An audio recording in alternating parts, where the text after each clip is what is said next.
Lessons in Life. A series of familiar essays. By Timothy Titcomb, author of Letters to the Young, Gold Foil, etc. Preface. The quick and cordial reception which greeted the author's Letters to the Young, and his more recent series of essays entitled Gold Foil, and the constant and substantial friendship which has been maintained by the public toward those productions, must stand as his apology for this third venture in a kindred field of effort. It should be, and probably is, unnecessary for the author to say that in this book, as in its predecessors, he has aimed to be neither brilliant nor profound. He has endeavored, simply, to treat in a familiar and attractive way a few of the more prominent questions which concern the life of every thoughtful man and woman. Indeed, he can hardly pretend to have done more than to organize, and put into form, the average thinking of those who read his books, to place before the people the sum of their own choicer judgments, and he neither expects nor wishes for these essays higher praise than that which accords to them the quality of common sense. Springfield, Massachusetts, November, 1861. Lesson I. Moods and Frames of Mind. Lesson 2. Bodily Imperfections and Impediments. Lesson 3. Animal Content. Lesson 4. Reproduction in Kind. Lesson V. Truth and Truthfulness. Lesson 6. Mistakes of Penance. Lesson 7. The Rights of Woman. Lesson 8. American Public Education. Lesson 9.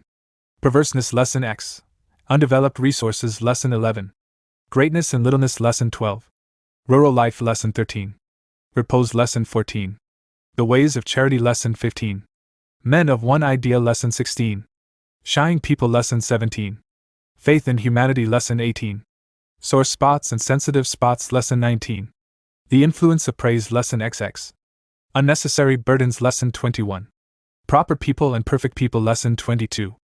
The Poetic Test. Lesson 23. The Food of Life. Lesson 24. Half-Finished Work. Lessons in Life. Lesson I. Moods and Frames of Mind. That blessed mood in which the burden of the mystery, in which the heavy and the weary weight of all this unintelligible world is lightened. Wordsworth. Oh, blessed temper, whose unclouded ray can make tomorrow cheerful as today. Pope. My heart and mind and self, never in tune, sad for the most part, then in such a flow of spirits, I seem now hero, now buffoon. Leigh Hunt. It rained yesterday, and though it is midsummer, it is unpleasantly cool today. The sky is clear, with almost a steel blue tint, and the meadows are very deeply green. The shadows among the woods are black and massive, and the whole face of nature looks painfully clean, like that of a healthy little boy who has been bathed in a chilly room with very cold water. I notice that I am sensitive to a change like this, and that my mind goes very reluctantly to its task this morning. I look out from my window, and think how delightful it would be to take a seat in the sun, down under the fence, across the street. It seems to me that if I could sit there a while, and get warm, I could think better and write better.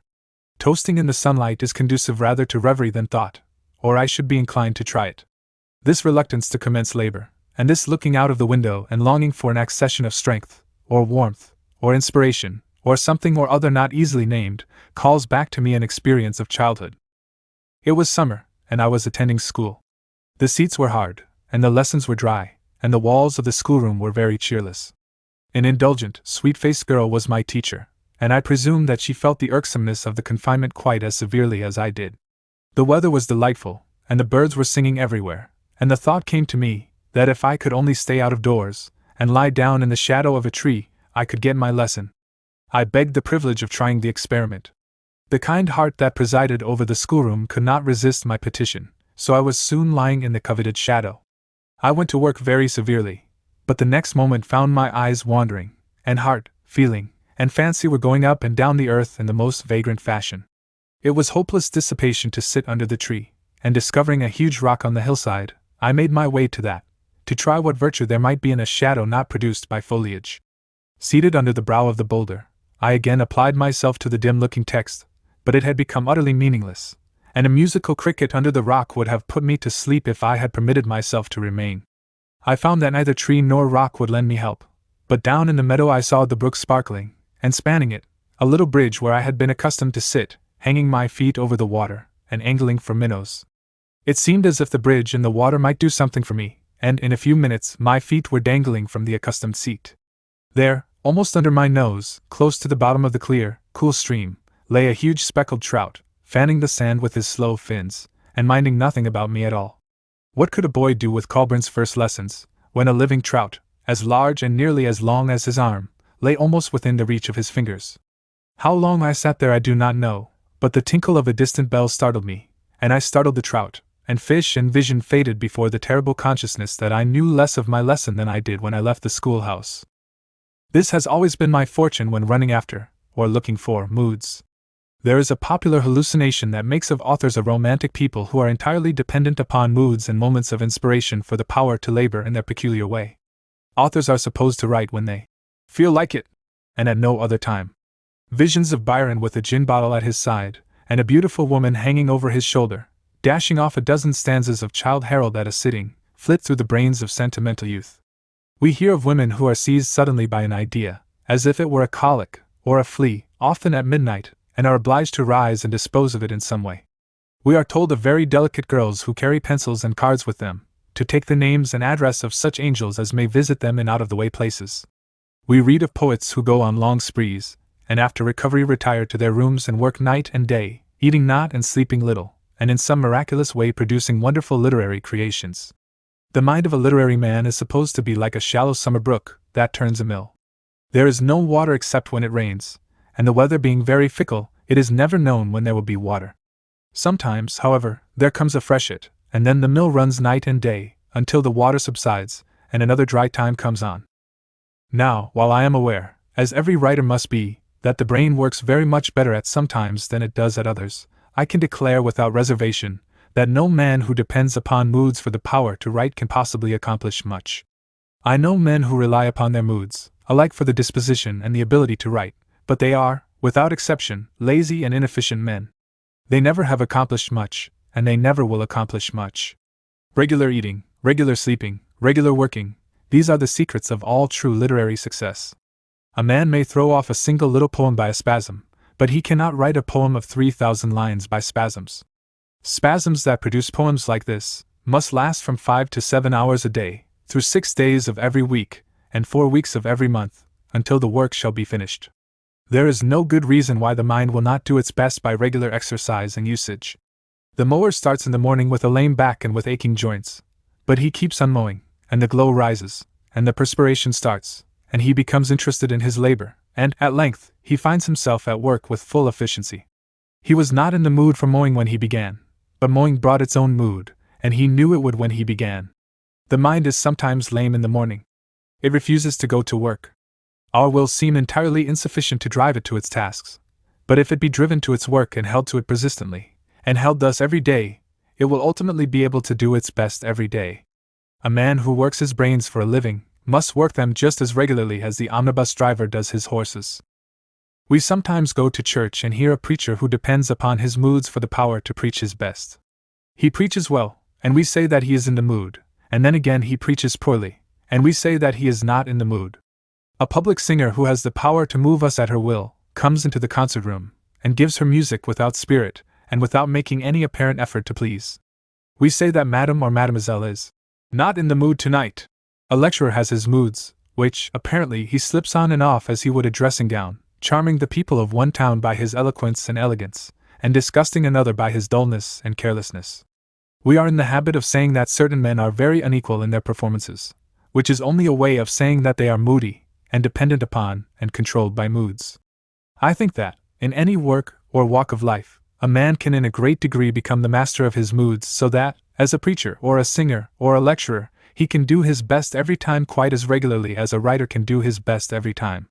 Mr. Benedict somewhat inelegantly remarked, when in this country, that the reason of Jenny Lind's success was that she made a conscience of her art. If we had asked Mr. Benedict to explain himself, he probably would have said that she conscientiously did her best every time, in every place. This was true of Jenny Lind. She never failed. She sang just as well in the old church where the country people had flocked to greet her, as in the halls of the metropolis. Yet Jenny Lind was decidedly a woman of moods, and indulged in them when she could afford it.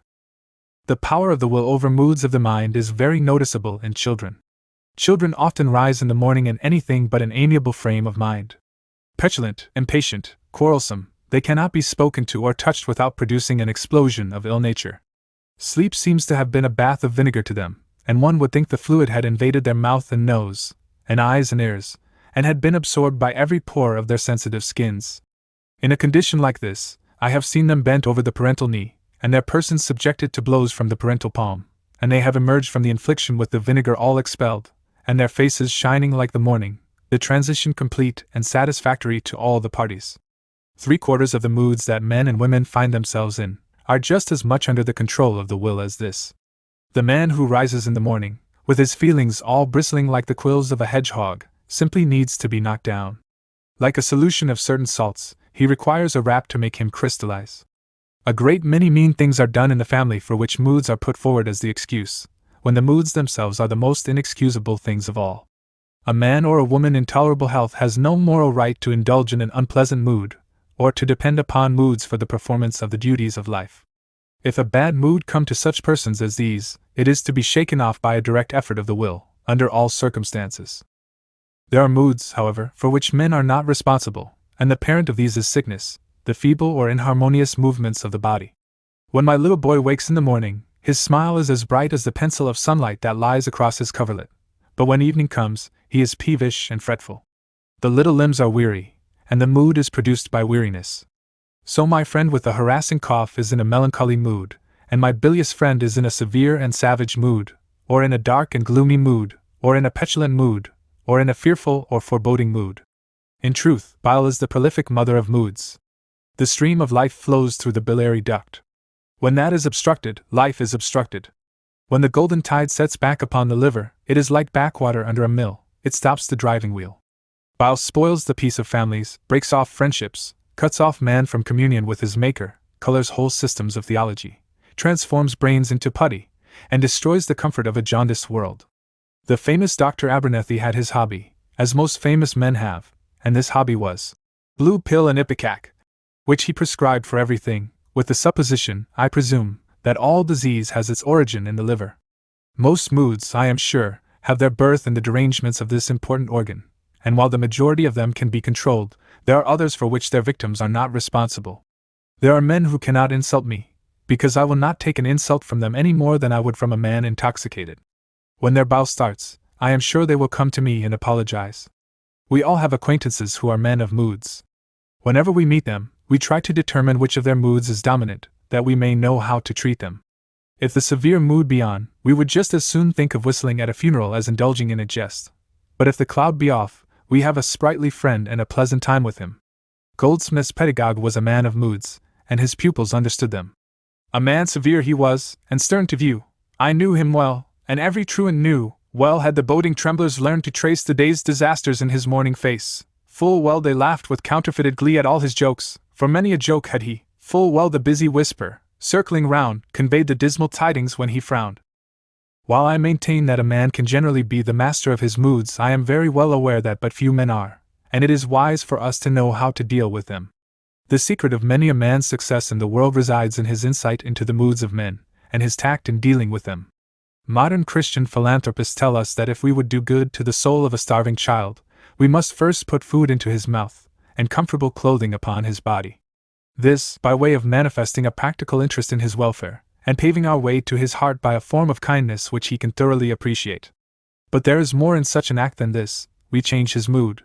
From a mood of despair or discouragement, we translate him into a mood of cheerfulness and hopefulness, and then we have a soul to deal with that is surrounded by the conditions of improvement. There is much more than divine duty and Christian forgiveness in the injunction. If thine enemy hunger, feed him. If he thirst, give him drink. The highest wisdom would dictate such a policy for changing his mood, and bringing him into a condition in which he could entertain a sense of his meanness. It is curious to see how much fullness and emptiness of stomach have to do with moods. A businessman who has been at work hard all day will enter his house for dinner as crabbed as a hungry bear, crabbed because he is as hungry as a hungry bear. The wife understands the mood, and while she says little to him, is careful not to have the dinner delayed. In the meantime, the children watch him cautiously, and do not tease him with questions. When the soup is gulped, and he leans back and wipes his mouth, there is an evident relaxation, and his wife ventures to ask for the news. When the roast beef is disposed of, she presumes upon gossip, and possibly upon a jest, and when, at last, the dessert is spread upon the table, all hands are merry, and the face of the husband and father, which entered the house so pinched and savage and sharp, becomes soft and full and beaming as the face of the round summer moon. Children are very sensitive to the influence of hunger, And often when we think that we are witnessing some fearful proof of the total depravity of human nature in a young child, we are only witnessing the natural expression of a desire for bread and milk. The politicians and all that class of men who have axes to grind understand this business very thoroughly. If a measure is to be carried through, and any man wishes to secure votes for it, he gives a dinner. If a man wishes for a profitable contract, he gives a dinner. If he is up for a fat office, he gives a dinner. If it is desirable that a pair of estranged friends be brought together and reconciled to each other, they are invited to a dinner. If hostile interests are to be harmonized, and clashing measures compromised, and divergent forces brought into parallelism, all must be effected by means of a dinner. A good dinner produces a good mood, at least, it produces an impressible mood. The will relaxes wonderfully under the influence of iced champagne, and canvasbacks are remarkable softeners of prejudice. The daughter of Herodias took Herod at a great disadvantage, when she came in and danced before him and his friends at his birthday supper, and secured the head of John the Baptist. No one, I presume, believes that if she had undertaken to dance before him when he was hungry, she would have had the offer of a gift equal to the half of his kingdom. It is more than likely that, under any other circumstances, he would have been told to sit down and show less.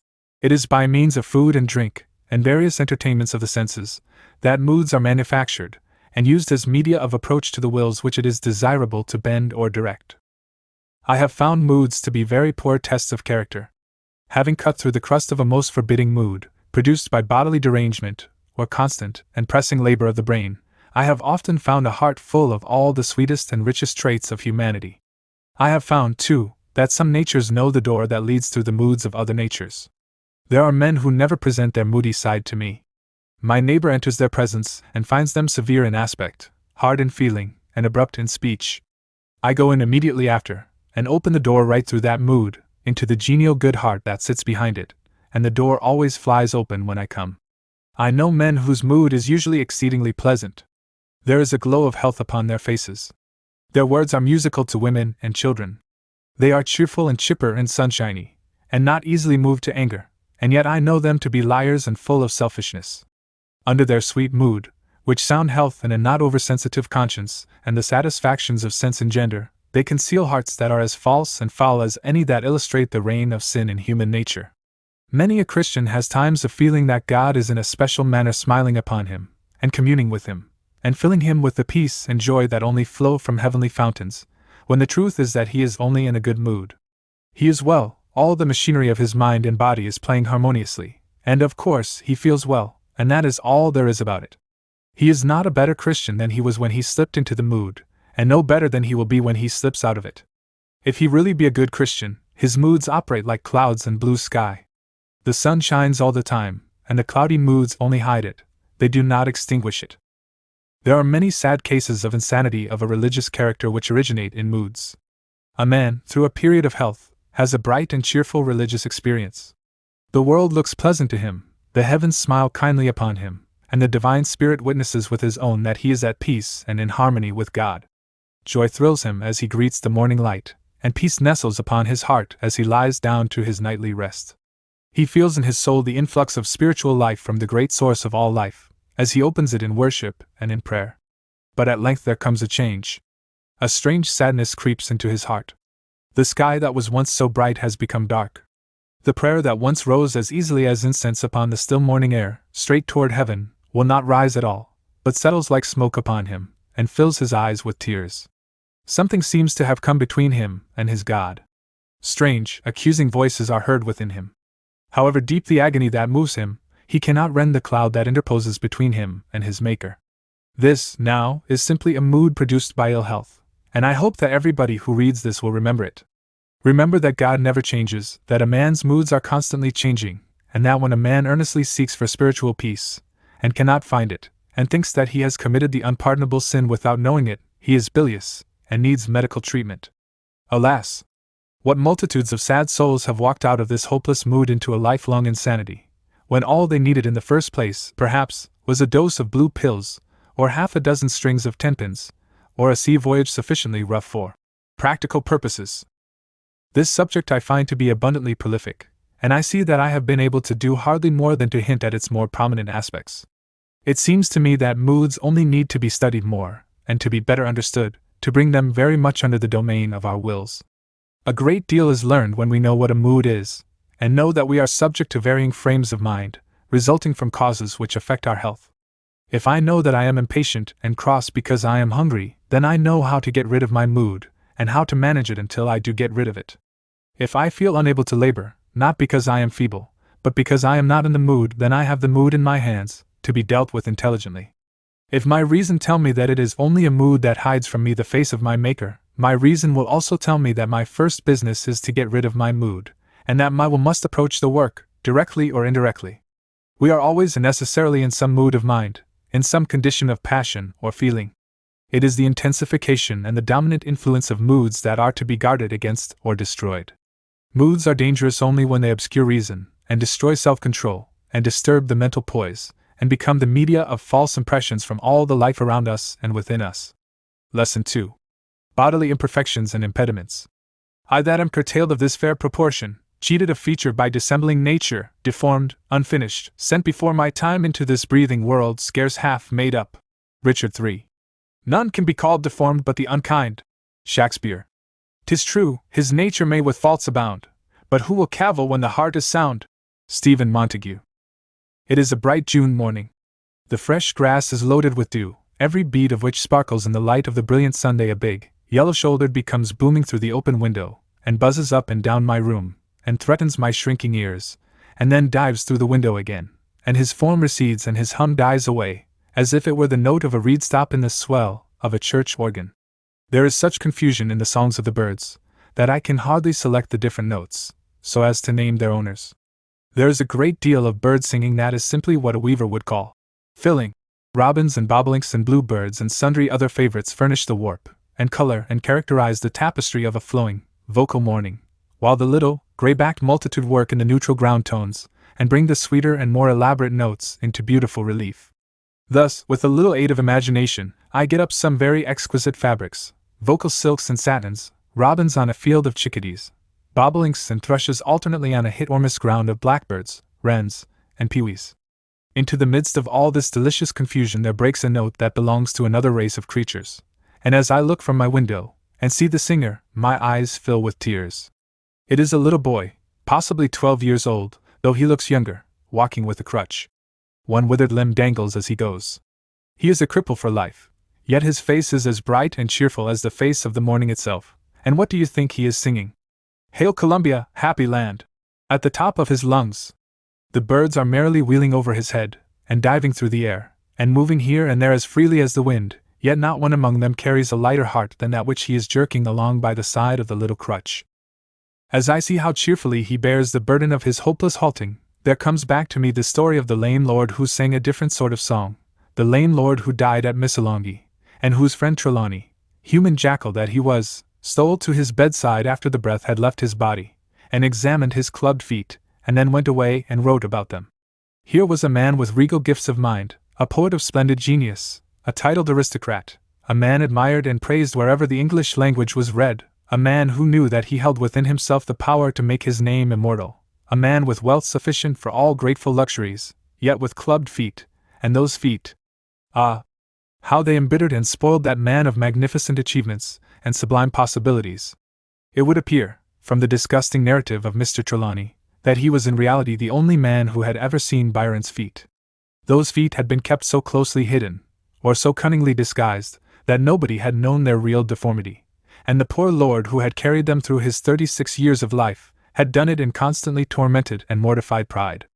Those misshapen organs had an important agency in making him a misanthropic, morbidly sensitive, unhappy, desperate man. When he sang, he did not forget them, and the poor fools who turned down their shirt collars, and imitated his songs, and thought they were inspired by his winged genius, had under them only a pair of halting, clubbed feet. There is a class of unfortunate men and women in the world to whom the boy and the bard have introduced us. They are not all lame, but they all think they have cause to be dissatisfied with the bodies God has given them. Perhaps they are simply ugly, and are aware that no one can look in their faces with other thought than that they are ugly. Now it is a pleasant thing to have a pleasant face, and an agreeable form. It is pleasant for a man to be large, well-shaped, and good-looking, and it is unpleasant for him to be small, and to carry an ill-shaped form and an ugly face. It is pleasant for a woman to feel that she has personal attractions for those around her, and it is unpleasant for her to feel that no man can ever turn his eyes admiringly upon her. A misshapen limb, a hump in the back, a withered arm, a shortened leg, a clubbed foot, a hare lip, an unwieldy corpulence, a hideous leanness, a bald head, all these are unpleasant possessions, and all these, I suppose, give their possessors, first and last, a great deal of pain. Then there is the taint of an unpopular blood, that a whole race carry with them as a badge of humiliation. I have heard of Africans who declare that they would willingly go through the pain of being skinned alive, if, at the close of the operation, they could become white men. There are men of genius, with plenty of white blood in their veins, with only a trace of Africa in their faces, whose lives are embittered by that trace, and who know that the pure Anglo-Saxon, if he follows his instincts, will say to him, "Thus far," through a limited range of relations, but no further. From the depths of my soul I pity a man or woman who bears about an irremediable bodily deformity, or the mark of the blood of a humiliated race. I pity any human being who carries around a body that he feels to be in any sense an unpleasant one to those whom he meets. I pity the deformed man, and the maimed man, and the terribly ugly man, and the black man, and the white man with black blood in him, because he usually feels that these things bear with them a certain degree of humiliation. I pity the man who is not able to stand out in the broad sunlight, with other men, and to feel that he has as goodly a frame and as fine blood and as pleasant a presence as the average of those he sees around him. I do not wonder at all that many of these persons become soured and embittered and jealous. A sensitive mind, dwelling long upon misfortunes of this peculiar character, will inevitably become morbid, and multitudes of humbler men than Lord Byron have cursed their fate as bitterly as he, and have even lifted their eyes to blaspheme the being who made them. The two instances which I have mentioned show us that there are two ways of taking misfortunes of this character, and one of them seems to a good deal better than the other. Between the boy who ignored the withered leg and the crutch, and the proud poet who permitted a slight personal deformity to darken his whole life, there is a distance like that between heaven and earth. I believe in the law of compensation. Human lot is, on the whole, well averaged. A man does not possess great gifts of person and of mind without drawbacks somewhere. Either great duties are imposed upon him, or great burdens are put upon his shoulders, or great temptations assail and harass him. Something in his life, at some time in his life, takes it upon itself to reduce his advantages to the average standard. Nature gave Byron clubbed feet, but with those feet she gave him a genius whose numbers charmed the world, a genius which multitudes of commonplace or weak men would have been glad to purchase at the price of almost any humiliating eccentricity of person. But they were obliged to content themselves with excellent feet, and brains of the common kind and caliber. Providence had withered the little boy's leg, but the loudest song I have heard from a boy in a 12-month came from his lips, as he limped along alone in the open street. The cheerful heart in his bosom was a great compensation for the withered leg, and beyond this the boy had reason for singing over the fact that he was forever released from military duty, and fireman's duty, and all racing about in the service of other people. There are individual cases of misfortune in which it is hard to detect the compensating good, but these we must call the exceptions, which prove the rule. But the best of all compensation for natural defects and deformities is that which comes in the form of a peculiar love. The mother of a poor, misshapen, idiotic boy will, though she have half a score of bright and beautiful children besides, entertain for him a peculiar affection. He may not be able, in his feeble-mindedness, to appreciate it, but her heart brims with tenderness for him. The delicate morsel is reserved for him, and if he be a sufferer, the softest pillow and the tenderest nursing will be his.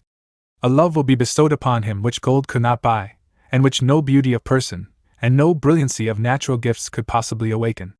It is thus with every case of defect or eccentricity of person.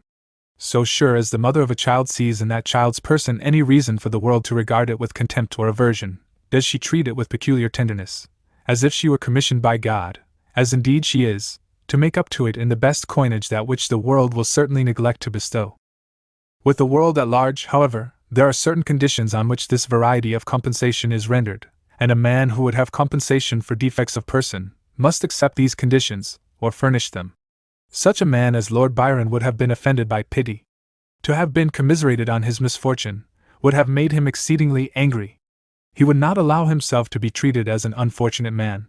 He bound up his feet, and made efforts to walk that ended in intense pain, rather than appear the lame man that he really was. Of course, there was no compensation in the tender pity and affectionate consideration of the world for him, nor is there any for the sad unfortunates who inherit and exercise his spirit. But for all those who accept their life with all its conditions, in a cheerful spirit, who give up their pride, who take their bodies as God formed them, and make the best of them, there is abundant compensation in the affection of the world.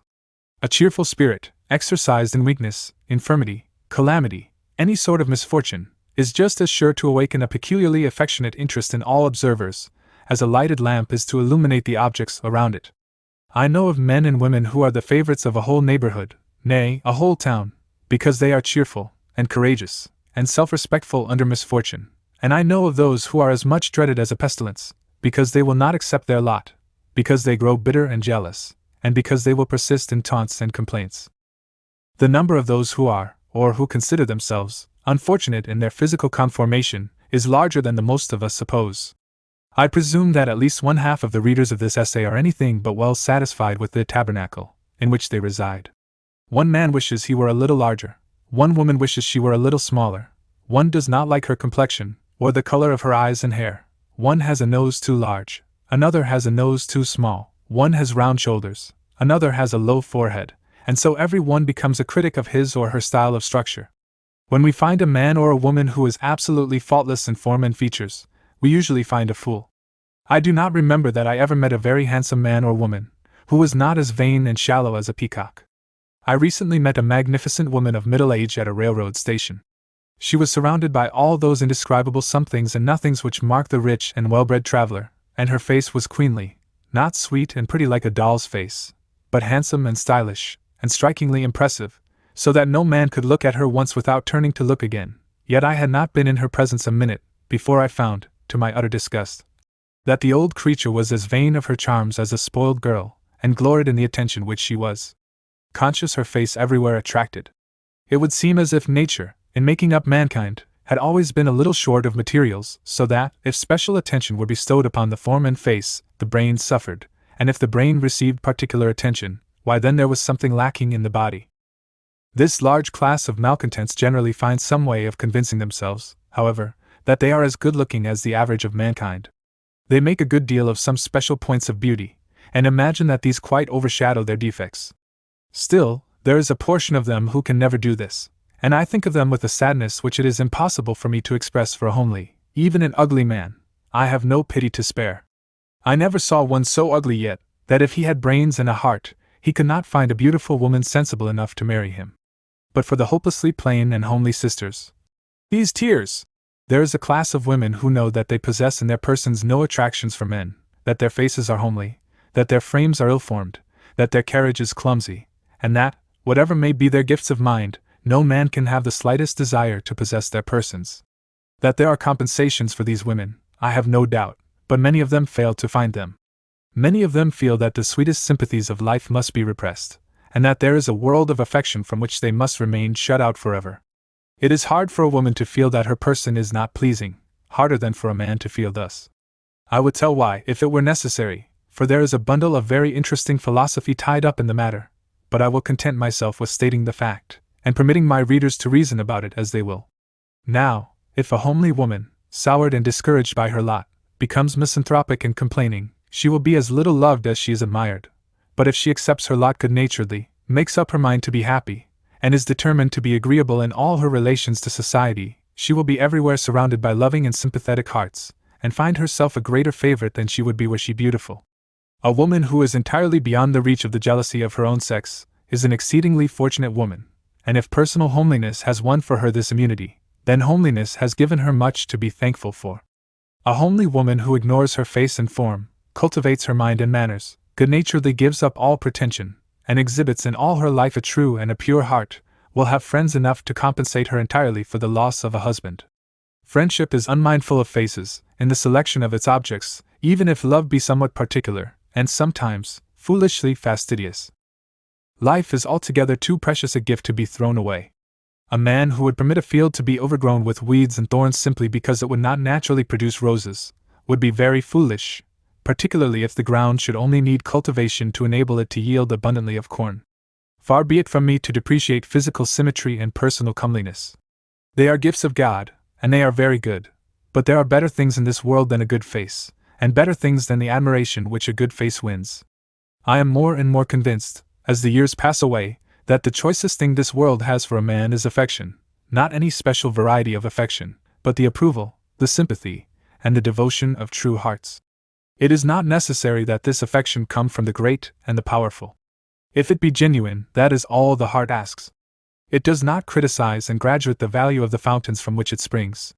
It is at these fountains particularly that the unfortunates of the world are permitted to drink.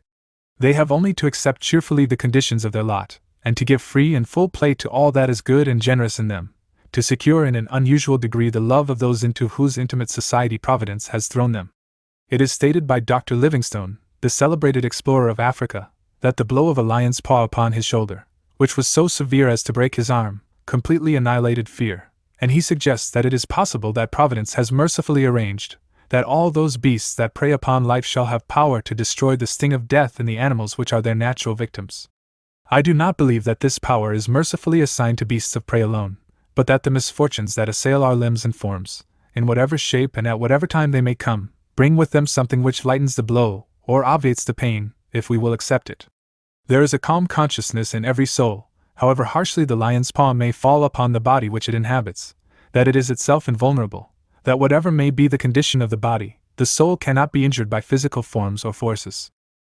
Physical calamity never comes with the power to extinguish that which is essential to the highest manhood and womanhood, and never fails to bring with it a motive for the adjustment of the soul to its conditions.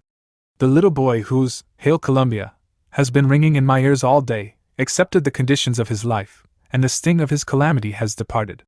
It is pleasant to say to him, and to all the brotherhood and sisterhood of ugliness and lameness, that there is every reason to believe that there is no such thing in heaven as a one-legged or a club-footed soul, no such thing as an ugly or a misshapen soul, no such thing as a blind or a deaf soul, no such thing as a soul with tainted blood in its veins, and that out of these imperfect bodies will spring spirits of consummate perfection and angelic beauty, a beauty chastened and enriched by the humiliations that were visited upon their earthly habitation.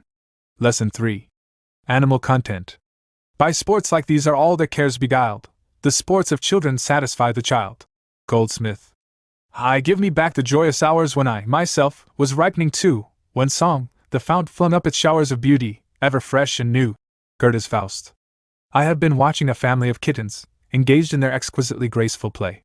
Near them lay their mother, stretched at her length upon the flagging, taking her morning nap, and warming herself in the sun. She had eaten her breakfast, provided by no care of her own, but at my expense, had seen her little family fed, and having nothing further to attend to, had gone off into a doze. What a blessed freedom from care! Think of a family of 4 children, with no frocks to be made for them, no hair to brush, no shoes to provide, no socks to knit and mend, no schoolbooks to buy, and no nurse.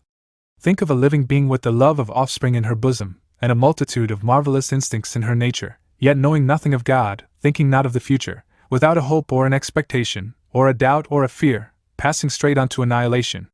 At the threshold of this destiny the little kittens were carelessly playing, and they are doubtless still playing, while I write. They have no lessons to learn, they do not have to go to Sunday school, they entertain no prejudices, except against dogs which occasionally dodge into the yard, and I judge, by the familiar way in which they play with their mother's ears, and pounce upon her tail, that they are not in any degree oppressed by a sense of the respect due to a parent. Cat and kittens will eat, and frolic, and sleep, through their brief life, and then they will curl up in some dark corner and die. I remember that in one of the late Mr. Joseph C. Neal's charcoal sketches, he puts into the mouth of a very sad and seedy loafer the expression of a wish that he were a pig, and a statement of the reasons for the wish. These reasons, as I recall them, related to the freedom of the pig from the peculiar trials and troubles of humanity. Pigs do not have to work for a living, they undertake no enterprises, and of course fail in none. They eat and sleep through a period of months, and then come the knife and a grunt, and that is the last of them. Now I suppose this thought of Mr. Neal's loafer has been shared by millions of men. Not that everybody has at some time in his life wished he were a pig, but that nearly everybody who has had his share of the troubles and responsibilities of life has looked upon simple animal carelessness and content with a certain degree of envy. It is not necessary to go among brutes for instances of this animal content. It can be found among men. Who does not know good-natured, ignorant, healthy fellows, who will work all day in the field, whistle all the way homeward, eat hugely of coarse food, sleep like logs, and take no more interest in the great questions which agitate the most of us, than the pigs they feed, and that, in return, feed them?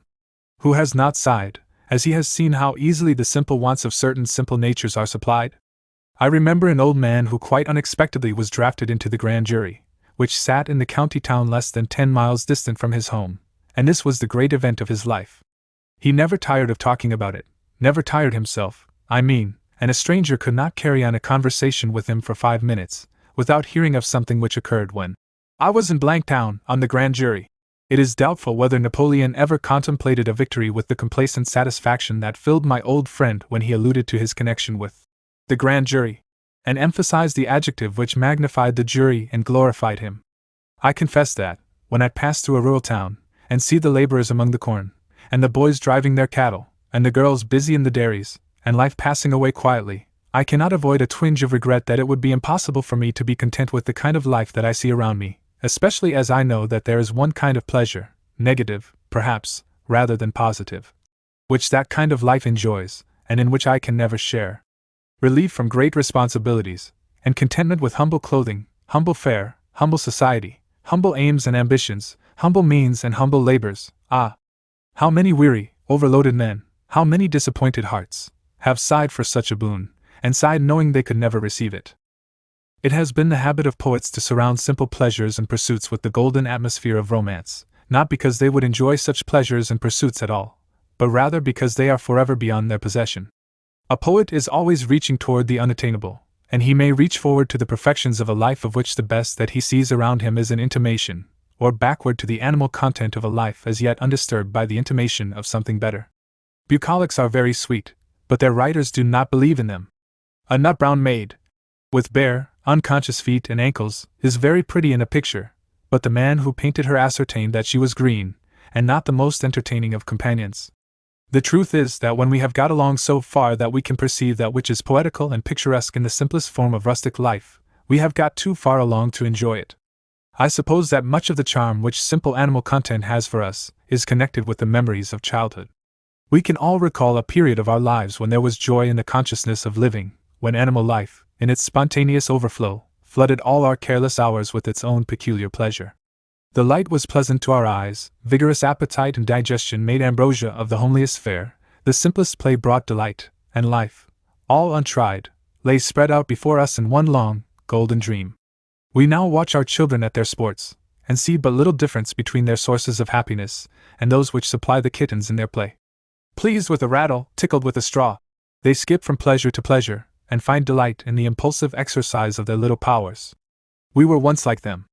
Life was once as fresh, and flowing, and impulsive, and objectless, as it is with them, and when we are weary and oppressed with labor, and loaded down with responsibility, and filled with thoughts of the great destiny before us, we turn our eyes backward with a sigh for days once ours, but lost forever. Lost forever. This is the romantic pain that fills us in all our contemplations of simple animal content.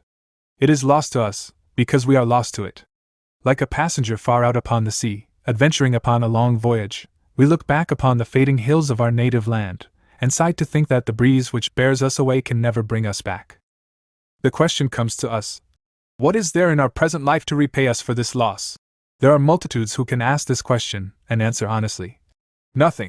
It is sad, but true, that countless men and women have never found anything in life which compensates them for the loss of the simple animal enjoyment and content of childhood. Sickness, perhaps, has imposed upon them years of pain.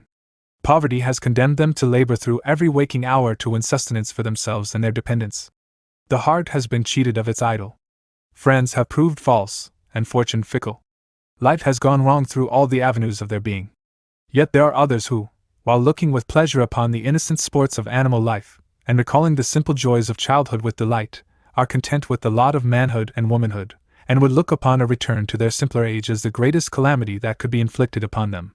With brows wrinkled by care and toil, and heads silvered by premature age, and great burdens upon heart and brain, they glory in a life within and before them, by the side of which the life of childhood is as flavorless and frivolous as that of a fly.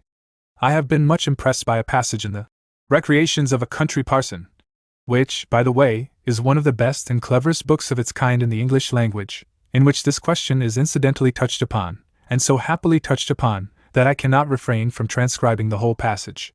The writer represents himself to be seated upon a manger, riding upon the flat place between his horse's eyes, while the docile animal's nose is between his knees, and it is the horse that he addresses. For you, my poor fellow creature, I think with sorrow as I write here upon your head, there remains no such immortality as remains for me. What a difference between us!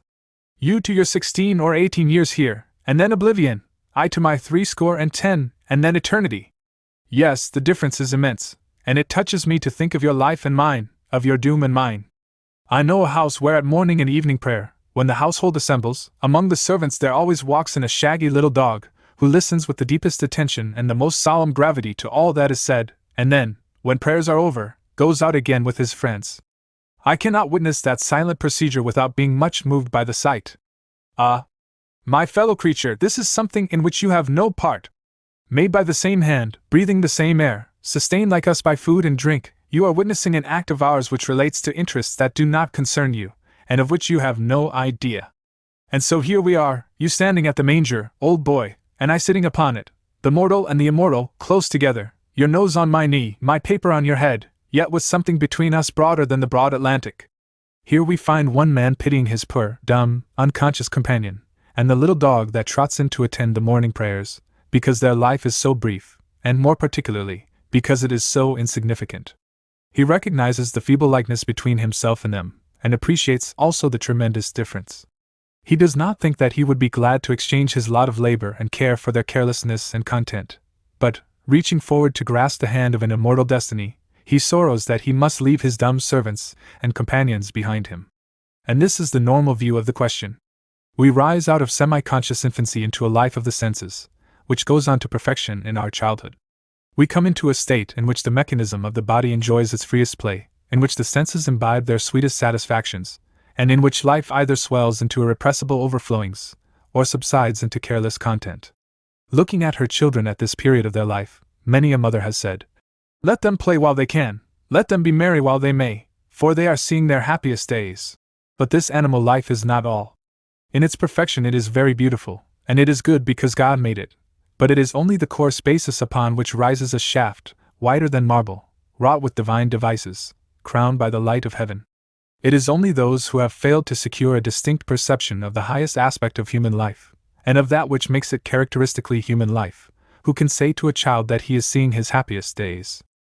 I remember with entire distinctness the moment when the consciousness possessed me that my childhood was transcended by initial manhood, and I can never forget the pang that moment brought me. It was on a bright, moonlight night, in midwinter, when my mates, boisterous with life, were engaged in their usual games in the snow, and I had gone out expecting to share in their enjoyment. I had not played, or rather tried to play 5 minutes, before I found that there was nothing in the play for me, that I had absolutely exhausted play as the grand pursuit of my life. Never since has the wild laugh of boyhood sounded so vacant and hollow, as it did to me that night. In an instant, the invisible line was crossed which separated a life of purely animal enjoyment from a life of moral motive and responsibility, and intellectual action and enterprise. The old had passed away, and I had entered that which was new, and I turned my steps homeward, leaving behind me all my companions, to spend a quiet evening in the chimney corner, and dream of the realm that was opening before me. Such a moment as this comes really, though not always consciously, to every man and woman. Today we are children, tomorrow we are not. Today we stand in life's vestibule, tomorrow we are in the temple, awed by the sweep of the arches over us, humbled by the cross that fronts us, and smitten with mysteries that breathe upon us from the choir, or gaze at us from the flaming windows. Manhood and womanhood have their infancy entirely distinct from the infancy of childhood. The child is born into the world a simple, animal life, less helpful than a lamb, or a calf, or a kitten. There is no power in it, and but little of instinct. There is no form of life, bursting call or shell, that awakes in vital air to such stupid, vacant helplessness, as a baby. It is out of this lump of clay, with its bones only half hardened, and its muscles little more than pulp, and its brain no more intelligent than an uncooked dumpling, that childhood is to be made. And this childhood consists of little more than a well-developed animal organism. Nature keeps the child playing, makes it play in the open air, impels it to bring into free and joyous use all the powers of its little frame, and when that is done, and the procreative faculty has crowned all, the child is born again, and comes into a new infancy, the infancy of manhood and womanhood. Here a new life opens. That which gave satisfaction before, gives satisfaction no longer. Love takes new and deeper channels. Ambition fixes its eye upon other and higher objects. Fresh motives address the soul, and urge it into new enterprises. Great cares and responsibilities settle slowly down upon its shoulders, and it braces itself up to endure them. It apprehends God and its relations to Him, and to its fellows. It confronts destiny. It arms itself for the conflicts of life. It prepares for the struggle which it knows will issue in a grateful success or a sad disappointment. In short, it grows from man's infancy into man's full estate. Now the reason why a mother looks with a sigh upon her children, and says that they are seeing the happiest days of their life, is that she has never become a true woman. She has never grown out of the infancy of her womanhood. She has never comprehended what a glorious thing it is to be a woman. She has not comprehended what it is to be a woman at all. What can be that woman's ideas of life, who thinks and declares that the happiest moments of her experience were those which were filled with the frolic of animal life? If I felt like this, I should wish that my children had been born rabbits, or squirrels, or lambs, or kittens, because they, having enjoyed the pleasures of the animal, will never awake to the woes of another type of life. The real reason why any man sings from the heart, "Oh, would I were a boy again!" is that he is stuck, to use a homely but expressive word, between boyhood and manhood, and not feeling up to his position, has a very strong disposition to back out of it. The man who really wishes he were a boy is either painfully conscious of the loss of the purity of his boyhood, or he has the cowardly disposition to shirk the responsibilities of his life. The romantic regard which we all entertain for the simple animal content and joy of childhood is a very different thing to this. It was Mr. Neal's loafer that really wished he were a pig, and it is a loafer always who would retire from man's duties and estate into the content either of childhood or kittenhood. It is very natural that a man should be blinded and pained by passing from a shaded room into dazzling sunlight. It is a serious thing to leap from a luxurious, enervating warm bath into cold water. All sudden transitions are shocking, and God has contrived the transitions of our lives so that they shall be mainly gradual.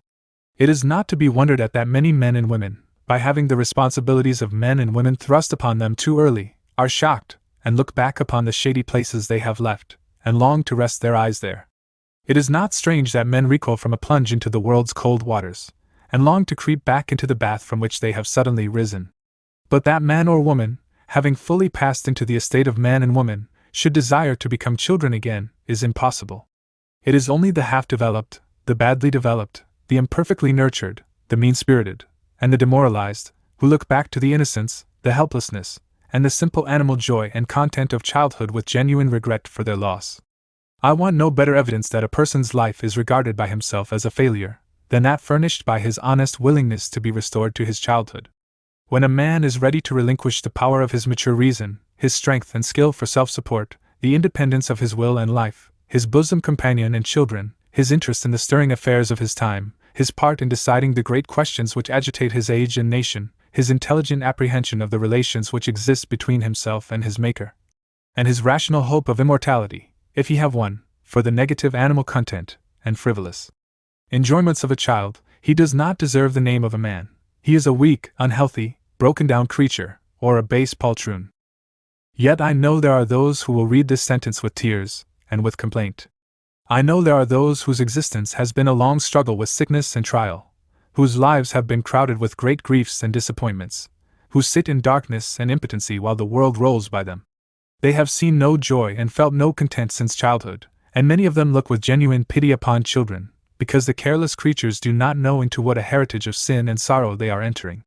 I have only to say to them, that the noblest exhibitions of manhood and womanhood I have ever seen, or the world has ever seen, have been among their number. A woman with the hope of heaven in her eyes, incorruptible virtue in her heart, and honesty in every endeavor, has smiled serenely, 1,000,000 times in this world, while her life and all its earthly expectations were in ruins. Patient sufferers upon beds of pain have forgotten childhood years ago, and feeding their souls on prayer, have looked forward with unutterable joy to the transition from womanhood to angelhood. Men, utterly forsaken by friends, contemned, derided, proscribed, persecuted, have stood by their convictions with joyful heroism and calm content. Nay, great multitudes have marched with songs upon their tongues to the rack and the stake. The noblest spectacle the world affords is that of a man or woman, rising superior to sorrow and suffering, transforming sorrow and suffering into nutriment, accepting those conditions of their life which Providence prescribes, and building themselves up into an estate from whose summit the step is short to a glorified humanity. Before me hangs the portrait of an old man, the only man I ever loved with a devotion that has never faded, though long years have passed away since he died.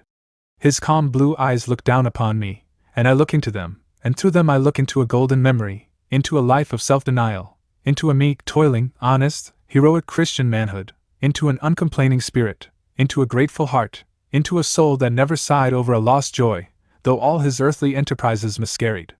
The tracery of care and of sickness is upon his haggard features, but I see in them, and in the soul which they represent to me, the majesty of manliness. While I look, the kittens still play at the door, and the noise of shouting children is in the street. But how shallow is the life they represent, compared with that of which this dumb canvas tells me. It is better to be a man or a woman than to be a child. It is better to be an angel than to be either. Let us look forward, never backward. Lesson 4. Reproduction in kind. Whatsoever a man soweth, that shall he also reap. St. Paul to the Galatians. Ye shall know them by their fruits. Do men gather grapes of thorns, or figs of thistles? St. Matthew's Gospel.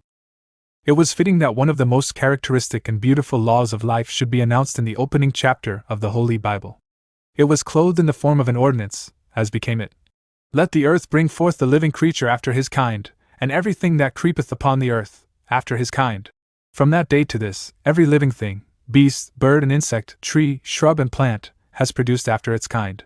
It is a law that runs through all animal and vegetable life. Each family in the great world of living forms was created for a special purpose, and was intended to remain pure and distinctive until the termination of its mission. Whenever the family boundaries are overstepped, the curse of nature is breathed upon the generative functions, and the illegitimate product dies out, or subsides into hopeless degeneration. The mule is a monster, and has no progeny. A plant, or a tree, never forgets itself. Cheated of its root, and the stem remains faithful. The minutest twig, put out to nurse upon the arm of a foreign mother, feels the thrill of the great primal law in its filmiest fiber, and breathes in every expression of its life its fidelity. If you will walk with me into the garden, I will show you a mountain ash in full bloom, but on the top of it you will see a strange little cluster of pear blossoms. A twig from a secco pear tree was, 2 or 3 years since, engrafted there. It had a hard time in uniting its being to that of the alien ash, but it loved life, and so, at length, it consented to join itself to the transplanted forest tree. It was weak and alone, but it kept its law. Spring bathed the ash with its own peculiar bloom, and autumn hung it with its clusters of scarlet berries, and it was hidden from sight by the redundant foliage, but it kept its law. The roots of the mountain ash, blindly reaching in the ground and imbibing its juices, knew nothing of the little orphan twig above, that waited for its food, but they could not cheat it of its law. Up to a certain point of a certain bough the rising fluids came under the law of the mountain ash, and there they found a gateway, guarded by an angel that gave them a new commandment. Thus far, mountain ash, beyond, secco pear. And if, in October, you will walk in the garden again with me, I will show you among the scarlet berries, bending heavily toward you, the clustered succulents of the secco. A seedsman may cheat you, but a seed never does. If you plant corn, it never comes up potatoes. If you sow wheat, it never comes up rye. Wrapped up in every capsule, bound up in every kernel, packed into every minutest germ, is this law, written by God at the beginning. Produce thou after thy kind. So the whole living world goes on producing after its kind. Year after year we visit the seedsman, and read the labels on his drawers and packages, and bear home and plant in our gardens the little homely germs that keep God's law so well, and summer rewards our trust in them with beautiful flowers, and autumn with bountiful fruition. Robins sang the same song to the Pilgrim Fathers that they sing to us. The Mayflower breathes the same fragrance now that it breathed in the fingers of Rose Standish, and man and woman, producing after their kind, are the same today that they were 3,000 years ago. Now there is a significance in all the laws of material life, above and beyond their special office. They do the work they were set to do, they rule the life they were appointed to rule, but the laws, themselves, belong to a family whose branches run through all intellectual, moral, and spiritual life. Laws live in groups no less uniformly than the existences which they inform and govern. It is a law, both of animal and vegetable structures, that they shall grow by what they feed on, but this law passes the bounds of matter, and finds its widest meaning and its most extended application beyond. The mind grows by what it feeds on, the heart grows by what it feeds on, love, hate, jealousy, revenge, fortitude, courage grow by what they feed on, spirituality grows by what spirituality feeds on. Wherever growth goes, through all the realm of God, this law goes, and the law that everything that produces shall produce after its kind, is just as universal as this. It begins in material life, and runs up through all life. Rather, perhaps, I should say, that it begins in spiritual life, and seeks embodiment in material life, so that we may apprehend it. The clouds were in heaven before there was any rain, and the rain comes down from heaven to tell us what the clouds are made of. I might go further, and say that every form of matter is but the embodiment of a divine thought, and that, with that thought, there passes into matter the laws that reside in divine things of corresponding nature and office. But I am becoming abstruse, quite too much so, considering the simple, practical truths to which I am seeking to introduce my reader. I have been thinking how, in accordance with this law of which we are talking, our moods, our passions, our sympathies, our moral frames and conditions, reproduce themselves, after their kind, in the minds and lives around us. I call my child to my knee in anger. I strike him a hasty blow that carries with it the peculiar sting of anger. I speak a loud reproof that bears with it the spirit of anger, and I look in vain for any relenting in his flashing eyes, flushed face, and compressed lips. I have made my child angry, and my uncontrolled passion has produced after its kind. I have sown anger, and I have reaped anger instantaneously. Perhaps I become still more angry, in consequence of the passion manifested by my child, and I speak and strike again. He is weak and I am strong, but though he bow his head, crushed into silence, I may be sure that there is a sullen heart in the little bosom, and anger the more bitter because it is impotent. I put the child away from me, and think of what I have done. I am full of relentings. I long to ask his pardon, for I know that I have offended and deeply injured one of Christ's little ones. I call him to me again, press his head to my breast, kiss him, and weep. No word is spoken, but the little bosom heaves, the little heart softens, the little eyes grow tenderly penitent, the little hands come up and clasp my neck, and my relentings and my sorrow have produced after their kind. The child is conquered, and so am I. If I utter fretful words, they come back to me like echoes. If I bristle all over with irritability, the quills will begin to rise all about me. One thoroughly irritable person in a breakfast room spoils coffee and toast, sours milk, and destroys appetite for a whole family. He produces after his kind. Generally, a man has around him those who are like him. If he be a man of strong nature and positive qualities, he will plant his moods and grow them in the natures next to him. Of course, there must be exceptions to this rule, because the will is free and man is reasonable, and the motive and power to pluck up unwelcome seed and unpleasant growths inheres in all men. I have known a good-natured man to live with a pettish, ill-natured, jealous, fault-finding wife through all the years of my acquaintance with him, he meantime growing no worse, and she growing no better. They had voluntarily and effectually shut themselves each from the influence of the other. He had closed his spirit against that which was bad in her, and she had closed her spirit against that which was good in him, so she went unfretting through life, and he very good-naturedly laughing at her. We see this thing through all society. We see innocent girls grow up into virtue, though surrounded on every side by vicious example. We see natures and characters everywhere which refuse to receive the seed that falls upon them from the natures and characters of others. But this makes nothing against the universality of the law we are considering. Generally, I repeat, a man has around him those who are like him. The soil of a social circle is usually open, and whatever falls into it produces after its kind, whether it be good nature or ill nature, purity or impurity, faith or skepticism, love or hate. It would appear, therefore, that there is no way by which we can surround ourselves by good society so readily as by being good ourselves. If we plant good seed, we may calculate with a great degree of certainty upon securing good fruit. If I plant frankness and open-heartedness, I expect to reap them, and I have no right to expect to reap them unless I plant them. If I go to a man with my heart in my hand, I have good reason for expecting to meet a man with his heart in his hand. Frankness begets frankness, just as naturally and just as certainly, under the proper conditions, as like produces like in the animal and vegetable kingdoms.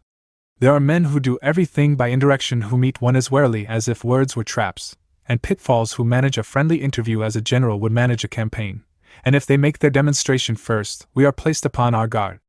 We unconsciously become wary and distrustful. They plant distrust and secretiveness, and they produce in us after their kind. No man can be treated frankly in this world unless he himself be frank. If we would win confidence to ourselves, we must put confidence in others. The soul is like a mirror, reflecting that which stands before it. The young naturally take on the moods and accept and reflect the influences around them more readily than the old, just as a new piece of land will produce a better crop than one which is worn or preoccupied. A virgin mind is like a virgin soil. It contains all the elements of fertility, and is adapted to the production of any crop.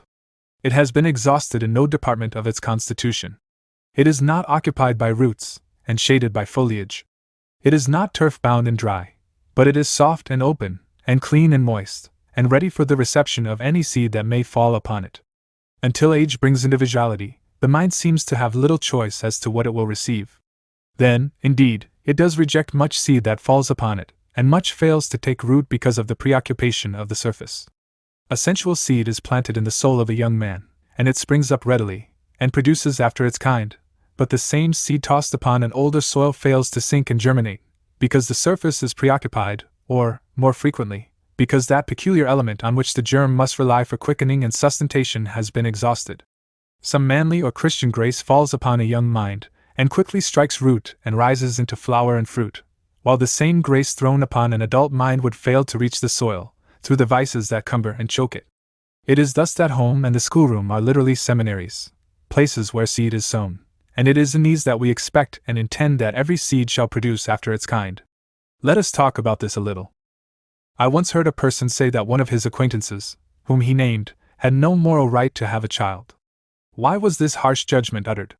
Because he was hereditarily scrofulous, and would necessarily entail upon his offspring the family taint. If there were even a show of justice in this, what must be said of a parent who does not possess a single moral quality, that even he, in the selfishness of his parental love, would desire to see implanted in his child? How many homes are scattered over Christendom in which no good seed is sown? How many selfish, niggardly, vicious parents are there, who, producing after their kind, by generation and by influence, are filling the world with selfish, niggardly, and vicious children? How many homes are there in which the gentle words of love are never heard, in which the tender graces of a Christian heart are never unfolded, in which a prayer is never uttered?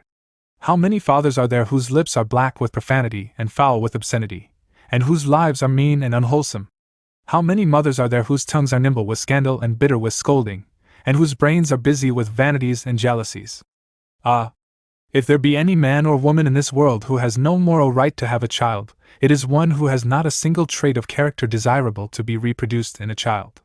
Scrofula may be bad, but sin is worse. Bodily taint may be terrible, but spiritual taint is horrible.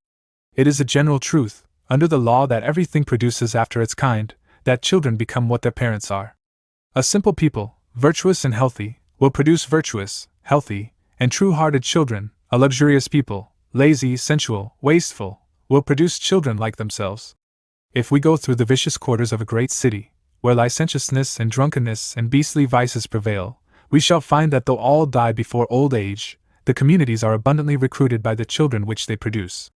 Men, principles, habits, ideas, vices, all have children, whose features betray their parentage, so that no parent has a right to expect a child to be better than its father and mother.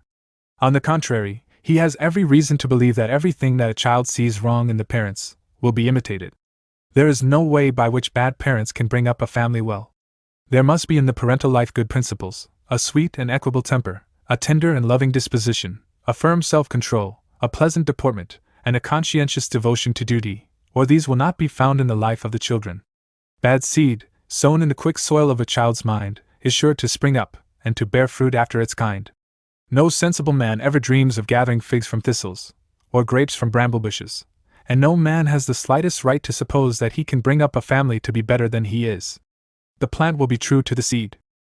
We are in the habit of hearing that the children of a certain neighborhood, or school, or town, are extraordinarily bad children. Great wonder is sometimes expressed in regard to such instances, when, really, they are not wonderful at all. When children are unusually bad, parents are unusually bad, or, if they are not bad-hearted, they are wrong-headed. I ought, perhaps, to say here that I have known an irascible, tyrannical, unjust and cruel schoolteacher to spoil a neighborhood of children, when the parents were without any special fault, save that of failing to thrust him out of the charge which he had abused. But usually the fault is at home. If the seed planted there be good, it will produce good fruit. Yet my reader will say that the best man he ever knew had the worst children he ever saw. The truth of the statement is admitted, but what do you know of the home life of that family? How much unreasonable restraint has been exercised upon those children? From how many exhibitions of stern and unrelenting injustice have these children suffered? What laxity of discipline and carelessness of culture have reigned in that family? I know many who seem to be excellent men in society, but who are anything but amiable men at home. In one they are pleasant, affable, kind, and charitable, in the other, cross-grained, hard, unkind, and unjust. I declare with all positiveness that when a family or a neighborhood of children is bad, there is a reason for it outside of the children. There are bad influences which descend upon them, and work out their natural results in them. It is astonishing to see how long a seed will lie in the ground without germinating, and how true it will remain to its kind through untold years. Cut down a pine forest, where an oak has not been seen for a century, and oak shrubbery will spring up. Heave out upon the surface a pile of earth that has lain hidden from the eyes of a dozen generations, and forthwith it will grow green with weeds. Plow up the prairie, and turn under the grass and flowers that have grown there since the white settler can remember, and there will spring from the inverted sod a strange growth that has had no representative in the sunlight for long ages. Soul and soil are alike in this. I once heard a man say of his father, who had been dead many years, "I hate him, I hate his memory." The words were spoken bitterly, with a flushed face and angry eyes, yet he who spoke them was one of the kindest and most placable of men. Deep down in his heart, under love for his mother which was almost worship, and under affection for wife, children, and sisters which was as deep as his nature, and under multiplied friendships, there had been planted this seed. The father had treated the boy harshly and unjustly, and the young soul was stung as the tender fruit is stung by an insect. Where anger and resentment were sown, anger and resentment were ready to spring up the moment the seed was uncovered. I have known men to carry through life a revenge planted in their hearts by some unjust and cruel schoolmaster.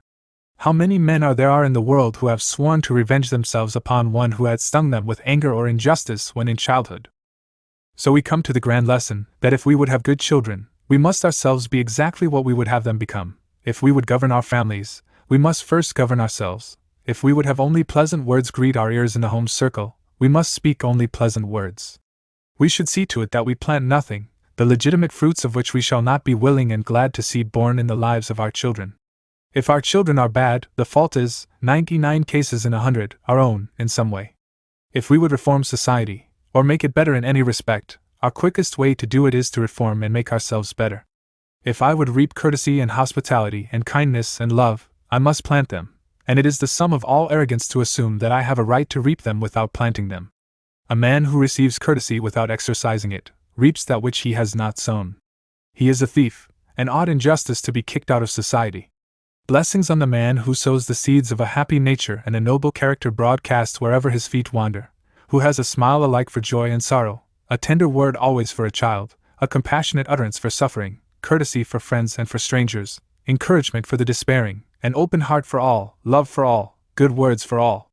Such seed produces after its kind in all soils, when it finds lodgment, and that which the sower fails to reap, passes into hands that are grateful for the largesse.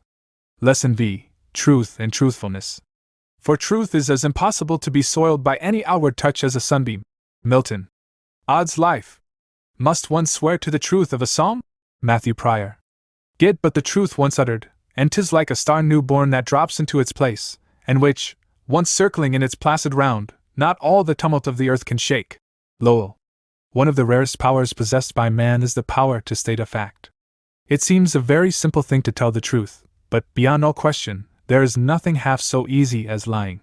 To comprehend a fact in its exact length, breadth, relations, and significance, and to state it in language that shall represent it with exact fidelity, are the work of a mind singularly gifted, finely balanced, and thoroughly practiced in that special department of effort. The greatness of Daniel Webster was more apparent in his power to state a fact, or to present a truth, than in any other characteristic of his gigantic nature. It was the power of truth that won for him his forensic victories. Whenever he was truest to truth, then was truth truest to him. He was a man who implicitly believed in the power of truth to take care of itself when it had been fairly presented, and the failures of his life always grew out of his attempts to make falsehood look like truth, a field of effort in which the most gifted of his contemporaries won the most brilliant of his triumphs. The men are comparatively few who are in the habit of telling the truth. We all lie, every day of our lives, almost in every sentence we utter, not consciously and criminally, perhaps, but really, in that our language fails to represent truth, and state facts correctly. Our truths are half-truths, or distorted truths, or exaggerated truths, or sophisticated truths. Much of this is owing to carelessness, much to habit, and more than has generally been supposed, to mental incapacity. I have known eminent men who had not the power to state a fact, in its whole volume and outline, because, first, they could not comprehend it perfectly, and second, because their power of expression was limited. The lenses by which they apprehended their facts were not adjusted properly, so they saw everything with a blur. Definite outlines, cleanly cut edges, exact apprehension of volume and weight, nice measurement of relations, were matters outside of their observation and experience. They had broad minds, but bungling, and their language was no better than their apprehensions, Usually it was worse, because language is rarely as definite as apprehension. Men rarely do their work to suit them, because their tools are imperfect. There are men in all communities who are believed to be honest, yet whose word is never taken as authority upon any subject. There is a flaw or a warp somewhere in their perceptions, which prevents them from receiving truthful impressions. Everything comes to them distorted, as natural objects are distorted by reaching the eye through wrinkled window glass. Some are able to apprehend a fact and state it correctly, if it have no direct relation to themselves. But the moment their personality, or their personal interest, is involved, the fact assumes false proportions and false colors. I know a physician whose patients are always alarmingly sick when he is first called to them. As they usually get well, I am bound to believe that he is a good physician, but I am not bound to believe that they are all as sick at beginning as he supposes them to be. The first violent symptoms operate upon his imagination and excite his fears, and his opinion as to the degree of danger attaching to the diseases of his patients is not worth half so much as that of any sensible old nurse. In fact, nobody thinks of taking it all, and those who know him, and who hear his sad representations of the condition of his patients, show equal distrust of his word and faith in his skill, by taking it for granted that they are in a fair way to get well. It is impossible for bigots, for men of one idea, for fanatics, for those who set boundaries to themselves in religious, social, and political creeds, for men who think more of their own selfish interests than they do of truth, and for vicious men, to speak the truth. We are all, I suppose, bigots to a greater or less extent. We all have a creed written in our minds, or printed in our books, and to this we are more or less blindly attached. We set down an article of faith, or adopt an opinion, and nothing is allowed to interfere with it. If a sturdy fact comes along, and asks admission, we turn to our creed to see if we can safely entertain it. If the creed says, "No," we say, "No," and the fact is turned out of doors, and misrepresented after it is gone. Our creeds are our dwellings. They come next to us, and nothing can come to us, or go out from us, without going through our creeds. The simple fact of the death of Jesus Christ upon the cross, reaching the mind through various creeds, and passing out again, goes through as many phases as there are creeds, ranging through a scale which at one extreme presents a God dying to redeem the lost millions of a world, and, at the other, a benevolent, sweet-tempered man, yielding his life in testimony of the honesty of his teachings. No new truth presents itself, which does not have to run the gauntlet of our creeds. If it get through alive, and seem disposed to be peaceable, and to remain subordinate to them, then we let it live, and receive it into respectable society, otherwise, we entreat it shamefully. Sometimes the truth is too much for us, and asserts its power to stand without our help, and then we compromise with it. The world will turn on its axis, and will around its orbit, though we stop the mouth of the profane wretch who declares it. So, after a while, we get tired of fighting the fact, and shape our creeds accordingly. We fight the sturdy truths of geology, because they interfere with our creeds, but after a while the sturdy truths of geology become too sturdy for us, and then we begin to patronize them, and to confer upon them the honor of harmonizing with our creeds. A man who has adopted the creed of a materialist is entirely incompetent to receive, entertain, and represent a spiritual fact. My creed is the window at which I sit, and look at all the world of truth outside of me. All truth is tinted by the medium through which it passes to reach my mind, and such is my imperfection and my weakness, that I could not raise my window immediately, and place my soul in direct, vital contact with the great atmosphere of truth, if I would. But if bigotry be such a bar to the correct perception of truth, what shall be said of self-interest and personal vices of appetite and passion? It is possible for no man who owns a slave and finds profit in such ownership, to receive the truth touching the right of man to himself, and the moral wrong of slavery. We have too much evidence that even creeds must bend to self-interest, and that any traffic will be regarded as morally right which is pecuniarily profitable. Once, in the creed of the slaveholders, slavery was admitted to be wrong, but that was when it was looked upon as temporary in its character, and on the whole, evil in its results to all concerned. Now, when it is sought to be made a permanent institution, because it seems to be the only source of the wealth of a section, it has become right, and even the slave trade logically falls into the category of laudable and legitimate commerce. It is impossible for a people who have allowed pecuniary interest to deprave their moral sense to this extent, to perceive and receive any sound political truth, or to apprehend the spirit and temper of those who are opposed to them. The same may be said of the liquor traffic.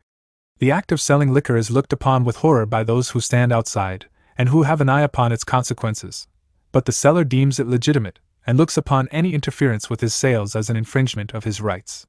Our selfish interest in any business, or in any scheme of profit, distorts all truth either directly or indirectly related to such business or scheme, or living in its region and atmosphere. The President of the United States, or the Governor of the Commonwealth, may be an excellent man, but if I want an office, and he fails to appoint me to it, why I don't exactly regard him as such.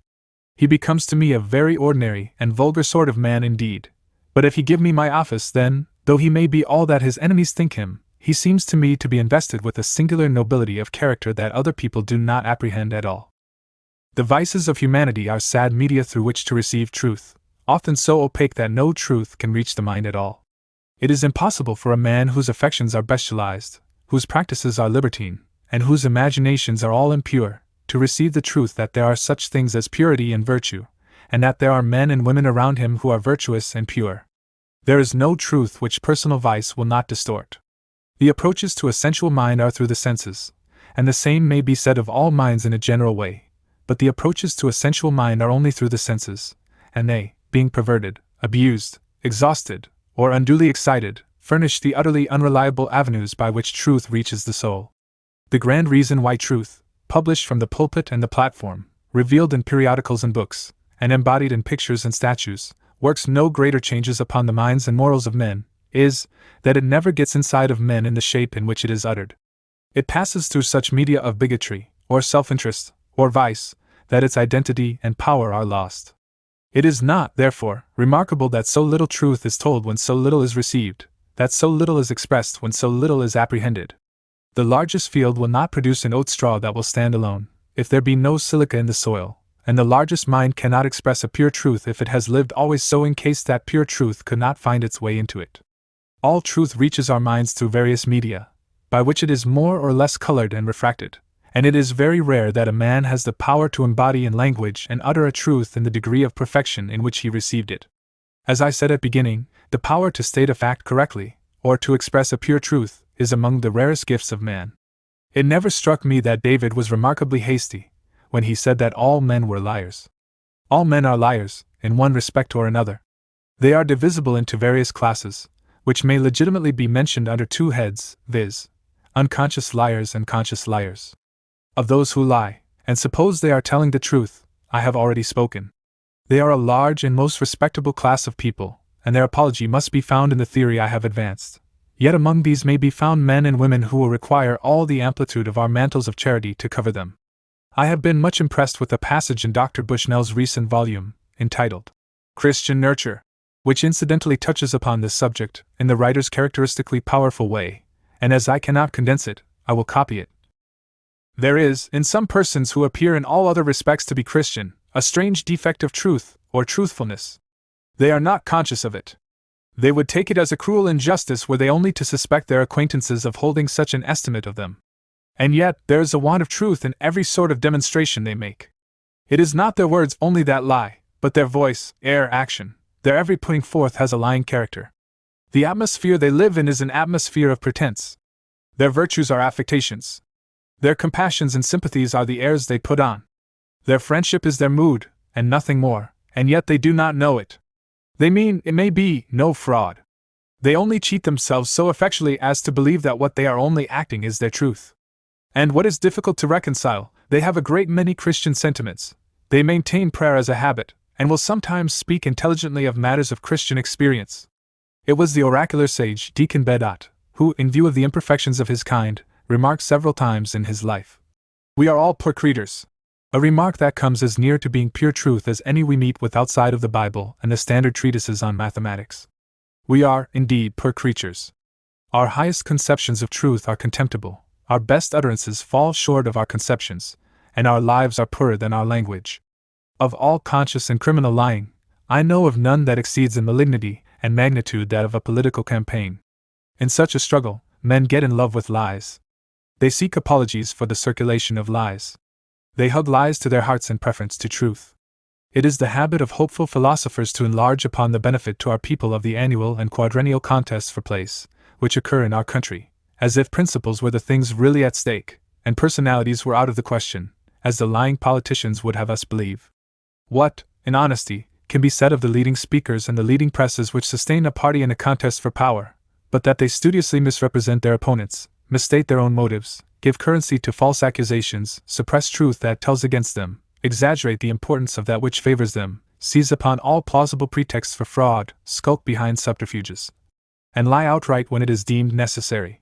And what can be expected more and better than this, when the leaders are office seekers, who live and thrive on the grand basilar lie that the motive which inspires all their action is a regard for the popular good? Of course, I speak generally. There are politicians and presses that are above personal considerations, but even these become infected with the prevalent poison of falsehood that is everywhere associated with their efforts.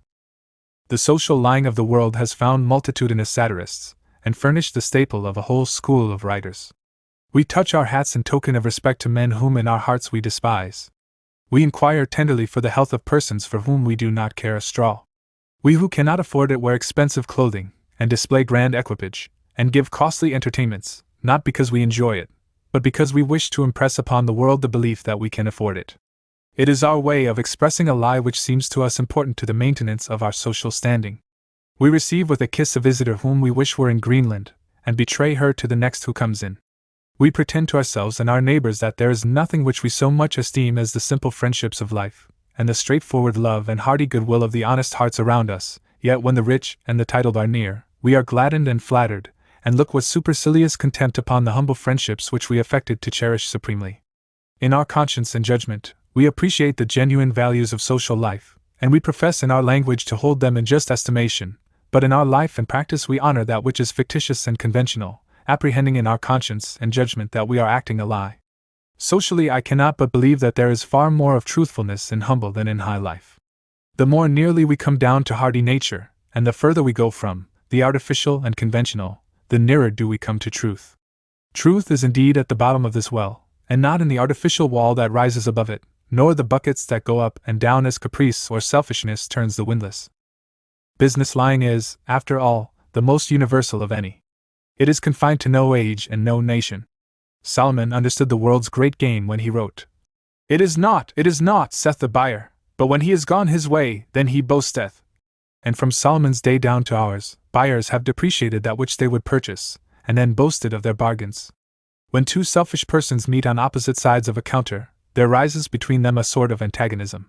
One is interested in selling an article of merchandise at the highest practicable profit, and the other is interested in obtaining it at the lowest possible price.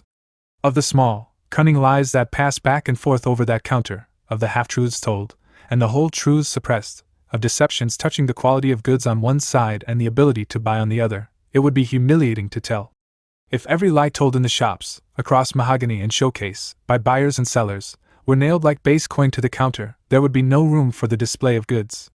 It is considered no mean compliment to a businessman to say that he is sharp at a bargain. Yet this sharpness is rarely more than the faculty of ingenious lying. A man who sells to me an article worth only $5 for twice that sum is a sharp man. But he cannot make such a sale to me without telling me, in some way, a lie. The price he puts upon his merchandise is a lie, essentially in itself. There is a great deal of business lying that by long habit becomes unconscious. If we take up a newspaper, we shall find that quite a number of the stores around us, kept by our excellent friends, have the largest and finest stock of goods ever displayed in the city. We shall find that they have been selling for years at unprecedentedly low prices, that they are selling at less than cost, that they are pushing off goods at rates ruinously low, and that they can offer bargains to buyers that will confound their competitors. I suppose that none of these advertisers think they are lying, or, if they do, that their lying is of a harmful character. Lying in this way is supposed to be part of the legitimate machinery of trade. Promising definitely to finish work without the expectation of keeping the promise, or being able to keep it, is another kind of half-unconscious lying. There are men engaged in various trades, in all communities, whose word is of no more value, when in the form of a promise to finish within a certain period a certain piece of work, than the fly-leaf of a last year's almanac.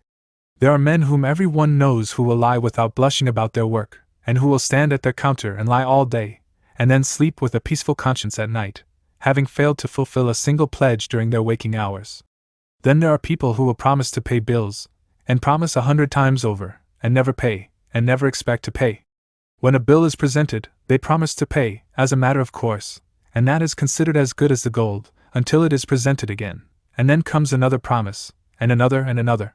The creditor knows the debtor lies, but many a debtor of this kind would feel insulted and injured by any spoken doubts of his truthfulness. But the field is large, and I am already beyond the limits which I set for myself in these essays. It will be seen that I regard truthfulness as, on the whole, a rare article in this world. It is in some respects necessarily so. Many men are incapable of stating a fact or telling a truth. They have not the power to comprehend or express either. The majority of men receive truth through such media of prejudice, selfishness, bigotry, sensuality, and the like, that they never get it pure, and are therefore incapable of uttering it correctly, even when their power of expression equals their power of perception, which is not commonly the case. So there is a world of unconscious lying, but I am sorry to believe that there is just as large a world of conscious lying. In politics, society, and business, the conscious and intentional lie abounds. Lord! How this world is given to lying! Well, all this can be improved. Men can cultivate the power to apprehend and express truth. They can cast off the prejudice, selfishness, bigotry, and sensuality that prevent them from receiving truth. They can refrain from conscious lying, and no one doubts that the world would be greatly improved by honest efforts directed to these ends. Only the naked soul, in eternity's white light, can be wholly truthful, but we can all try for it, and we shall find our highest account in trying. Lesson 6. Mistakes of penance. For of the soul the body form doth take, for soul is form and doth the body make. Spenser. Can sackcloth clothe a fault or hide a shame? Or do thy hands make heaven a recompense, by strewing dust upon thy briny face? No! Though thou pine thyself with willing want, or face look thin, or carcass ne'er so gaunt, such holy madness God rejects and loathes that sinks no deeper than the skin or clothes. Quarles. Beauty is truth, truth beauty. Keats. I have every reason to believe that God loves Shakers, but I do not think he admires them. I do not see how he can, but perhaps this is not a competent reason to offer in the premises. I saw a wagon load of what I supposed to be Shakers of both sexes, riding along the street, the other day, and I wondered what I should think of them if I had made them. I think I should have been about equally vexed and amused to see the lines that I had made beautiful, disguised, and every grace-giving swell of limb and bust, upon which I had exercised such exquisite toil, carefully hidden. They sat up very straight and prim, in a very square wagon, behind a square-trotting horse, driven by right lines, in a pair of hands that seemed to grow out of the driver's stomach, while his elevated, rectangular elbows cut rigidly against the air on either side. It was a vision for a painter, a house painter. A painter by trade. The long-haired, meek-looking men, with their flat-crowned, broad-brimmed hats, straight coats and neutral colors, and the women with their sugar-scoop bonnets, white kerchiefs and straight waists, looked like a case of faded wax figures, in prison uniform, that had come down to us from a former generation. I heaved a sigh as the wagon load of mortified and badly dressed flesh passed out of sight, and wondered if the souls inside of those bodies were as angular as their covering. I did not believe it. I do not believe it. I have no doubt that underneath those straight waistcoats hearts have throbbed at the sight of woman and child, and longed for home and family life, with yearnings that could not be uttered. Those straight-laced sensibilities have been thrilled by beauty, and bathed in the grace and glory of the life around them.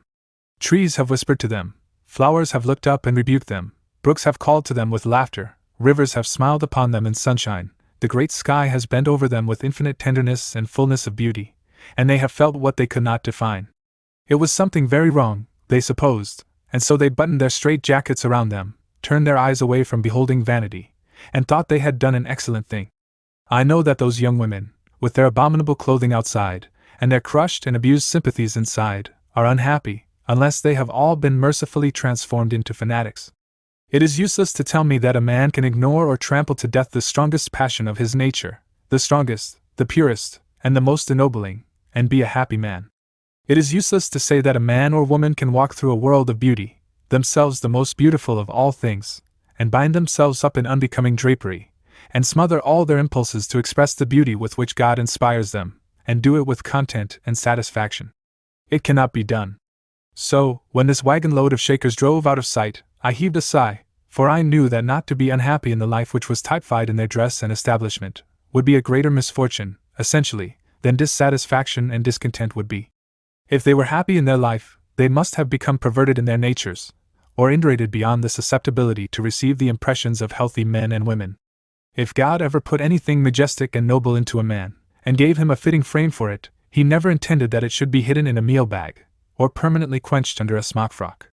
In the infinite variety which he has introduced into human character and into human forms and faces, there is no warrant for dressing men in uniform, but a most emphatic protest against it. If God made woman beautiful, He made her so to be looked at, to give pleasure to the eyes which rest upon her, and she has no business to dress herself as if she were a hitching post, or to transform that which should give delight to those among whom she moves, into a ludicrous caricature of a woman's form. I repeat that I have every reason to believe that God loves Shakers, but I do not think He admires them. If God admires the bodies He has made, He cannot admire them when they are covered by the Shaker dress, for it spoils the looks of them, and differs essentially from the plan which He pursues in draping all other forms of life. There is no grace about it, and no beauty of color. God admires clouds, I doubt not, when painted by the setting sun, and stars flashing in the heavens, and the flowers of myriad hues that are scattered over the earth. But if these are objects of His special admiration, as they are of ours, what can He think of a drab Shaker bonnet? What can He think when man and woman, the glory and crown of His creation, are entirely overtopped and thrown into the shade by birds and bees and blossoms, and go poking around the world in unexampled and ingeniously contrived ugliness? What does He think of men and women who take that passion of love, which was intended to make them happy, and give them sweet companionship, and bear young children to their arms, and trample it under their feet as an unholy thing, and to welcome to their hearts, in its stead, blackness, and darkness, and tempest? What does He think of lives out of which are shut all meaning and all individuality, and all love and expression of beauty, and all vivifying, liberalizing, and humanizing experience? I owe no grudge to the Shakers. I like their apple sauce, they ask a thrifty price for it, and have faith in the genuineness and the generation, under favorable conditions, of their garden seeds. But I object to their style of life and piety, and to everything outside of Shakerdom which looks like it. I object to this whole idea, and the Shakers have not monopolized it, that God takes delight in the voluntary personal mortification of His children, and that He approves of their going about, sad-faced and straight-laced, studiously avoiding all temptation to enjoy themselves. I have seen a deacon in the pride of his deep humility. He combed his hair straight, and looked studiously after the main chance, and while he looked, he employed himself in setting a good example. His dress was rigidly plain, and his wife was not indulged in the vanities of millinery and mantua-making. He never joked. He did not know what a joke was, any further than to know that it was a sin. He carried a Sunday face through the week. He did not mingle in the happy social parties of his neighborhood. He was a deacon. He starved his social nature because he was a deacon. He refrained from all participation in a free and generous life because he was a deacon. He made his children hate Sunday because he was a deacon. He so brought them up that they learned to consider themselves unfortunate in being the children of a deacon. They were pitied by other children because they were the children of a deacon. His wife was pitied by other women because she was the wife of a deacon. Nobody loved him. If he came into a circle where men were laughing or telling stories, they always stopped until he went out. Nobody ever grasped his hand cordially, or slapped him on the shoulder, or spoke of him as a good fellow. He seemed as dry and hard and tough as a piece of jerked beef. There was no softness of character, no juiciness, no loveliness in him. Now it is of no use for me to undertake to realize to myself that God admires such a character as this. I do not doubt that He loves the man, as He loves all men, but to admire his style of manhood and piety is impossible for any intelligent being. It lacks the roundness and fullness, and richness and sweetness, that belong to a truly admirable character. Such a man caricatures Christianity, and scares other men away from it. Such a man ostentatiously presents himself as one in whose life religion is dominant. It is religion that is supposed to rub down that long face, and inspire that stiff demeanor, and to make him at all points an unattractive and unlovable man. Of course it is not religion that does anything of the kind, but it has the credit of it with the world, and the world does not like it. It looks around, and sees a great many men who do not pretend to religion at all, and yet who are very lovable men. If religion can transform a pleasant man into a most unpleasant one, and change a free, bright, and happy home into a dismal place of slavery, and blot out a man's aesthetic and social nature, the world naturally thinks that getting religion would be almost as much of a misfortune as getting some melancholy chronic disease, and I do not blame it. It is not to be wondered at that the world should mistake, very much, the true nature of Christianity, when Christians themselves entertain such grievous errors about it. I suppose God is attracted to very much the same style of character that men are. Christ loved a young man at first sight, who lacked the very thing essential to his highest manhood. But He loved the kind of man He saw before Him. He was upright, frank-hearted, open-minded, and bright, and Jesus, beholding him, loved him. There are men whom one cannot help loving and admiring though they lack a great many things very needful, to make them perfect men. Now I put it to good, conscientious, Christian men and women, whether they do not take more pleasure in the society of a warm-hearted, generous, chivalrous, well-fed man of the world, than in the society of any of that class of Christians of whom the deacon I have mentioned is a type. I know they do, and they cannot help it. There is more of that which belongs to a first-class Christian character in the former than in the latter, and if I were called upon to test the two men by commanding them respectively to sell what they have and give to the poor, I should be disappointed were the deacon to behave the best. A character which religion does not fructify, does not soften, enlarge, beautify, and enrich, is not benefited by religion, or rather, has not possessed itself of religion. God loves that which is beautiful and attractive in character, just as much as we do, and it makes no difference where he sees it.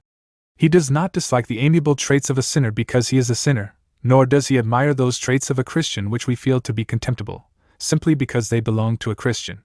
A Christian sucked dry of his humanity is as juiceless and as flavorless as a sucked orange, and I believe that God regards him in the same light that we do. He will save such, I doubt not, for their faith, and in the coming world they will learn what they do not know here. But the question whether they are as well worth saving as some of their neighbors may, I think, be legitimately entertained. In saying this, I mean to be either light or irreverent. I mean simply to indicate that some men are worth a great deal more to themselves and to their fellows than others. So, when I look abroad upon the world, and see men shaving their heads, and wearing nasty hair shirts, and shutting themselves up in cells, and living lives of celibacy, and when I see women retiring from the world which they were sent to adorn, populate, and bless, and Shakers driving around in square wagons and studiously ugly garments, and Christians who should know better abandoning all the bright and cheerful things of life, and feeling that there is merit in mortification, I cannot but feel that God looks down upon it all with sadness and pity. After doing everything in his power to make his children happy, after filling the world with good things for their use, and giving them abundant faculties for enjoying them, after endowing them with beauty, and a sense of that which is beautiful, it must be sad to him to see them wandering about in strange disguises, hugging to their half-rebellious hearts the awful mistake that, however much they may suffer, they are gaining favor thereby in the sight of their Maker. Of course, I believe in self-denial, and in the nobility of self-denial, for the good of others. But I believe that all self-denial that partakes of the character of penance, in whatever form and under whatever circumstances it may develop itself, is always a thing of mischief, and always a thing of error. It has its basis in the miserable theory that there is something in the passions and appetites with which God has constituted man that is essentially bad, a theory as impious as it is injurious, as fatal to all just conceptions of the divine being and of man's relations to him, as to all human happiness. Everything which is truly admirable is good and desirable in the degree by which it is admirable. A beautiful face and form are admirable, and just as good as they are admirable, just as good in their element of beauty. They are good for that quality, and in that quality, which excites our admiration. A beautiful bonnet, a beautiful dress, a beautiful brooch or necklace, are all admirable, and good because they are admirable, or good because everything admirable is necessarily good. A family over which the father presides with tender dignity, and in which the mother moves with love's divinest ministry, where the faces of innocent children are shining, while their voices make music sweeter than the morning songs of birds, is admirable, and it is good in all those respects which make it admirable. A well-dressed man or woman is admirable, and that thing is good in itself which makes them so. A man who carries his heart in his hand, who deals both justly and generously by men, who bears a sunny face and pleasant words into society, whose cultured mind enriches freely all with whom it is brought into relation, who has abundant charity for the weak and erring, and who takes life and what it brings him contentedly, is an admirable man, and good in all the points which make him admirable.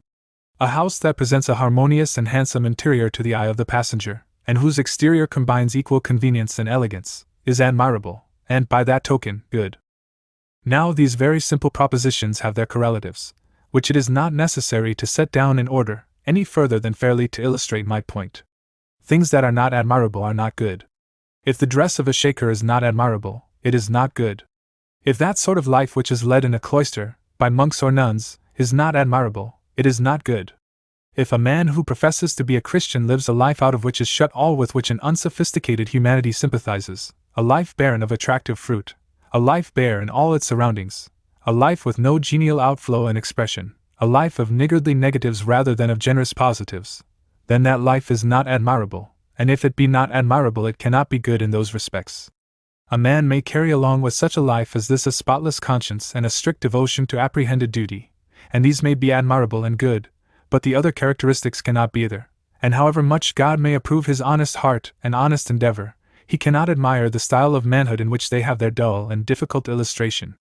The idea that I wish definitely to convey is this: that on the basis of a right heart, God would have us build up a bright, generous, genial, expressive Christian character, and use gratefully and gladly all those things which he has prepared to make life cheerful and admirable. I believe a saint ought to have a better tailor than a sinner, and be in all manly ways a better fellow. I believe a true Christian should be in everything that constitutes and belongs to a man the most admirable man in the world. I have an idea that God looks with the same kind of contempt on the prominent characteristics of certain styles of Christian men and women that men of the world do. There is nothing admirable in cant and wine, and nasal psalm singing, and men whose hearts are livers and whose blood is bile, and I cannot believe that he blames people for not admiring them, and not being attracted to them. I do not believe that an admirable Christian life is repulsive to the men of the world. I believe that wherever the human mind recognizes a rounded, chastened, rich, and outspoken Christian character, whether it belong to manhood or womanhood, it admires it, and feels attracted to it, by the degree in which it admires it.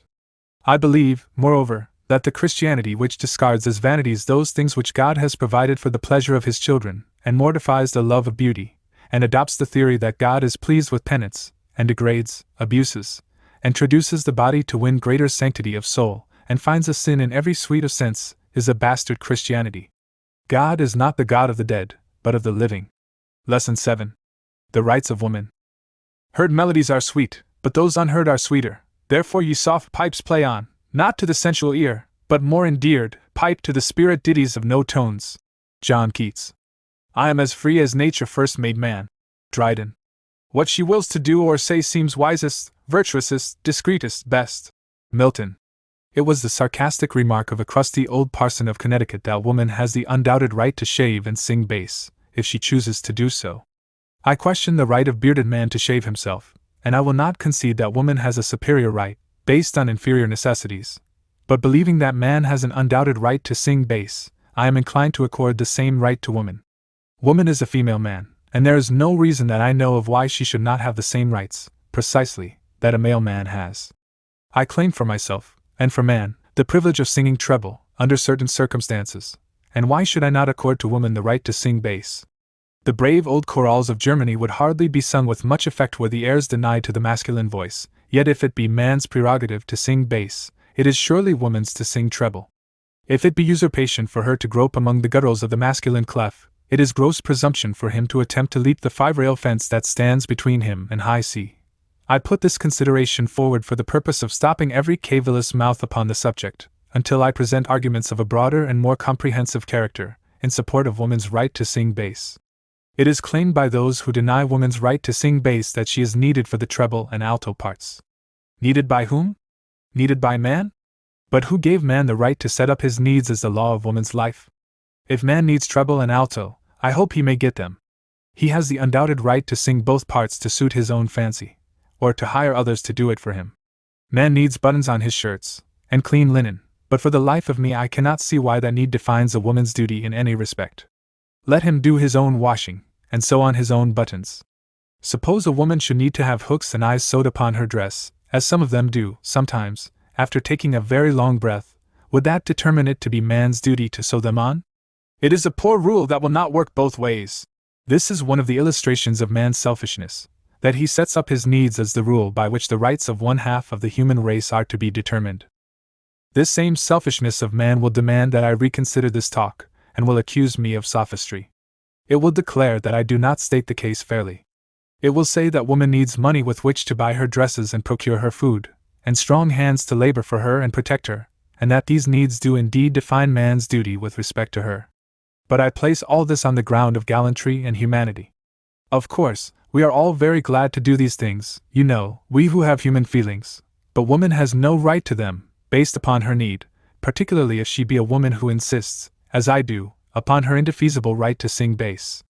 I know that it helps things along for a woman to look after a man's linen and buttons, and do his fine work generally, because she seems to have a kind of natural knack at the business. I am aware that it is exceedingly pleasant to hear a woman sing treble, if she sings it well, but I am talking, be it remembered, of woman's right to sing bass. Let us stick to the question. The enemies of this highest among the rights of woman are fond of alluding to the fact that only here and there a woman can be found who wishes to avail herself of her right, and practically to enter upon the work of singing bass. The large majority of women prefer to sing the soprano, while a few, of moderate views, adopt alto as a kind of compromise. But what has this fact to do with the matter of right and the premises? Most people prefer beefsteak without onions, but I never knew that fact to be brought forward as an argument against the right of a man to eat it with onions. It is possible, indeed, that if people were more accustomed to eating beefsteak with onions, or those savory vegetables were less objectionable in their style of perfume, there would be a majority in favor of the associated luxuries. We must remember, too, in considering this aspect of the question, that woman is, to a certain extent, a creature of whims. She is exceedingly apt to adopt a practice because it is fashionable. If it were fashionable for women to sing bass, how long would it be before the lower tones would find full development? And how long would it be before the men themselves would repeat those words of the immortal bard? Her voice was ever soft, gentle and low, an excellent thing in woman. After all, this sort of argument against women's right to sing bass answers itself.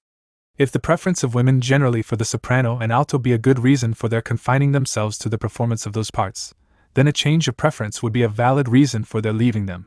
If individual right goes with general preference, then the pillars of the universe are uprooted, or we have no pillars worth mentioning. I suppose that women generally prefer indoor to out-of-door employments, labor that draws less upon muscle, and more upon ingenuity and delicate-fingered facility, but that settles nothing as to their right to engage in muscular toils in the open air. The German peasant woman has labored out of doors for many generations. The result has been the gradual approach to each other of her hips and shoulders, the extinguishment of that portion of her person known as the waist, and some noticeable flatness over the cerebral organs. But the German peasant woman has her right, and that is worth any sacrifice, you know. If she prefers hoeing cabbages to spinning flax, who shall hinder her? If all women should prefer hoeing cabbages to spinning flax, or any variety of yarn, who shall hinder them? So far as man is concerned, woman has a right to grow her shoulders just as near her hips, and wear a head as flat as she pleases. In short, the general preference of women with respect to anything decides no question of individual right, whatever. I will not admit that the general preference of women for private life imposes any obligation upon any woman to abstain from public life, or affects in any way her right to enter upon public life. I am aware that one would not like to have one's wife or sister an opera singer, or a public dancer, or a preacher, or a doctor in general practice, or a circus rider, or a popular lecturer, or an actress, but I am talking about the question of right. Most women would shrink from war, from its fatigues, its dangers, its bloody strife. But Joan of Arc asserted her right to go into war, and her name is engrossed upon the scroll of fame. All women have the same right to go to war that she had. I confess that I should like to see a regiment of women 6 feet high, officered by women, all dressed in balmorals illustrating the national colors, marching to battle in as close order as the peculiarity of their garments would permit, and accompanied by a corps of cavalry in side saddles. Such an assertion of woman's right would be grand beyond description. I should not care to live on very intimate terms with the colonel of the regiment, but I don't know as that has anything to do with this question. I was talking, however, about the right of women to sing bass, and must go on. It is declared by those who oppose this right that woman has no natural organs and aptitudes for bass. This is the strong point of the enemy, but it amounts to nothing. If woman fails, apparently, in organs and aptitudes for this part, it only shows what long years of abuse will accomplish. Let us never forget in this discussion that woman is only a female man, that there is no such thing as sex of soul, and that woman's vocal organs are built exactly like man's, as much like man's as her hands and her feet and her head are like his, a little smaller, perhaps, that's all. It is a familiar fact, I presume, that the little colts born of South American dams take to ambling as their natural step, simply because the men of South America have taught the fathers and mothers of these colts to amble through uncounted generations. Now in North America we train horses to trot, and the consequence is that amblers are scarce, and in most cases have to be educated to their gait. This is the way in which nature adapts herself to popular want and popular usage. The large variety of apples which load our orchards were developed from the insignificant crab, and the peach was the child of the almond, or the almond of the peach, I have forgotten which. Now I suppose, with some feeble doubts about it, that man and woman started exactly together, that her singing treble better than she does bass results from usage, and that her singing treble rather than bass was purely a matter of accident at first. All analogy teaches me that if she had begun on bass, and the other part had been given to man, we should be hearing today of Molly Patty, the charming new baritone, and The magnificent basso, Madame Jenny Lind Goldschmidt, while admiring crowds would toss flowers to Carl Forms. The unapproachable soprano, or Mario, the king of contraltos. I suppose that those who maintain that woman has no natural organs and aptitudes for singing bass would say that she has no natural organs and aptitudes for boxing and playing at ball. Just because woman holds her fists the wrong side up, as if she were kneading bread rather than flesh, it is claimed that she was not made for the manly art of self-defense, and from the wholly incompetent facts that she cannot throw a ball 3 feet against a common northwest wind, and is not as fleet as a deer, it is judged that she has no right to engage in baseball. But suppose all women had been accustomed to boxing and playing ball as much as the men have been, would they not have arrived at corresponding excellence? I know that as women are now, and they please me exceedingly, they have not muscle to hit from the shoulder with force sufficient to make them formidable antagonists, and I am aware that they lack something in the length of limb requisite for the rapid locomotion of the ball ground, but they have never had a chance. See what the washerwomen have done for themselves. They seem to be a separate race of beings, for they all have large arms and shoulders that would do honor to Tom Sayers. I have seen Negro slave women at work in the field, with a muscular development that would be the envy of a Bowery boy. The washerwomen and the field slaves show what can be done by cultivation. I know that their style of figure is not quite so attractive as I have seen, and I know that wherever there is an extraordinary tax upon muscle there is an extraordinary repression of mind and blunting of the sensibilities. But it must be remembered that we are talking about rights, now. I claim and maintain, I may as well come out with the whole of it, that a woman has a right to do anything she chooses to do, with perhaps the unimportant exception of becoming the father of a family. The truth is that women have never had a fair chance. They can do anything they are trained to do. The proper physical culture of woman, carried on through a competent number of generations, would develop her beyond all our present conceptions. She would be likely to arrive at a high condition of muscle and a low condition of mind, very unlike our present idea of the noblest type of womanhood. But very possibly our ideals of womanhood are conventional, or traditional. She has hands, and has a right to use them, a tongue, and the right to wag it in her own way, powers corresponding to those of man in all important respects, and the right to develop and employ them according to her taste and choice. I deny to man the privilege of defining the rights and duties of woman. A woman is mistress of her own actions and judge of her own powers and aptitudes, and if any woman thinks that she can do a man's work better than what society considers her own, then she has an undeniable right to do it, if she can get it to do, and is willing to accept the work with the conditions that attend it. I am a firm believer in woman's rights, especially her right to do as she pleases. It is possible that, before the law, she is not in possession of all her rights, but all wrongs in this direction will be corrected as time progresses. I speak particularly at this time of her right to sing bass, because it is a representative right, and covers, as with a lid, a whole chest full of others. Yet while I claim this right, I confess that I should not care to see it exercised to any great extent, for I think that treble is, by all odds, the finer and more attractive part in music. Is it worth while to exercise the right of singing bass, when it costs a good deal to get up a voice for it, and when treble comes natural and easy, and is very much pleasanter to the ear? Bass would be a bad thing for a lullaby, and could only silence a baby by scaring it. If I should have committed to me the melodies of the world, I would care very little about my right to sing those subordinate parts that gather around them in obedient harmonies. At least I think I would, unless some upstart man should deny my right to sing anything but melodies. If it were committed to me to sing like a bird, I would not care, I think, to exercise my right to roar like a bull. If I can witch the ears and win the hearts of men and women by doing that which I can do easily and naturally and well, then I shall do best not to exercise my right to do that which I can only do difficultly, and unnaturally, and ill. Woman, in my apprehension, is the mistress, not alone of the melody of music, but of the melody of life.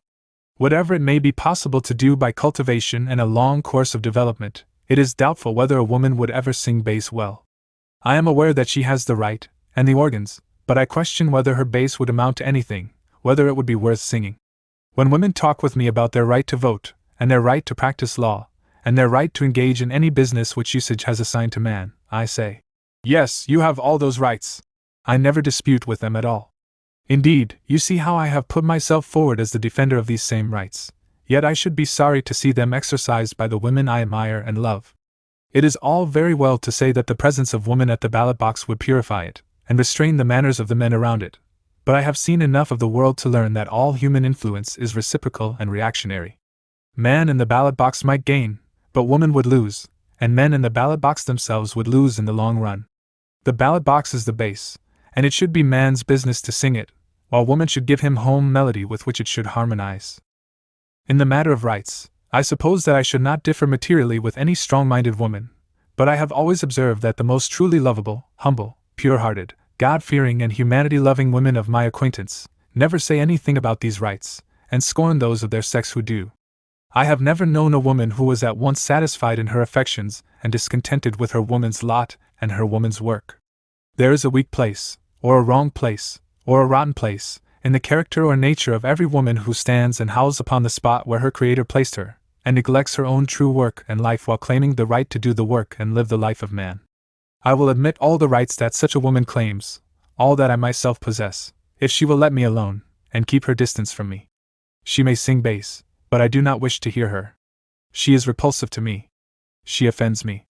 I believe in women. I believe they are the sweetest, purest, most unselfish, best part of the human race. I have no doubt on this subject whatever. They do sing the melody in all human life, as well as the melody in music. They carry the leading part, at least in the sense that they are a step in advance of us, all the way in the journey heavenward. I believe that they cannot move very widely out of the sphere which they now occupy, and remain as good as they now are, and I deny that my belief rests upon any sentimentality, or jealousy, or any other weak or unworthy basis.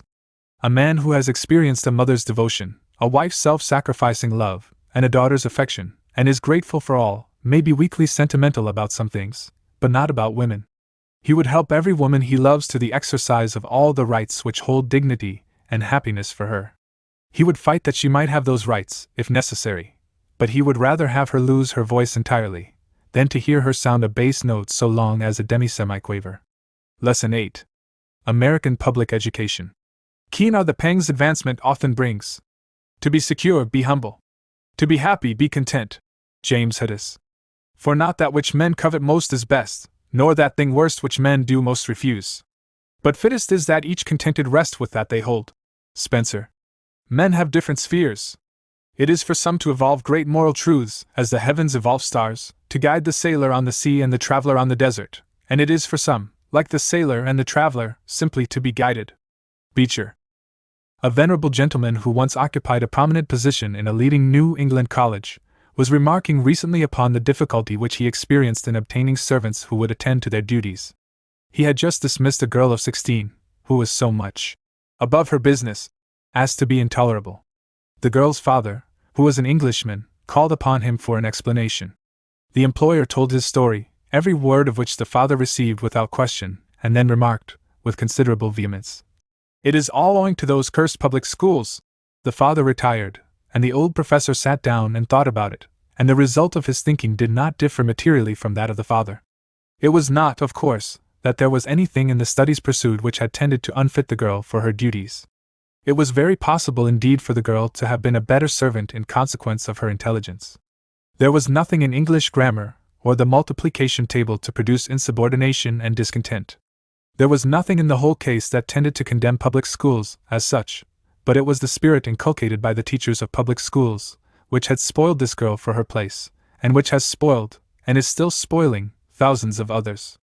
Let us look for a moment into the influence of such a motto as the following, written over a schoolhouse door, always before the eyes of the pupils, and always alluded to by school committees and visitors who are invited to make a few remarks. Nothing is impossible to him who wills. This abominable lie is placed before a room full of children and youth, of widely varying capacities, and great diversity of circumstances.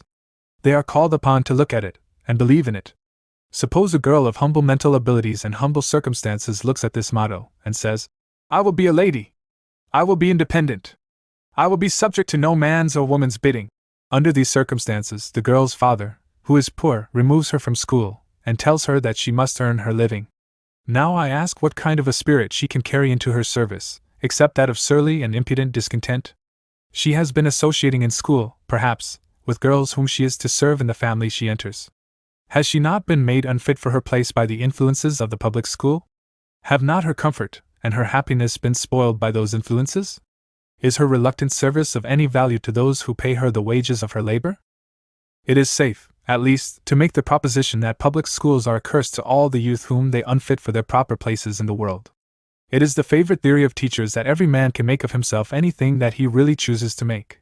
They resort to this theory to rouse the ambition of their more sluggish pupils, and thus get more study out of them. I have known entire schools instructed to aim at the highest places in society, and the most exalted offices of life.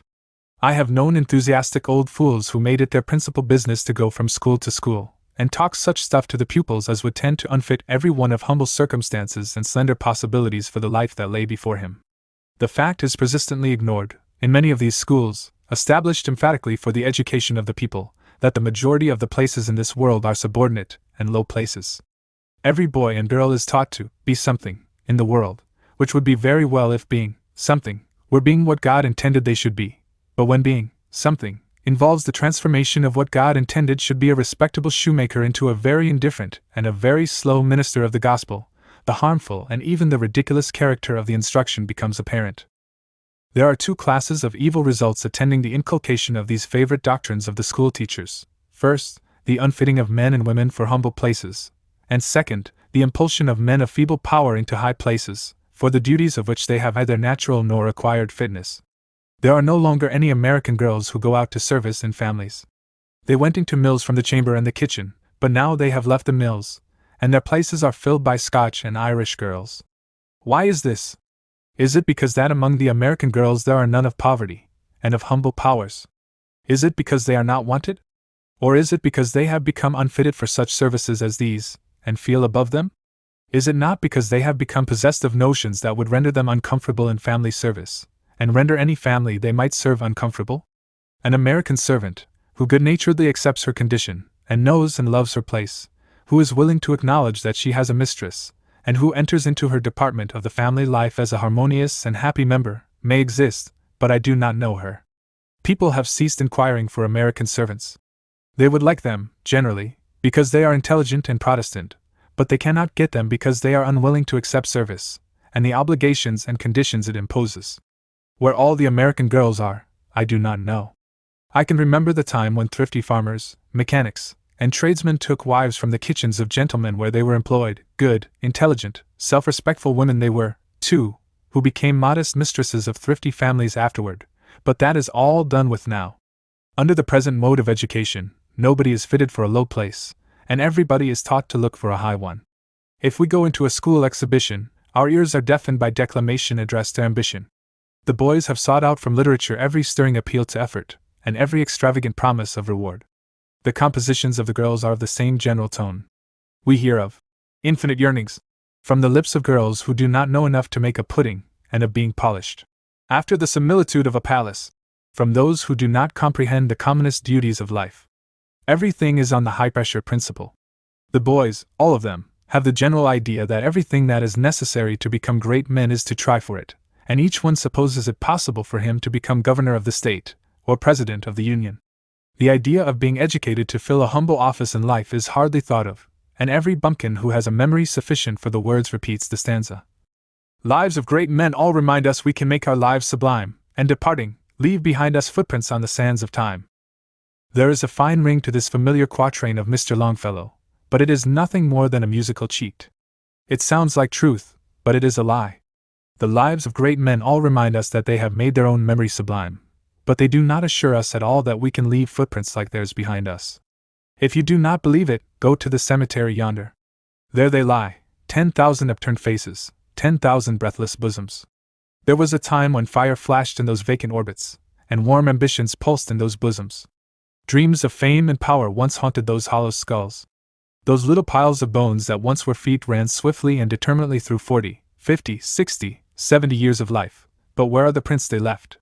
He lived, he died, he was buried, is all that the headstone tells us.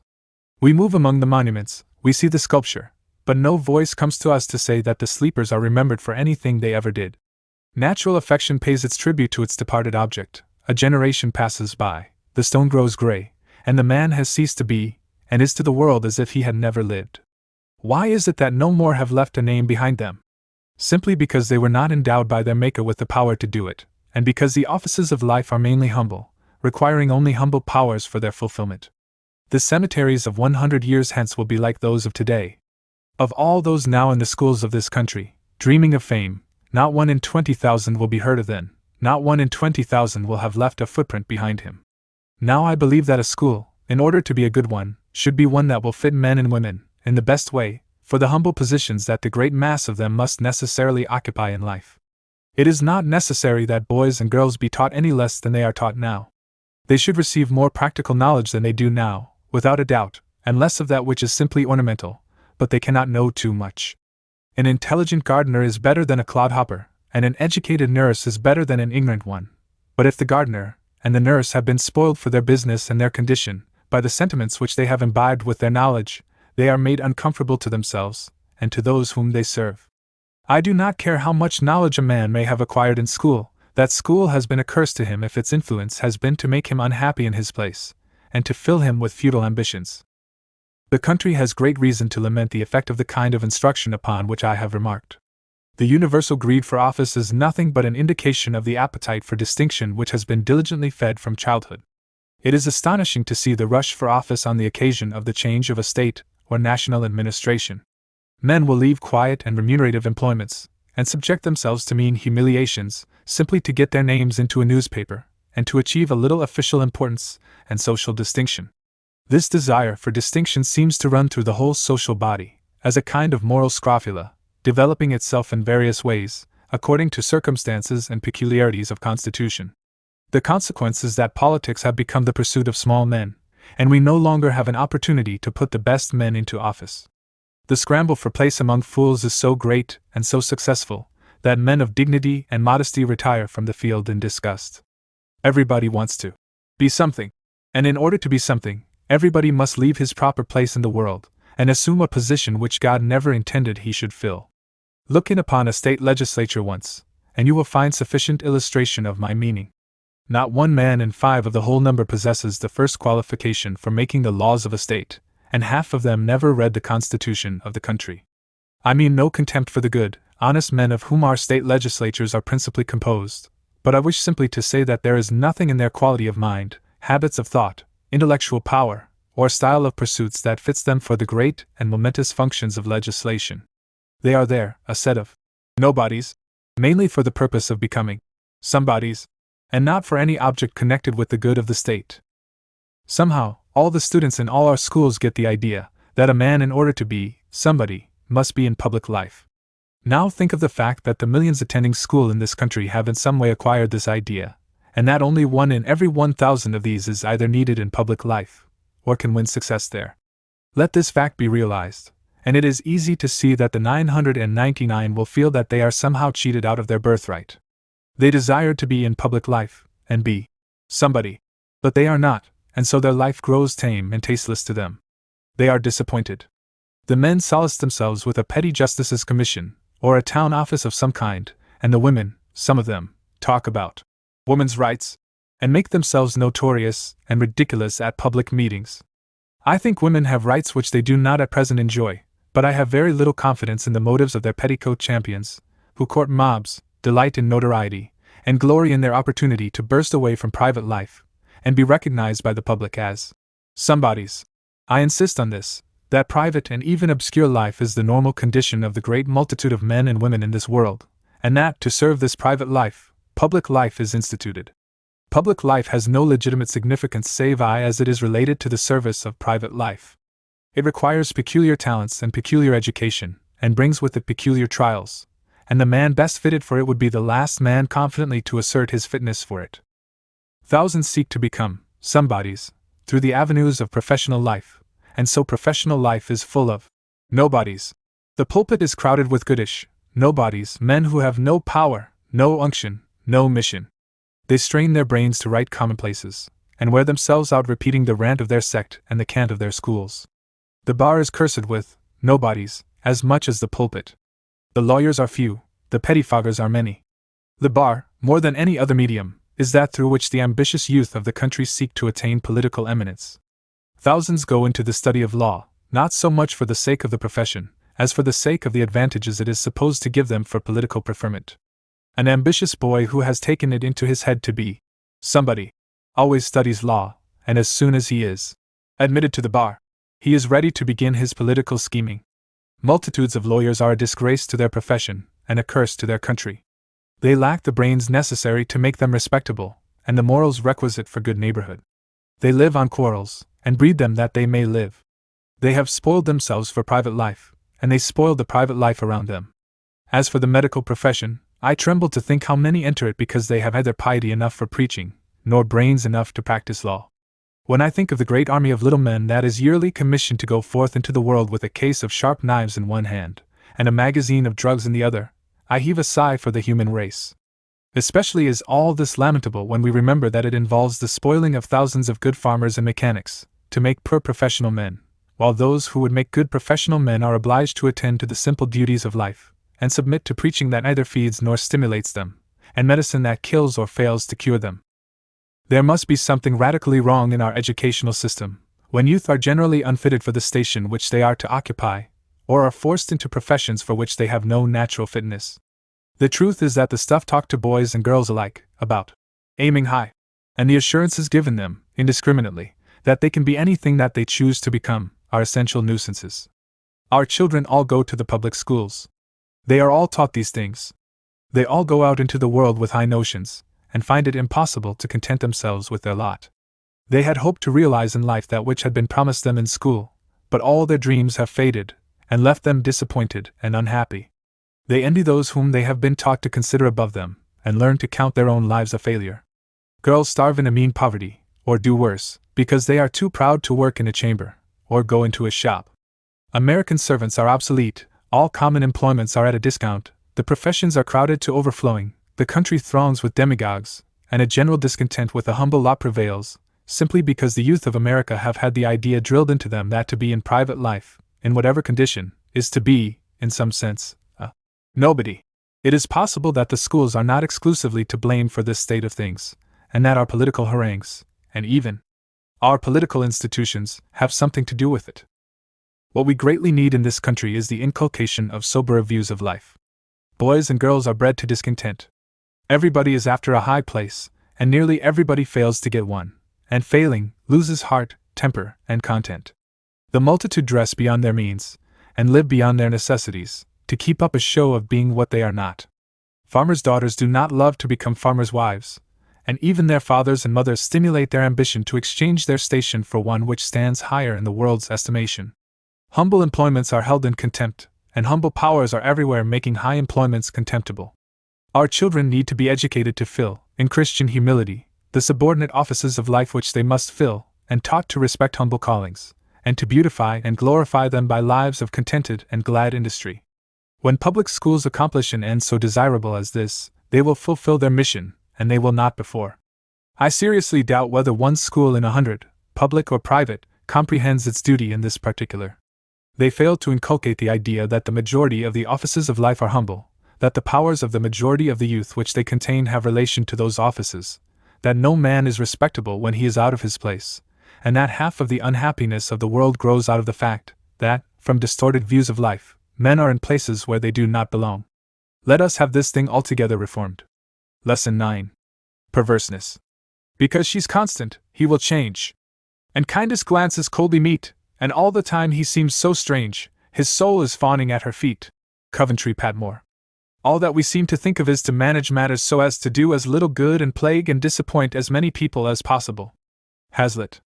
It seems to me, either that there is a great deal of human nature in a pig, or that there is a great deal of pig in human nature.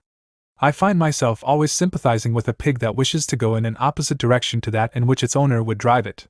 It would be a sufficient reason for me to desire to go eastward, that a man was behind me, with an oath in his mouth and a very heavy boot on his foot, endeavoring to drive me westward. We are jealous of our freedom. We naturally rise in opposition to a will that undertakes to command our movements.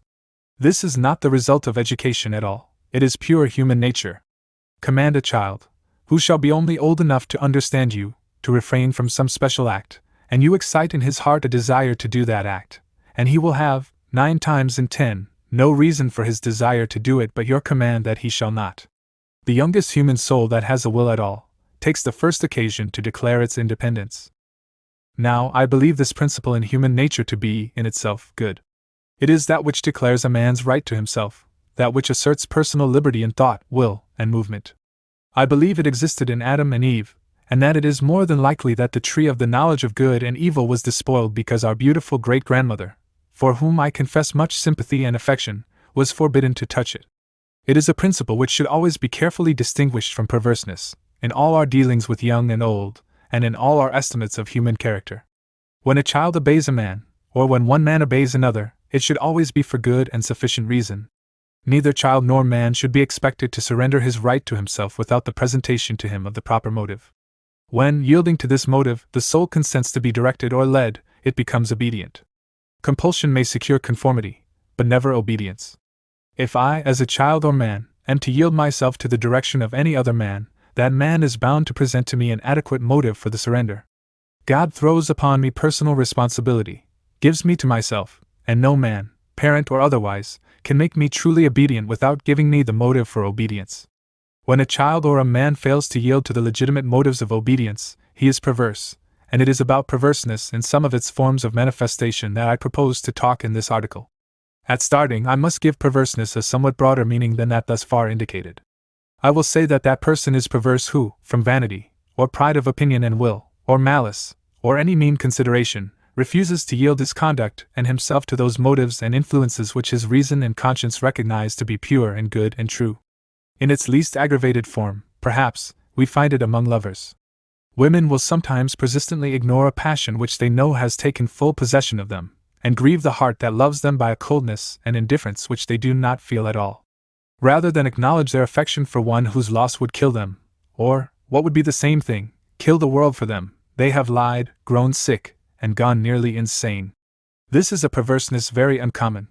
Sometimes lovers have been very tender and devoted so long as a doubt of ultimate mutual possession remained to give zest to their passion, but the moment this doubt has been removed, one or the other has become incomprehensibly indifferent. I have noticed that very few married pairs are matches in the matter of warmth and expression of passion between the parties. The man will be all devotion and tenderness, brimming with expressions of affection and exhibitions of fondness, and the woman all coolness and passivity, or, which is much more common, the woman will be active in expression, lavishing caresses and tendernesses upon a man who very possibly grows harder and colder with every delicate proof that the whole wealth of his wife's nature is poured at his feet, as a libation upon an altar. It is here that we see some of the strangest cases of perverseness that it is possible to conceive.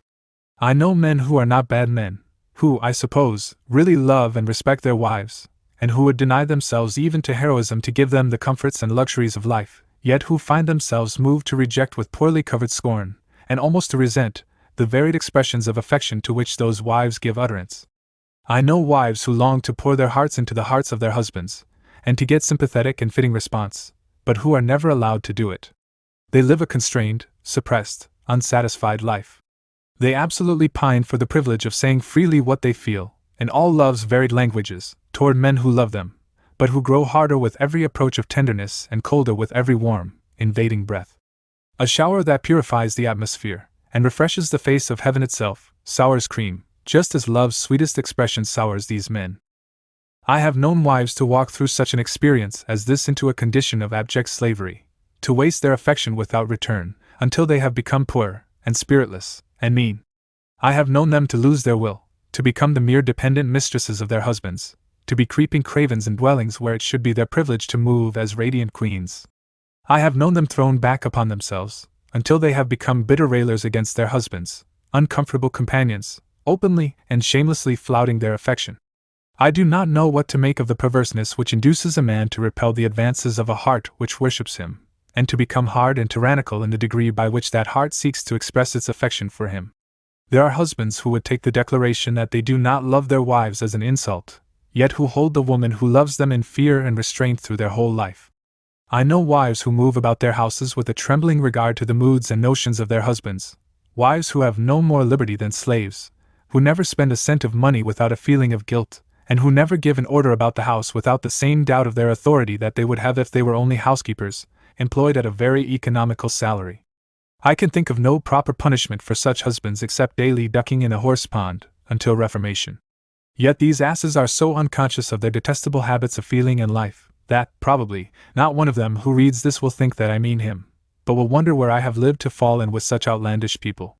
The most precious possession that ever comes to a man in this world is a woman's heart. Why some graceful and most amiable women whom I know will persist in loving some men whom I also know, is more than I know. I will not call their love an exhibition of perverseness, though it looks like it, but that these men with these rich, sweet hearts in their hands, grow sour and snappish, and surly and tyrannical and exacting, is the most unaccountable thing in the world.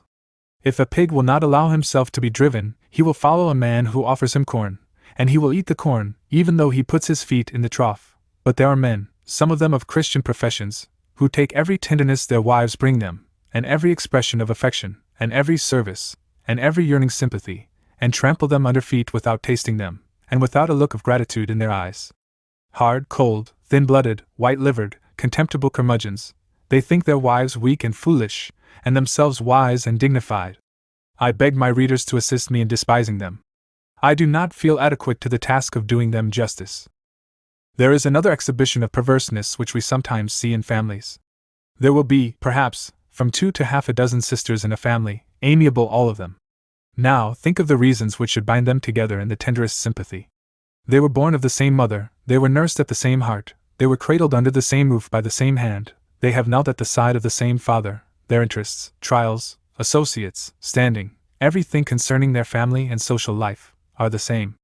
The honor of one intimately concerns the honor of the other, yet I have known such families of sisters fly apart the moment they became in any way independent of each other, as if they were natural enemies. I have seen them take the part of a friend against any member of the family band, and become disgusted with one another's society. Where matters have not gone to this length, I have seen sisters who would never caress each other, or, by any but the most formal and dignified methods, express their affection for each other.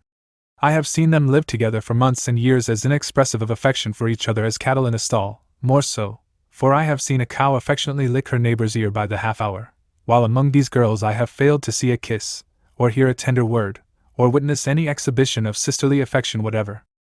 One of the most common forms of perverseness, though one of the most subtle and least known, is that shown by people who study to shut everybody out from a knowledge of their nature and their life.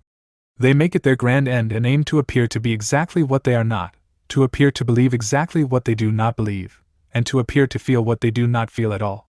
This is not because they are ashamed of themselves, or because they really have anything to conceal. They have simply taken on this form of perverseness. They will not, if they can help it, allow any man to get inside of their natures and characters. If they write you a letter, they will mislead you. They will say to you irreverent and shocking things, to prove to you that they are bold, and unfeeling, and unthoughtful, when they tremble at what they have written, and really show by their language that they are afraid, and full of feeling, and very thoughtful. If they have a sentiment of love for anybody, they take it as a dog would a bone, and go and dig a hole in the ground and bury it, only resorting to it in the dark, for private crunching. Very likely they will try to make you believe that they live a most dainty and delicate life, that the animals of the field, and the fowls of the air love them, and come at their call, that clouds arrange themselves in heaven for their benefit, and are sufficiently paid for the effort by their admiration, that flowers excite them to frenzy, a very fine frenzy, indeed, and that all sounds shape themselves to music in their souls. They would have you think that they live a kind of charmed life, that the sun woos them, and the moon pines for them, and the sea sobs because they will not come, and the daisies wait lovingly for their feet. Yet, if you knew the truth, you would see that they sit discontentedly among the homeliest surroundings of domestic life, with their sleeves rolled up. Confound them! This variety of perverseness seems very inexplicable. I have seen much of it, but do not know what to make of it. There is doubtless something morbid in it. It is often carried to such extremes, and managed so artfully, that multitudes are deceived by it. I know of some very beautiful natures that pass in the world for rough and coarse. I know men who have the reputation of being hard and harsh, yet who are, inside, and in their own consciousness, as gentle and sensitive as women, who put on a stern air and a repellent manner, when they are really yearning for sympathy. I have seen this air and manner broken through and battered down by a friendly man, who found what he suspected behind it, a generous, warm, noble heart. This perverseness seems to be akin to that of the miser who knows he is rich, takes his highest delight in being rich, and yet dresses meanly, and fares like a beggar rather than be thought rich. Women hide themselves more than men. They are generally more sensitive, and their life and circumscribed habits have a tendency to the formation of morbid moods, and this among the number. Of the perverseness of partisanship in politics much is written, and my pen need not dip into it, but there is a perverseness exhibited by Christian churches in their quarrels that should be exposed and discussed, because some people have an impression that it may possibly be piety. For dumb squizzle, red permanence. said an editor, correcting a typographical error that had found its way into his journal. It seems as strange that perverseness should be mistaken for piety, as that permanence should be mistaken for dumb squizzle, but I believe it often is. Let some little cause of disturbance arise, and become active in a church, and it is astonishing how both parties go to work and pray over it. The pastor, perhaps, has said something on the subject of slavery, or he does not preach doctrine enough, or he preaches the wrong sort of doctrine, or he does not visit his people enough, or there is a row about the singing, or about a change in the hymn books, or about repairing the church, or buying an organ, or something or other, and straightway sides are taken, and the wills of both parties get roused. It is sometimes laughable, it would always be, only that it is too sad, to see how quickly both parties grow pious, as they grow perverse. It would seem, as the strife waxes hot, that the glory of God was never so much in their hearts as now. They pray with fervor, they are constant in their public religious duties, they pass through the most scrupulous self-examinations, and then fight on to the bitter end, believing, I suppose, that they are really doing God's service, when they are only gratifying their own perverse wills. Churches have been ruined, or divided, or crippled in their power, by a cause of quarrel too insignificant to engage the minds of sensible worldly men for an hour. I have heard it said that church quarrels are the most violent of all quarrels, because religious feelings are the strongest feelings of our nature. I confess that I do not see the force of this statement, for it does not appear to me that religious feelings have much to do with these quarrels.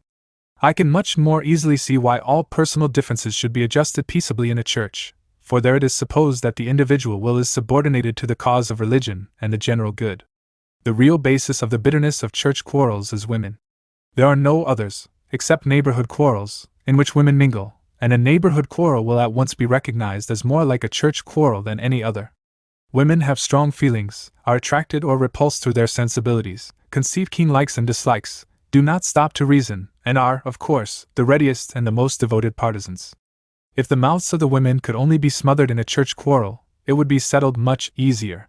Of all the perverse creatures in this world, a woman who has thoroughly committed herself to any man, or any cause, is the least tractable and reasonable.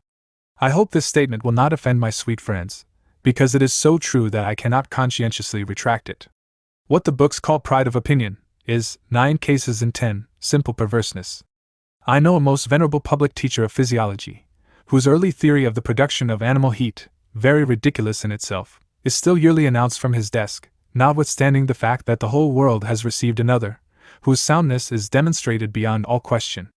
As he, year after year, declares his belief that animal heat is produced by corpuscular friction in the circulating blood, there is a twinkle of the eyes among his amused auditors which says very plainly, "The old gentleman does not believe this himself." The youngest student before him knows better than to give his theory a moment's consideration. Well, the old doctor is not alone. The world is full of this kind of thing. Men adhere to old opinions and old policies long after they have learned that they are shallow or untenable, not from a genuine pride of opinion. I doubt very much whether there really is anything that should be called pride of opinion, but from genuine perverseness of disposition. Men will give, in some heated moment, an opinion touching someone's character or powers, and though that opinion be proved to be wrong 1,000 times, they will never acknowledge that they have made a mistake. This is simple perverseness, of the meanest variety. There are some kinds of perverseness which impress one not altogether unpleasantly, but this affects a man with equal anger and disgust. Perverseness is a sign of weakness, nay, an element of weakness, in man or woman. It is no legitimate part of a true character. The generous, outspoken man, who is not afraid to show himself, and what there is in him, who cares more about the right way than his way, who throws away an opinion as he would throw away an old hat, the moment he finds it is worthless, and who good-naturedly allows the frictions of society to straighten out all the kinks there are in him, is the strong man always, and always the one whom men love.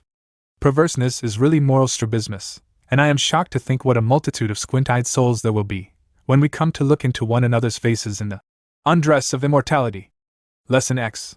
Undeveloped resources. The world is God's seedbed. He has planted deep and multitudinously, and many things there are which have not yet come up. Beecher. One of the richest and best of the smaller class of American cities is New Bedford, and the secret of its wealth and beauty is oil. It is but a few years since the immense fleet of vessels that made that thrifty port their home went out with certainty of success in their dangerous enterprises, and came back loaded down with spoil. All that beautiful wealth was won from the deep, and for years as many ships came and went as there were dwellings to give them speed and welcome. but the glory and the gain of the whale fishery are past. The noble prey, too persistently and mercilessly pursued, has retired northward and hidden among the icebergs. Now, when a ship's crew win a cargo, they win it from the clutches of eternal frost. It seems certain that the fishery will dwindle, year after year, until, at last, only a few adventurers will linger near the pole, to watch for the rare game that once furnished light for the civilized world. All this is very unpleasant for New Bedford, but are we to have no more oil? Is nature failing? Will the time come when people must sit in darkness? A few months ago a man in Pennsylvania took it into his head to probe the ground for the source of a certain oil that made its appearance upon the surface. Down into the bowels of the earth he thrust his steam-driven harpoon, until he touched the living fountain of oil, which, gushing up, half drowned him. Now, all the region round about him swarms with industry. Thousands of men are hurrying to and fro, the puff of the engine is heard everywhere. Tens of thousands of barrels of oil are rolled out and turned into the channels of commerce. Eager-eyed speculators throng all the converging avenues of travel, and a waiting world of consumers take the oil as fast as it is produced.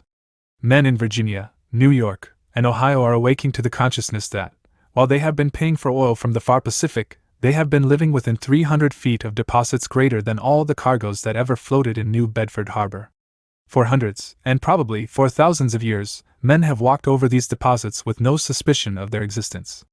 Geologists have looked wise, as is their habit, but have given no hint of them. The simple truth appears to be that when, in the history of the world, it became necessary for these firmly fastened storehouses of oil to be uncovered, they were uncovered. Nature had held them for untold thousands of years for just this emergency. When the whales ceased spouting, the earth took up the business, and here she blows, and there she blows, are heard in Tideout and Titusville, while New Bedford sits sadly by the sea, and thinks of long-absent crews to whom the cry has become strange. I cannot but look upon this discovery of oil in the earth as one of the most remarkable and instructive revelations of the age. It has shown to me that, whenever human necessity demands anything of the world of matter, the demand will be honored. Whenever animal life, or the muscle of man or brute, has shown itself unequal to the wants of an age, nature has always responded to the cry for help. Inventors are only men who act as pioneers, and who go forward to see what the human race will want next, and to make the necessary provisions. An inventor has profound faith in the exhaustless resources of nature. He knows that if he bores far enough, and bores in the right direction, he will find that which the world needs. He is often no more than the discoverer of a secret which nature has kept for the satisfaction of the wants of an age. A lake yoked to a coal bed would generally be voted a slow team, but the inventor of the steam engine saw how it could be made a very fast and a very powerful one, and we who live now are able to see that the discovery was made at the right time, and that, for the emergencies of this latter day, it has really quadrupled the power of civilized man. Think how nature has risen grandly up to meet every occasion for new resources. The revolution wrought by steam in the business of the world created great wants, every one of which was filled as soon as felt. Quicker modes of communicating thought were needed to give us all the advantages of the increased facility of carriage, and Mr. Morse was permitted to uncover the telegraph. More money was wanted for the increased business of the world, and the gold fields of California and Australia were unveiled. It has always been so. In the march of the human race along the track of history, nature has pulled aside the veil in which she hides her treasures, to display that which she has kept in store for every epoch. In all the future I have no doubt that whenever oil shall be wanted, oil will be had for the boring. The world is fitted up with supplies for all the probable and possible wants of the human race. We are treading every day upon the lids of great secrets that await the wants of the larger style and finer type of life that lie before us. Discovery has but just begun, and will, I doubt not, be as rife in future ages as in this. There is no end of it, yet the world is a thing to be weighed and measured. It is so many miles around it, and so many miles through it. Never mind, it has more in it than humanity can exhaust. When we talk of the material world, especially in its relation to the constantly developing wants of man, we talk simply of the kitchen and larder of humanity. We have not ascended into the drawing room, or conservatory. The moment we step out of the consideration of manifested nature, we come into a world which may either be weighed nor measured, the world of thought. I suppose that no author has ever entered a large library and stood in its alcoves and studied its titles long without asking himself the question, "What is there left for me to do?" It seems as if men had been reaching in all directions for the discovery of thought since time began, and as if there were absolutely nothing new to be said upon any subject. Yet every age has always demanded its peculiar food, and every age has managed to get it. Certain great and peculiarly fruitful subjects, blowing in the sea of thought, have attracted whole fleets of authors for many years, and they are doubtless chased away no more to return. But here and there, while time shall last, strong men will bore down to deposits of thought unsuspected by any of the preceding generations of men, and there will gush up streams to light the nations of the world. For the world of thought is, by its nature, exhaustless. The world of thought is the world in which God lives, and it is infinite like Himself. We reach our hands out into the dark in any direction, and find a thought. It was God's before it was ours, and on beyond that thought lies another, and still another, ad infinitum. If our arms were long enough, we should be able to grasp them as well as the first. All that it wants is the long arm to give us the command of deposits that would astonish the world. Authors have become eminent according to their power to reach further than others out into the infinite atmosphere of thought which envelopes them. Authors, like inventors, are rarely more than discoverers. If God, who is omniscient, sees all truth, and apprehends the relations of every truth to every other truth, all an author can do is, of course, to find out what God's thoughts are. And every age is certain to find out the thought that is essential to it. When the world had exhausted Aristotle, and the wide school of philosophers who embraced him in their systems, Bacon, self-instituted, stepped before the world as its teacher. He came when he was wanted, and his age gave him audience, and took the better path which he pointed out to it. It was in the golden age of the drama, the age in which the drama was what it never was before, and will never be again, a great agent of civilization, that Shakespeare appeared. We call his plays creations, but surely they were not his. He no more than discovered them. The reason why they stir us so much is that God created them. His age wanted them, and he had the insight into the world of thought which enabled him to enter in and lead them out. The reason why we have not had any great dramatists since is that succeeding ages have not needed one.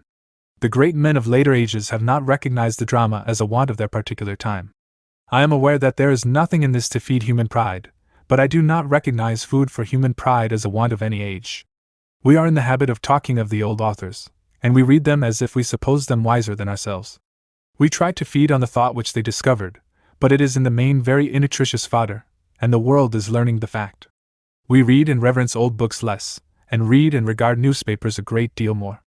The thought which our own age produces is that which we are learning to prize most. We buy beautiful editions of Scott, but we read Dickens and Thackeray and Mrs. Stowe, in weekly and monthly numbers.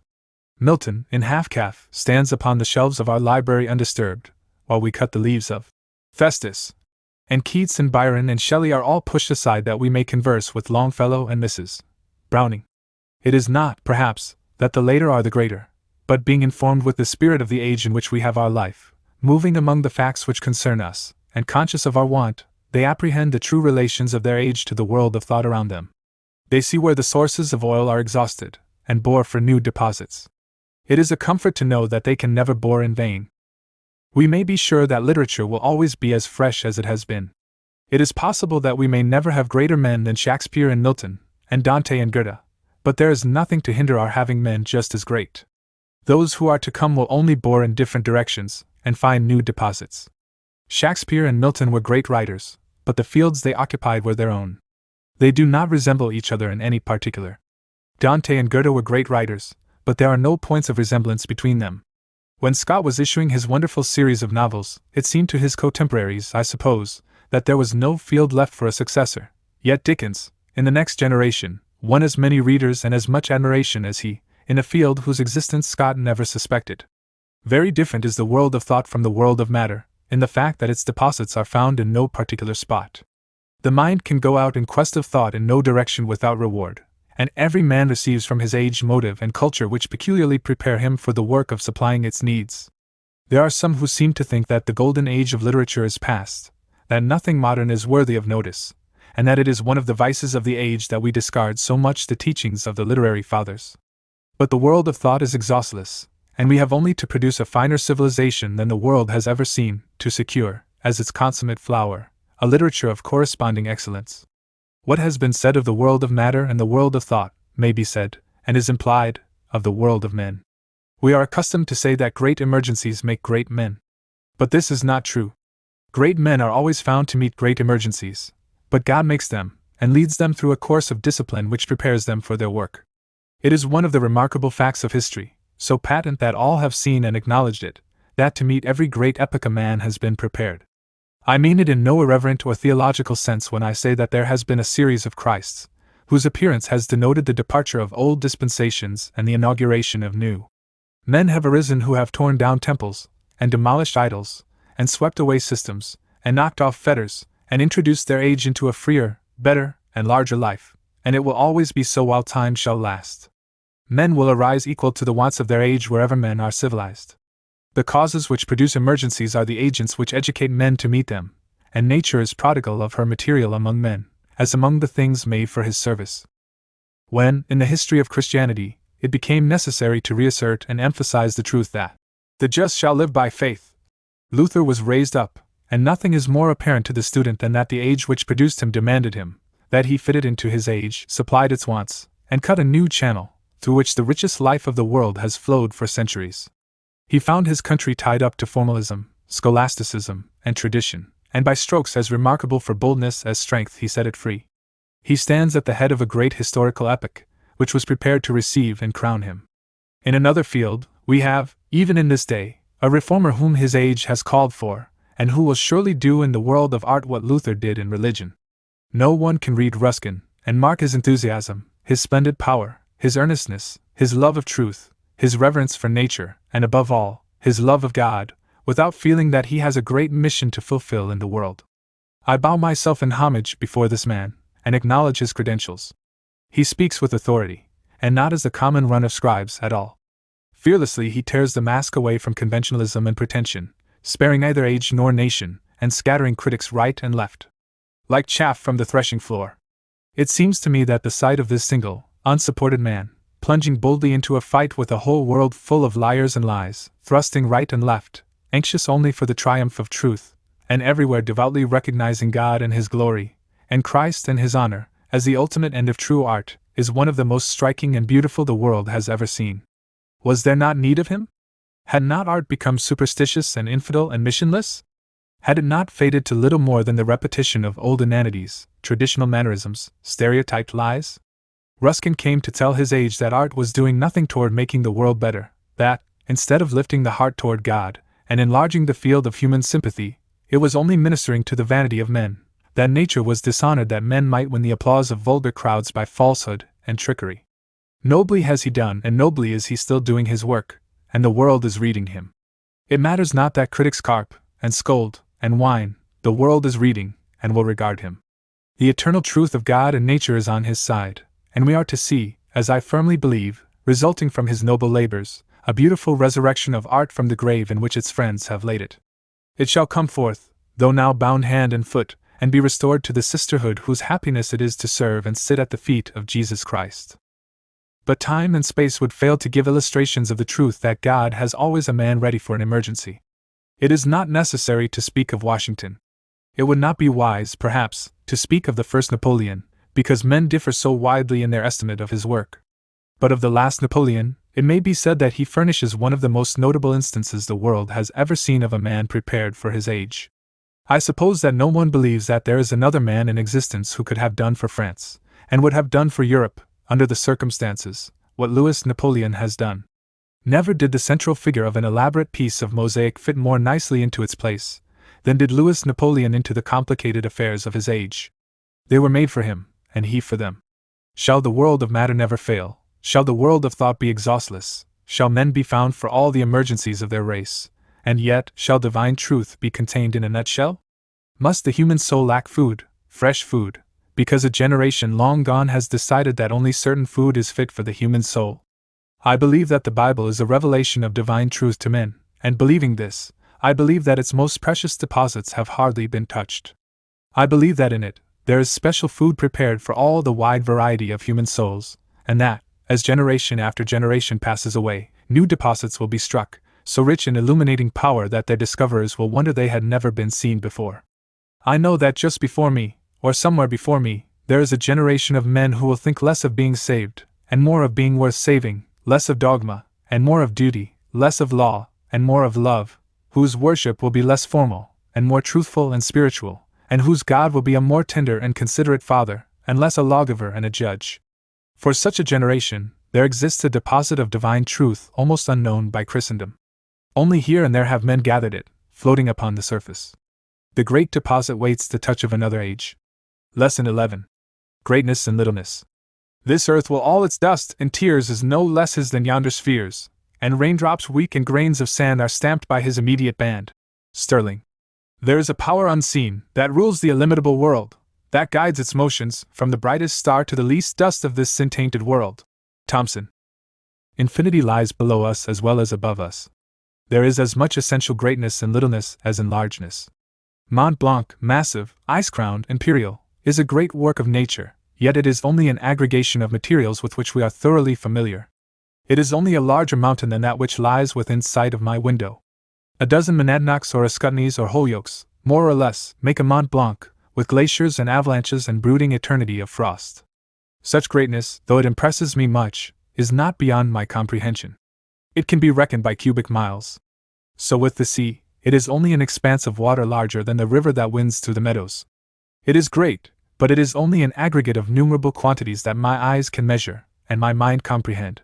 These are great objects, and they are great particularly because they are large. They are above me, and they lead me upward toward creative infinity.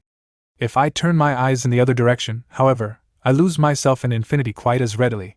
If I pick up a pebble at the foot of Mont Blanc, and undertake the examination of its structure, the elements which compose it, the relations of those elements to each other, the mode of their combination, I am lost as readily as I should be in following the footsteps of the stars. If I undertake to look through a drop of water, I may be arrested at first, indeed, by the sports and struggles of animalcular life, but at length I find myself gazing beyond it into infinitude, using it as a lens through which the Godhead becomes visible to me. I can dissect from one another the muscles and arteries and veins and nerves and vital viscera of the human body, but the little insect that taps a vein upon my hand does it with an instrument, and by the operation of machinery which are beyond my scrutiny. They belong to a life and are the servants of instincts which I do not understand at all. These thoughts come to me, borne by certain memories. I know a venerable gentleman of Buffalo, Dr. Scott, who did, and who still does, very great things in a very small way. At the age of 70 he became conscious of decaying power of vision. Being professionally a physician and naturally a philosopher, he conceived the idea that the eye might be improved by what he denominated a series of ocular gymnastics. He therefore undertook to exercise his eyes upon the formation of minute letters, working upon them until the organs began to be weary, and then, like a prudent man, resting for hours. By progressing slowly and carefully, he became, at last, able to do wonders in the way of fine writing, and also became able to read the newspapers without glasses. Here's a hint for some clever Yankee, as good as a fortune. Now, reader, prepare for a large story, but be assured that it is true, and that my hands have handled and my eyes seen the things of which I tell you. At the age of 71, Dr. Scott wrote upon an enameled card with a style, on space exactly equal to that of one side of a 3-cent piece, the Lord's Prayer, the Apostles' Creed, the parable of the 10 virgins, the parable of the rich man and Lazarus, the Beatitudes, the 15th Psalm, the 120th Psalm, the 133rd Psalm, the 131st Psalm, and the figures 1860. Every word, every letter, and every point of all these passages was written exquisitely on this minute space, and that old man not only saw every mark he made, but had the delicacy of muscular action and steadiness of nerve to form the letters so beautifully that they abide the test of the highest magnifying power. They were, of course, written by microscopic aid. Now, who believes that it does not require more genius and skill to execute this minute work than it does to bore a Hoosick tunnel, or build a Victoria Bridge, or put a dam across the Connecticut, or construct an Erie Canal? I do not speak of the relative importance of the great works and the small, but of the relative amount and quality of the power that is brought to bear upon them. In a very important sense, the greatest thing a man can do is the most difficult thing he can do. The most difficult thing a man can do may not be the most useful, or in any sense the most important, but it will measure and show the limits of his power. Work grows difficult as it goes below a man, quite as rapidly as it does when it rises above him. It costs as much skill to make a dainty bit of jewelry as it does to carve a colossal statue. It actually costs more power to make the chain of gold that holds the former, than it does to forge the clumsy links by which the latter is dragged to its location. Thus, whether man goes down or up, he soon gets beyond the sphere of his power. The further he can carry himself in either direction, the more does he demonstrate his superiority over the majority of men. The more difficult the task which he performs, the further does he reach toward infinity. In the town of Waltham there is a manufactory of watches which I have examined with great interest. It is here undertaken to organize the skill which has been achieved by thousands of patient hands, and submit it to machinery, and it is done. Everything is so systematized, and the operations are carried on with such exactness, that, among 100 watches, corresponding parts may be interchanged without embarrassment to the machinery. The different parts are passed from hand to hand, and from machine to machine, each hand and each machine simply doing its duty, and when from different and distant rooms these parts are assembled, and cunning fingers put them together, every wheel knows its place, and every pivot and every screw its home, though it be picked without discrimination from a dish containing 10,000. Yet among these parts there are screws of which it takes 150,000 to make a pound, and shafts and bearings which are so delicately turned that 5,000 shavings will only extend a lineal inch along the steel. This is the way American watches are made, and this is the way in which the highest practicable perfection is reached in the manufacture of these pocket monitors.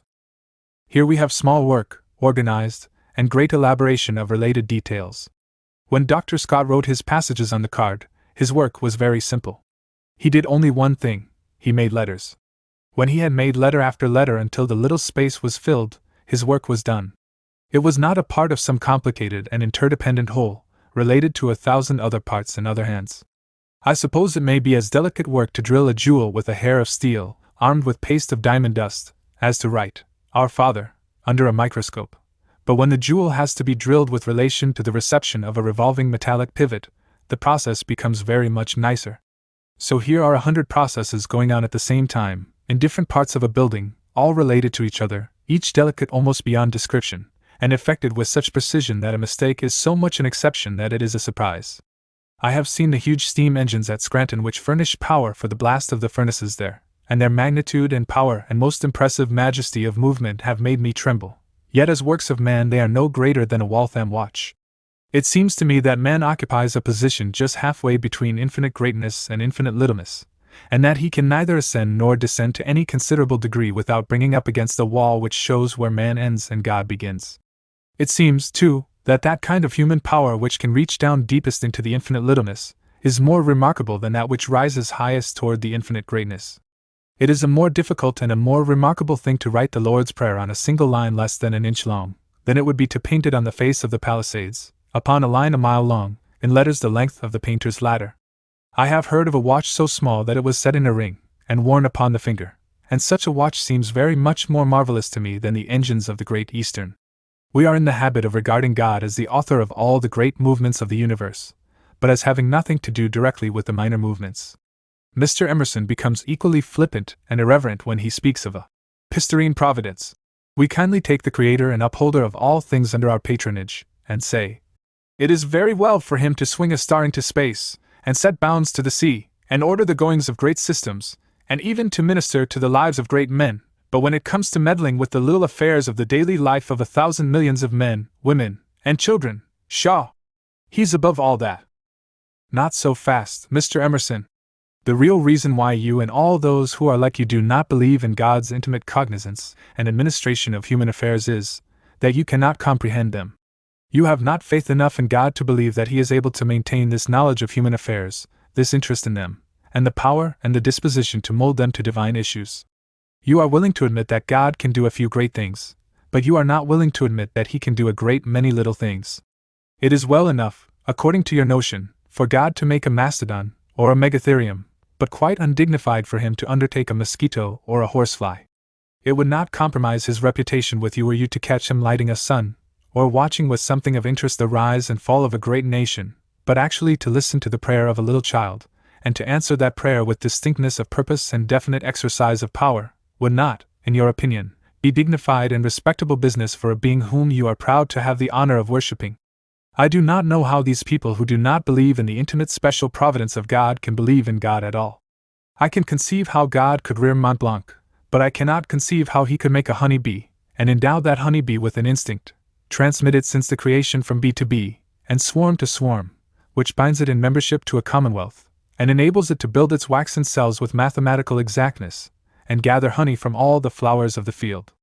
It is when we go into the infinity below us that the infinite power and skill become the most evident. When the microscope shows us life in myriad forms, each of which exhibits design, when we contemplate vegetable life in its wonderful details, when chemistry reveals to us something of the marvelous processes by which vitality is fed, we get a more impressive sense of the power and skill of the Creator than we do when we turn the telescope toward the heavens. Yet Mr. Emerson would have us believe that the being who saw fit to make all these little things, to arrange and throw into relation all these masses of detail, to paint the plumage of a bird and the back of a fly, as richly as he paints the drapery of the descending sun, does not condescend to take practical interest in the affairs of men and women. My God, what blindness! Bird, bee, blossom, be my teacher. I do not like Mr. Emerson's lesson. The logical sequence of disbelief in what Mr. Emerson calls a Pistorine providence is a belief in pantheism or polytheism. There is certainly nothing ridiculous in the faith that the being who contrived and arranged and adjusted the infinite littlenesses of creation, and ordained their laws, and who continues their existence, maintains an intimate interest in the only intelligent creatures he has placed in this world. The little bird that sings to me, the bee that bears me honey, the blossom that brings me perfume, all testify to me that he who created them will not neglect nor forget his own child. If I look up into the firmament, and send my imagination into its deep abysses, and think that further than even dreams can go, those abysses are strewn with stars. If I think of comets coming and going with the rush of lightning, and yet occupying whole centuries in their journey, or if I only sit down by the sea, and think of the waves that kiss other shores thousands of miles away, I am oppressed by a sense of my own littleness. I ask the question whether the God who has such large things in his care can think of me, a speck on an infinite aggregate of surface, a mote uneasily shifting in the boundless space. I get no hope in this direction, but I look down, and find that the shoulders of all inferior creation are under me, lifting me into the very presence of God. I find that God has been at work below me, in a mass of minute and munificent detail, by the side of which my life is great and simple, and satisfyingly significant. So, if I may not believe in a Pistorine providence, I must make a God of the universe itself, or pass into the hands of many gods the world's creation and governance. If the God that made the bee, and the ant, and the daisy, made me, then he is not above taking care of me, and of maintaining an interest in the smallest affairs of my life. The faith that lives in reason is never stronger than when it stands on flowers. There is not a fly that floats, nor a fish that swims, nor an animalcule that navigates its little drop of sea spray, but bears a burden of hope to despairing humanity. If God so clothed the grass which today is, and tomorrow is cast into the oven, then what, Mr. Emerson? This subject is a very large one, and I can present only one more phase of it. A great multitude, the larger part, in fact, of the human race are engaged in doing small work. It may be a comfort for them to know that the Almighty Maker of all things has done a great deal of the same kind of work, and has not found it unworthy or unprofitable employment. Let them remember that it is just as hard to do a small thing well as a large thing, and that the difficulty of a deed is the gauge of the power required for its doing. Let them remember that when they go down, they are going just as directly toward infinity as when they go up, and that every man who works Godward, works in honor. It was a very forcible reflection to which a visitor at Niagara Falls gave utterance, when he said that, considering the relative power of their authors, he did not regard the cataract as so remarkable a piece of work as the suspension bridge, and it may be said with truth that there is no work within the power of man, so small that God has not been below it in a work smaller and possibly humbler still. Certainly humbler when we consider the infinite majesty and the ineffable dignity of his character. My maid is too proud to go into the street for a pail of milk. My God smiles upon me in flowers from the very gutter. My neighbor thinks it beneath him to till the soil, working with his hands, but the being who made him breathes upon that soil, and works in it, that it may bear food to keep human dignity from starving. There are men who set themselves above driving a horse, no part of which the King of the universe was above making. Ah! Human pride! Alas! Human dignity! I do not know what to make of you. Lesson 12. Rural life. Going into a village at night, with the lights gleaming on each side of the street. In some houses they will be in the basement, and nowhere else. Beecher. The little God o' the world jogs on the same old way, and is as singular as on the world's first day. A pity 'tis thou shouldst have given the fool, to make him worse, a gleam of light from heaven. He calls it reason, using it to be more beast than ever beast was yet. He seems to me, your grace the words will pardon, like a long-legged grasshopper, in the garden, forever on the wing, and hops and sings the same old song, as in the grass he springs. Goethe's Faust. It is a common remark that a railroad car is an excellent place in which to study human nature, but the particular phase of human nature which is usually presented there is not, I think, sufficiently attractive to engage a man who desires to maintain a good opinion of his race. I would as soon think of studying human nature in a pig pen as in a railroad car. I do not like to study even my own nature there, for I find that the more I ride, the more selfish I become, and the more desirable it seems to me that I should occupy the space usually assigned to 4 men, viz., 2 seats for my feet, and 2 for such other portions of my person as are not required for spanning the space between the sofas. It must be a matter of regret to most persons, I am sure, that they are not large enough to cover twice as many seats as they do, and thus drive those who travel with them into more close and inconvenient quarters.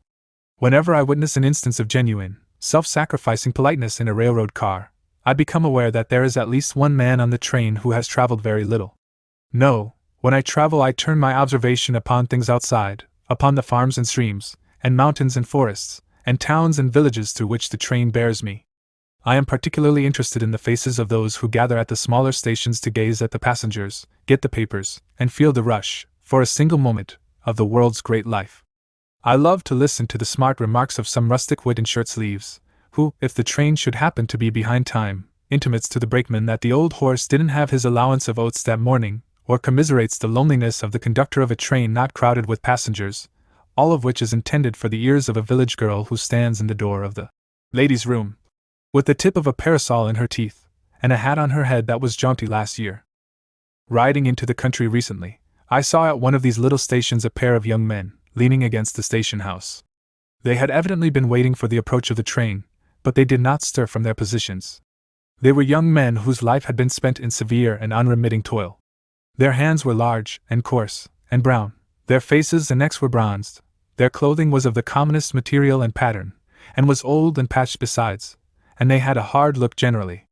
There was the usual bustle about them, but they did not seem to mind it. At last they started, and these are the words that one of them spoke. "Come, Bob, let's go over and see if we can't tuck away some of that grub."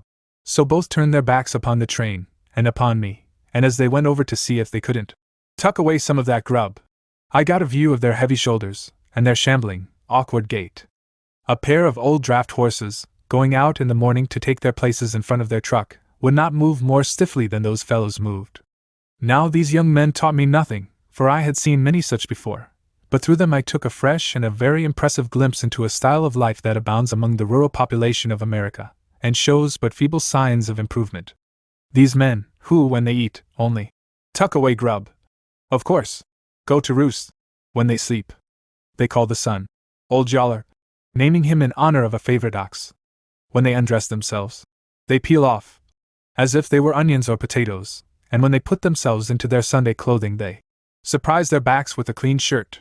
When they marry they hitch on, as if matrimony were a sled, and a wife were a saw log. Everything in their life is brought down to the animal basis, and why should it not be? They labor as severely as any animal they own, they are proud of their animal strength and endurance, they eat, and work, and sleep, like animals, and they do nothing like men. Their frames are shaped by labor, and they are only the best animals, and the ruling animals on their farms. As between the wives and children who live in their houses, and the horses and cattle that live in their barns, the latter have the easier time of it. Having brought everything down to the animal basis in their homes and in their lives, their intercourse with other men will naturally betray the ideas upon which they live. They are usually very blunt men, who never go round to say anything, but who blurt out what they have to say in a manner entirely regardless of the feelings of others. They enter each other's houses with their hats on, and help themselves, when they sit at each other's tables, and affect great contempt for the courtesies and forms of polite life. They are exceedingly afraid of being looked upon as stuck up, and if they can get the reputation of being able to mow more grass, or pitch more hay, or chop and pile more wood, or cradle more grain, than any of their neighbors, their ambition is satisfied. There is no dignity of life in their homes. They cook and eat and live in the same room, and sometimes sleep there, if there should be room enough for a bed. There is no family life that is not associated with work, and no thought of any life that is not connected with bodily labor, and if they sit down 5 minutes, either at home or at church, they go to sleep. Their highest intellectual exercise is that which is called out by the process of swapping horses, and the selling of their weekly product of eggs and butter at the highest market price. They invariably call their wives the old woman, or she, and if they should stumble into saying, "My dear," in the presence of a neighbor, they would blush at being self-convicted of unjustifiable politeness and unpardonable weakness.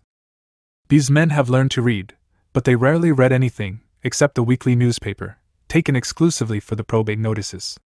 The only books in their houses are the Bible and 2 or 3 volumes forced upon them at unguarded moments by book agents, who made the most of internal woodcuts and external Dutch metal to place them in possession of the History of the World, or the Lives of the Presidents, or some other production equally extensive and comprehensive.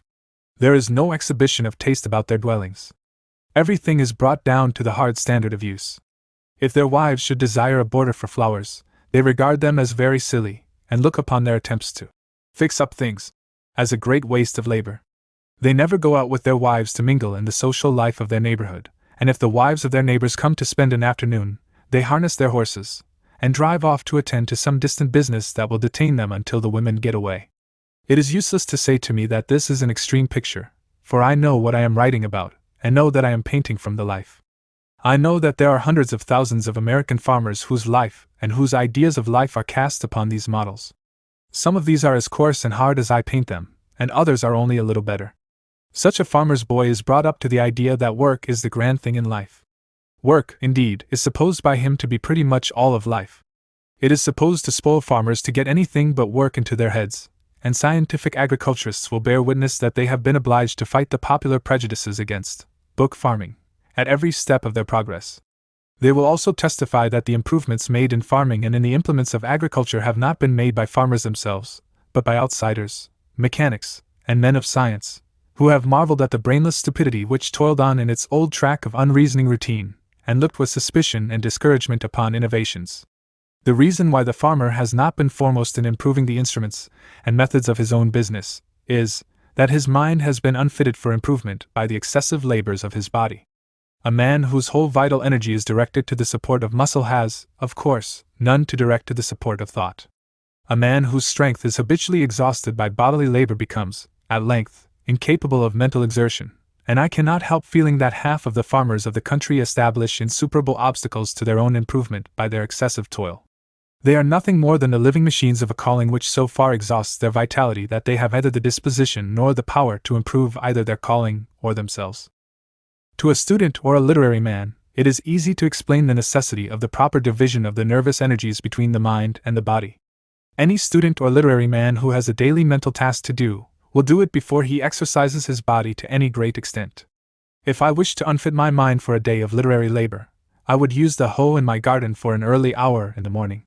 If I wished utterly to unfit a pupil for his daily task of study, I would put him through an exhausting walk before breakfast. The direction of all the nervous energies to the support of the muscular system, and the necessary draft upon the digestive and nutritive functions to supply the muscular waste, leave the mind temporarily a bankrupt. I have never seen a man who was really remarkable for acquired muscular power, and, at the same time, remarkable for mental power. A man may be born into the world with a fine muscular system and a fine brain, and in early life his muscular system may have a fine development. Such a man may subsequently have a remarkable mental development, but this development will never be accompanied by large and regular expenditures of muscular power. If I wished to repress the mental growth and manifestation of a man, I would undertake to educate him up to the point of lifting 8 or 10 kegs of nails.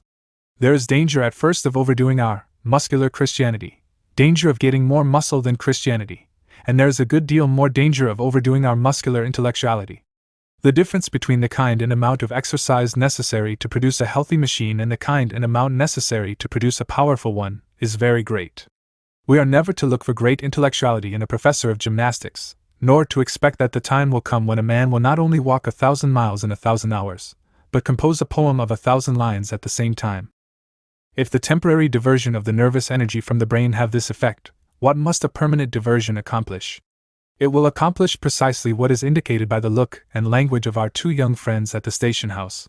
It will develop muscle for the uses of a special calling, and make ugly and clumsy men of those who should be symmetrical, and at the same time it will repress mental development, and permanently limit mental growth, at least, so long as the mind shall be associated with the body. I suppose that every fecundated germ of human being is endowed with a certain possibility of development, a complement of vital energy which will be expended in various directions, according to the circumstances which may surround it and the will of its possessor. If it shall be mainly expended upon the growth and sustentation of muscle, it will not be expended upon the growth and sustentation of mind, and I have no hesitation in saying that it is an absolute impossibility for a man who engages in hard bodily labor every day to be brilliant in intellectual manifestation. The tide of such a man's life does not set in that direction. An hourglass has in it a definite quantity of sand, and when I turn it over, that sand falls from the upper apartment into the lower, and while it occupies that position, it will continue to fall until the former is exhausted and the latter is filled. Moreover, it will never take its place at the other end of the instrument until it is turned back. It is precisely thus with the human constitution. The grand vital current moves only in one direction, and when it is moving toward muscle, it is not moving toward mind, and when it is moving toward mind, it is not moving toward muscle. This fact is illustrated sufficiently by the phenomena of digestion. After a man has eaten a hearty dinner, he becomes dull, even to drowsiness or perfect sleep. Why? Simply because the tide of nervous energy sets towards digestion, and there is not enough left to carry on mental or voluntary muscular operations. A resident of a city riding into the country, especially if he be an intellectual man, and engaged in intellectual pursuits, will be thrilled by what he sees around him. The life of the farmer, planted in the midst of so much that is beautiful, having to do with nature's marvelous miracles of germination and growth, moving under the open heaven with its glory of sky and meteoric change, and accompanied by the songs of birds and all characteristic rural sights and sounds, will seem to him the sweetest and the most enviable that falls to human lot. But the hard-working farmer sees nothing of this. What cares he for birds, unless they pull up his corn?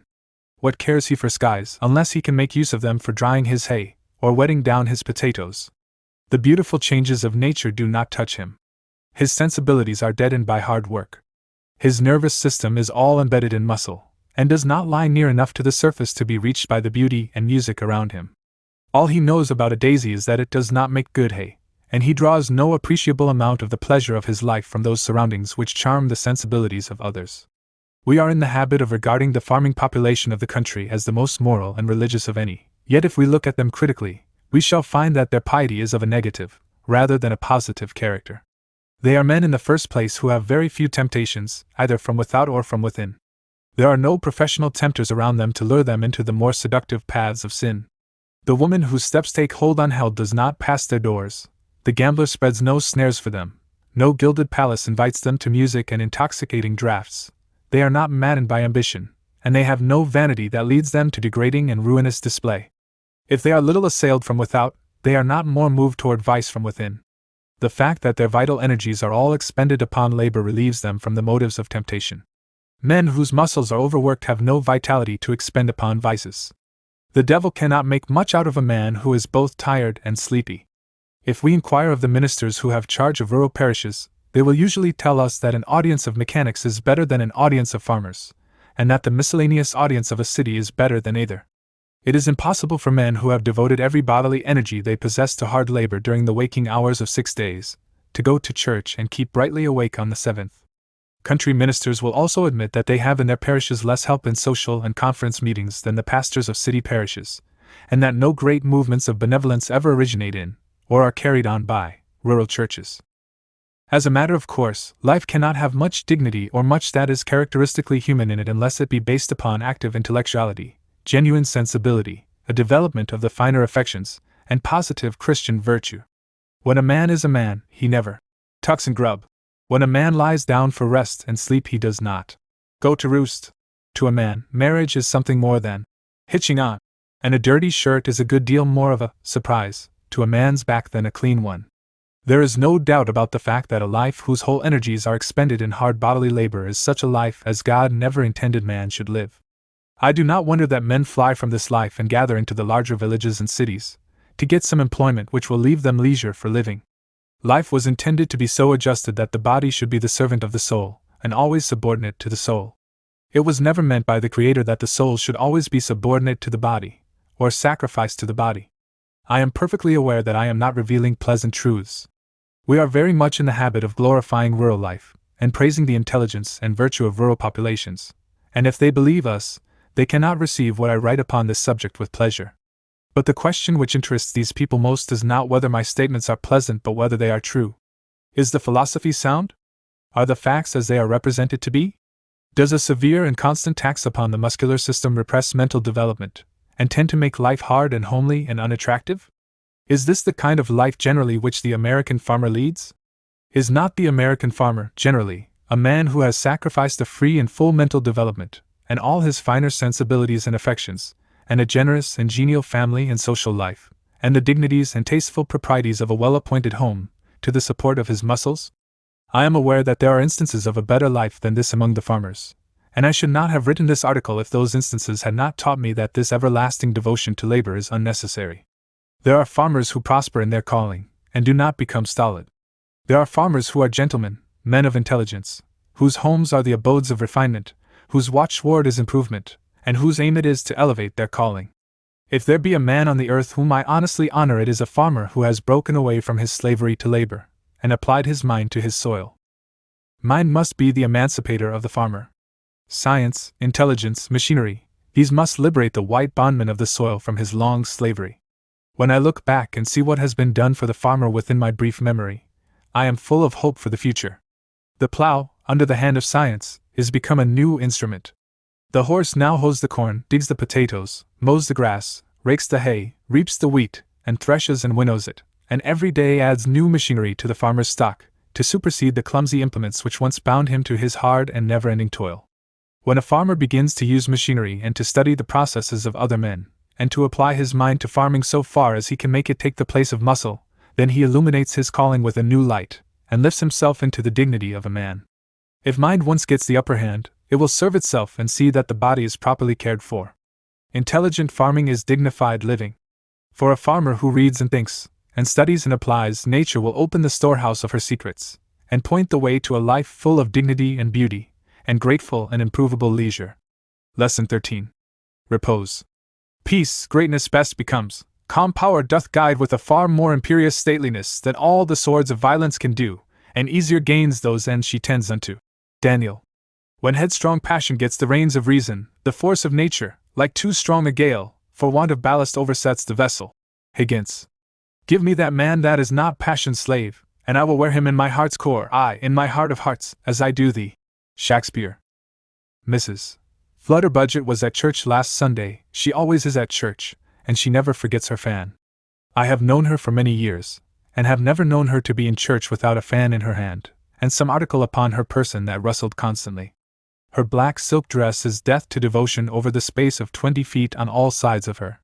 She fixes the wires in the bonnets of her little girls, then takes their hats off entirely, then wipes their noses, then shakes her head at them, then makes them exchange seats with each other, then finds the text in the hymns for them, then fusses with the cricket, and then fans herself unremittingly until she can see something else to do.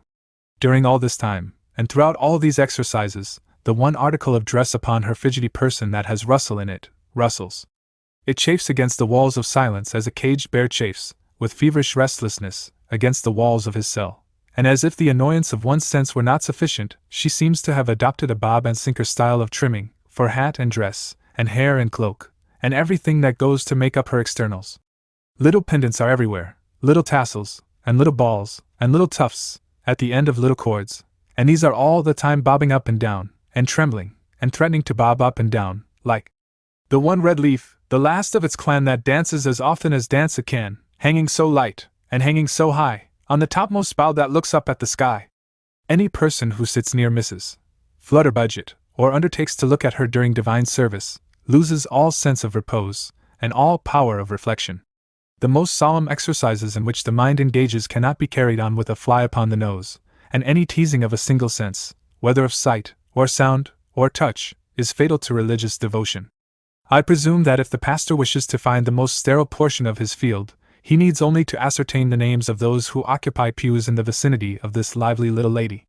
Her husband died 2 years ago, of sleeplessness, and a harassing system of nursing. The Flutterbudgets are a numerous family in America. They are not all as restless as Madame, but the characteristics of the blood are manifest among them all. They never know repose, and what is worse than this, they dread if they do not despise it.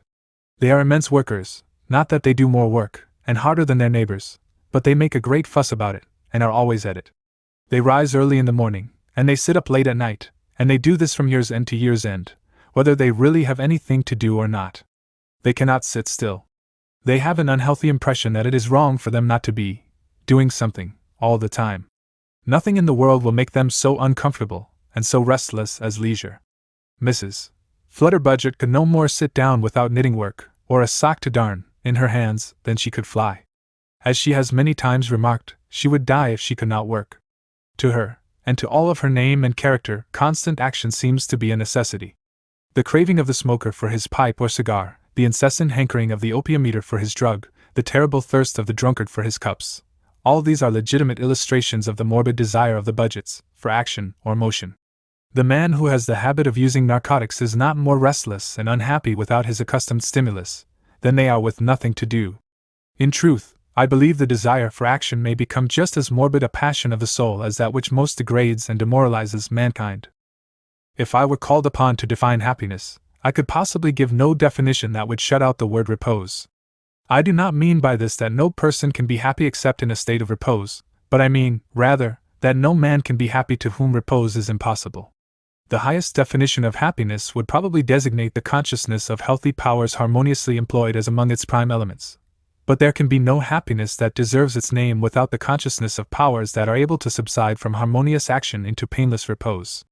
I know a little girl who plays out of doors at night as long as she can see, and who, when called into the house, takes up a book with restless greed for mental excitement, and then begs to be read to sleep after she has been required to put down her book and go to bed.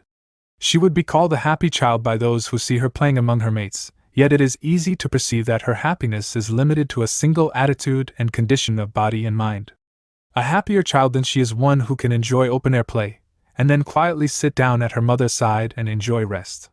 That is an inharmonious and unhealthy state of mind which chafes with leisure, and he is an unhappy man who cannot sit down for a moment without reaching for a newspaper, or looking about him for some quid for his morbid mind to chew upon. So I count no man truly happy who cannot contentedly sit still when circumstances release his powers from labor, and who does not reckon among the rewards of labor a peaceful repose. No, Mrs. Flutterbudget is not a happy woman, and, as I have intimated before, she seriously interferes with the happiness and the spiritual prosperity of those about her. When she can find nothing to do, then she worries. Those children of hers are worried nearly to death. If, in their play, they get any dirt upon their faces, they are sent immediately to make themselves clean. If they soil their clothes, they are shut up until reduced to a proper state of penitence. They are kept out of all draughts of air for fear of a cold, and if they should take cold, why, they must take medicine of the most repulsive character as a penalty. If they cough out of the wrong corner of their mouths, she suspects them of croupy intentions, and if they venture, at some unguarded moment, on a cutaneous eruption, they are immediately charged with the measles, or accused of smallpox. If they quietly sit down for a moment of repose, she apprehends sickness, and stirs them about to shake it off. Even sleep is not sacred to her, for if she finds a flushed face among the harassed little slumberers, she wakes its owner to make affectionate inquiries. Her husband, as I have already stated, died 2 years ago. She worked upon his nervous system to such an extent that he was glad to be rid of the world, and of her. I think a man would die, after a while, with constantly looking at the motion of a sawmill. The jar of a locomotive makes the toughest iron brittle at last, and the wear and tear of a restless wife are beyond the strongest man's endurance. I have noticed that persons who have influence upon the minds of others maintain constantly a degree of repose. I do not mean that those have most influence who use their powers sparingly, but that a certain degree of mental repose, or what may possibly be called imperturbableness, is necessary to influence. Mrs. Flutterbudget always talks in a hurry, and talks of 1,000 things, and is easily excited. Her neighbor, carefully avoiding the causes which ruffle her, and preserving the poise of her faculties, insists on her point quietly, and carries it. The repose of equanimity is a charm which dissolves all opposition. The mind which shows itself open to influences from every quarter, and is swayed by them, is not its own master. The mind that never rests is invariably full of freaks and caprices. The mind that has no repose shows its dependence, and its lack of self-control. There cannot go out of such a mind as this a positive influence, any more than there can go forth from a candle a steady light, when it stands flickering and flaring in the wind, having all it can do to keep its flame from extinction. There must be that repose of mind which springs from conscious self-control and consciousness of the power of self-control, under all ordinary circumstances, before a man can hope to have influence of a powerful character upon the minds about him. The driver of a coach and six, with all the ribbons in his hands, and a thorough knowledge of his horses and his road, sits upon his box in repose, and that repose inspires me with confidence in him. But if he should be constantly on the lookout for some trick, and constantly examining his harnesses, and constantly fussy and uneasy, I should lose my confidence in him, and wish I were in anybody's care but his. We do not need to be taught that a restless mind is not a reliable mind. There is an instinct which tells us this. There can be no reliableness of character without repose. If I should wish to take a ride, and 2 horses should be led before me to choose from, I would take the one that stands still, waiting for his burden and his command, rather than the one that occupies the road and his groom with his caracoling and curveting and other signs of restlessness. I should be measurably sure that one would bear me through my journey safely and speedily, and that the other would either throw me, or wear himself out, and so fail of giving me good service. St. Peter was a restless man, an impatient man. He was always the most impulsive, and the most ready to act, as the servant of the high priest had occasion to remember, but he both lied and denied his Lord. It was John reposing upon the breast of Jesus, who most drew forth the Lord's affection. Martha, worrying about the house, cumbered with much serving, chose a part inferior to that of Mary who reposed at the feet of Jesus. It is only in repose that the powers of the mind are marshaled for great enterprises and for progress. It is in repose, when passion is sleeping and reason is clear-eyed, that the military chieftain marks out his campaign and arranges his forces. He is a poor commander who throws his troops into the field, and fights without order, or struggles for no definite end, and there are multitudes of men who throw themselves into life with an immense splutter, and fight the fight of life with a great deal of noise, but who never make any progress, because they have never drawn upon repose for a plan. Repose is the cradle of power. It is the fashion to say that great men are men of great passions, as if their passions were the cause rather than the concomitant of their greatness. Great elephants have great legs, but the legs do not make the elephants great. Great legs, however, are required to move great elephants, and wherever we find great elephants, we find great legs. Small men sometimes have great passions, and these passions may so far overcome them that they shall be the weakest of the weak. The possession of great passions is often a disadvantage to weak men and strong men alike, because they furnish so many assailable points for outside forces.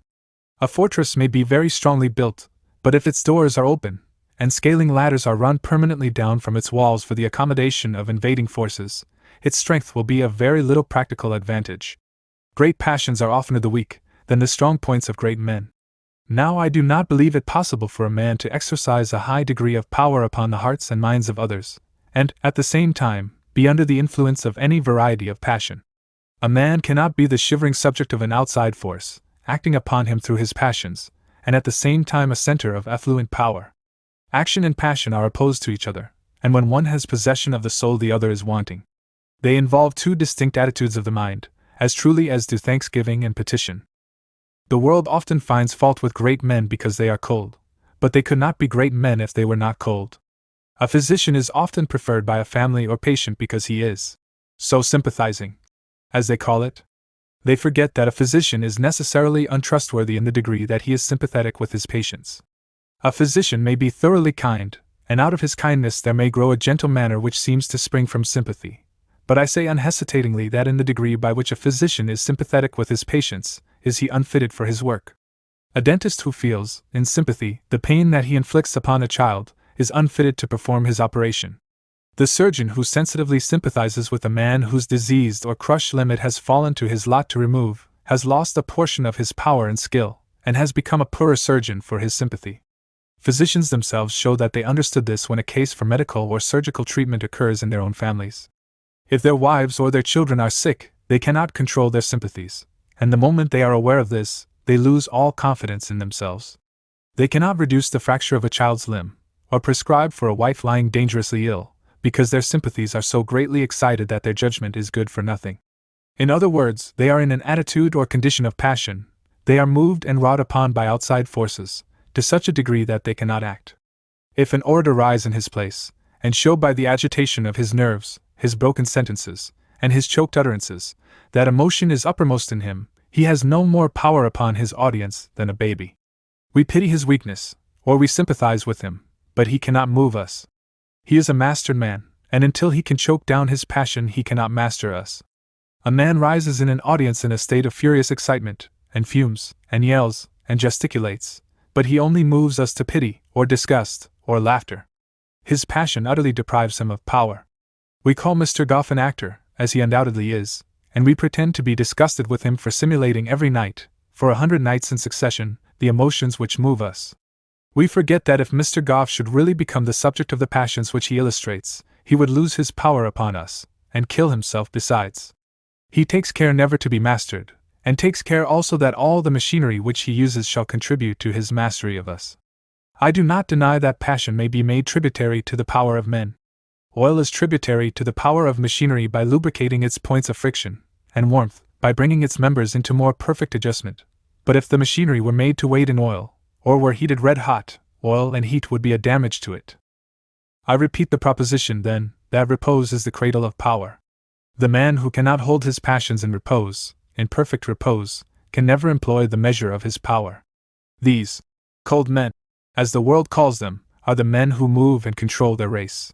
But it is not necessary to cling to great men for the illustration of my subject. To say that a Christian philanthropist should not be a sympathetic man would be to say that he should not be a man at all. But nothing is more certain than that if a man should surrender himself to his sympathies it would kill him. In a world where sin and its bitter fruits abound as they do in this, where little children cry for bread, and whole races are sunk in barbarism, and villainy preys upon virtue, and the innocent suffer in the place of the guilty, and sickness lays its hand upon multitudes, and pain holds its victims to a lifelong bondage, and death leads throngs daily to the grave, and leaves other throngs wild with grief, a sensitively sympathetic man, surrendering himself to all the influences that address him, would lose all power to help the distressed, or even to speak a word of comfort. We are to apprehend the woes of others through our sympathies, and to hold those sympathies in such repose that all the power of our natures will be held ready for, and subject to, intelligent ministry. The woman who faints at the sight of blood is not fit for a hospital. The man who grows pale at hearing a groan will not do for a surgeon. If we mean to do anything in this world for the good of men, we must first compel our sympathies and our passions into repose. That which is true of power in this matter is true of judgment. It is a widely bruited aphorism that all history is a lie, and this aphorism had its birth in the fact that historians become, as it were, magnetized by the characters with which they deal. A man who writes the life of Napoleon finds himself either sympathizing with him, or roused into antipathy by him. In short, he becomes the subject of a passion, wrought upon him by the character which he contemplates and undertakes to paint, and from the moment this passion takes possession of him, he becomes unfitted to write an impartial and reliable word about him. All positive historical characters have all possible historical portraits, simply because the writers are subjects of passion. It is because no man can write of positive characters without being the subject of an influence from them, that no man can be an impartial historian, and that all history must necessarily be a lie. If ever a perfect history shall be written, it will be written by one whose passions are under entire control, and kept in a condition of profound repose, who will look at a historical character as he would upon an impaled beetle in an entomological collection. A man is no competent judge of a character, either in history or in life, with which he strongly sympathizes. I have known many a man utterly unfitted to read the proofs of the villainy of one to whom he had surrendered his sympathies. A woman in love is a very poor judge of character. She can see nothing but excellence where others see nothing but shallowness and rottenness. Once more, there is no dignity without repose. A restless, uneasy man can never be a dignified man. There can be no dignity about a man or a woman who fumes, and frets, and fusses, and is full of freaks and caprices. Dignity of manners is always associated with repose. Mrs. Flutterbudget always enters a drawing-room as if she were a loaded doll, tossed in by the usher, and goes dodging and tipping about to get her center of gravity, without getting it. Her queenly neighbor comes in as the sun rises, calmly, sweetly, steadily, and all hearts bow to her dignified coming. What would an archbishop be worth for dignity, who should be continually scratching his ears, and brushing his nose, and crossing and recrossing his legs, and drumming with his fingers? Who would not deem the ermine degraded by a chief justice who should be constantly twitching about upon his bench?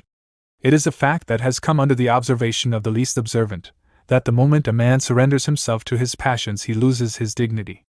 A fit of anger is as fatal to dignity as a dose of arsenic to life. A fit of mirthfulness is hardly less fatal. So it is in repose, and particularly in the repose of the passions, that we find the happiness, the influence, the power, and the dignity of our life. Let us cultivate repose. Lesson 14. The Ways of Charity. The Holy Supper is kept indeed, in whatso we share with another's need, not that which we give, but what we share. For the gift without the giver is bare, who bestows himself, with his alms feeds himself, his hungering neighbor, and me. Lowell. It may not be our lot to wield the sickle in the ripened field, nor ours to hear on summer eves the reaper's song among the sheaves, yet, when our duty's task is wrought, in unison with God's great thought, the near and future blend in one, and whatsoe'er is willed is done. Whittier. I have come to entertain very serious doubts about my orthodoxy, on the subject of doing good. If I know my own motives, I certainly have a desire to do good, but this desire is yoke-fellow with the perverse wish to do it in my own way. I do not feel myself inclined to accept the prescriptions of those who have taken out patents for various ingenious processes in this line of effort. My attention has just been attracted to this subject by the perusal of a long story, which must be not far from the 199th that I have read during the past 20 years, all tipped with the same general moral. A good-natured lady, in easy circumstances, and of benevolent impulses, is appealed to by a poor man in the kitchen. She feeds him, gives him clothes, sends him away rejoicing, and feels good over it. The man comes again and again, tells pitiful stories, excites her benevolence of course, and secures a reasonable amount of additional plunder. Months pass away, and being out upon a walk one pleasant afternoon, and finding herself near the poor man's residence, the fair benefactress calls upon him. She finds the wife, who is reported dead, very comfortable indeed, and a destitute family of 4 children reduced to a single fat and saucy baby, and the poor liar himself smelling strongly of rum. Then come the denouement, and a grand tableau, lady very much grieved and astonished, wife, who has known nothing of her husband's tricks, exceedingly bewildered, fuddled husband, blind with rum and remorse, owns up to his meanness and duplicity. He found, as he confessed, that he could work upon the lady's sympathies, got to lying and couldn't stop, and finally, felt so badly over the whole operation, that he took to drink to drown his conscience. Moral: women should not help poor people without going to see them, and finding out whether they lie. Now that woman did exactly as I should have done, under the same circumstances. In the first place, I should never have had the heart to doubt a man who carried an honest face, and was cold, hungry, and ragged. I should have regarded his condition as a claim upon my charity. In the second place, I should have had no time to call upon his family, and satisfy myself with regard to their circumstances, and in the third place, I should have felt very delicate about putting direct questions to them if I had. The same story tells incidentally of one of these men who do good in the proper way.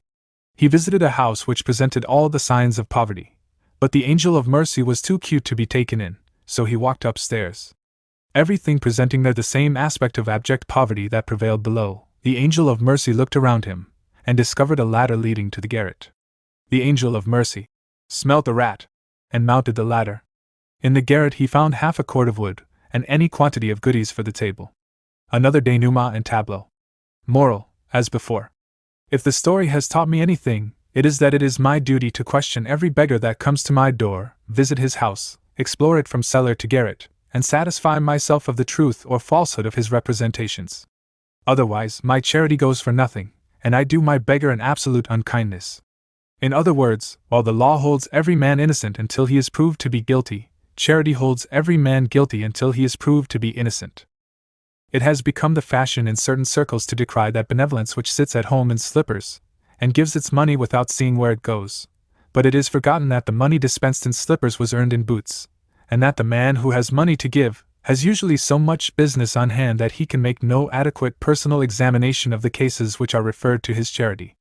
I can never forget Mr. Dickens' Cheeryble brothers, who were so very much obliged to a friend for calling upon them, and telling them of the circumstances of a poor family. It was taken as a great personal kindness when they were informed how, and where they could relieve want and distress. They had no genius for going about and looking up cases of charity, but their hearts leaped at the opportunity to do good. They did their work in their counting room, and had no time and no talent for visiting those whom they benefited, but who would question either the genuineness or the judiciousness of their benevolence.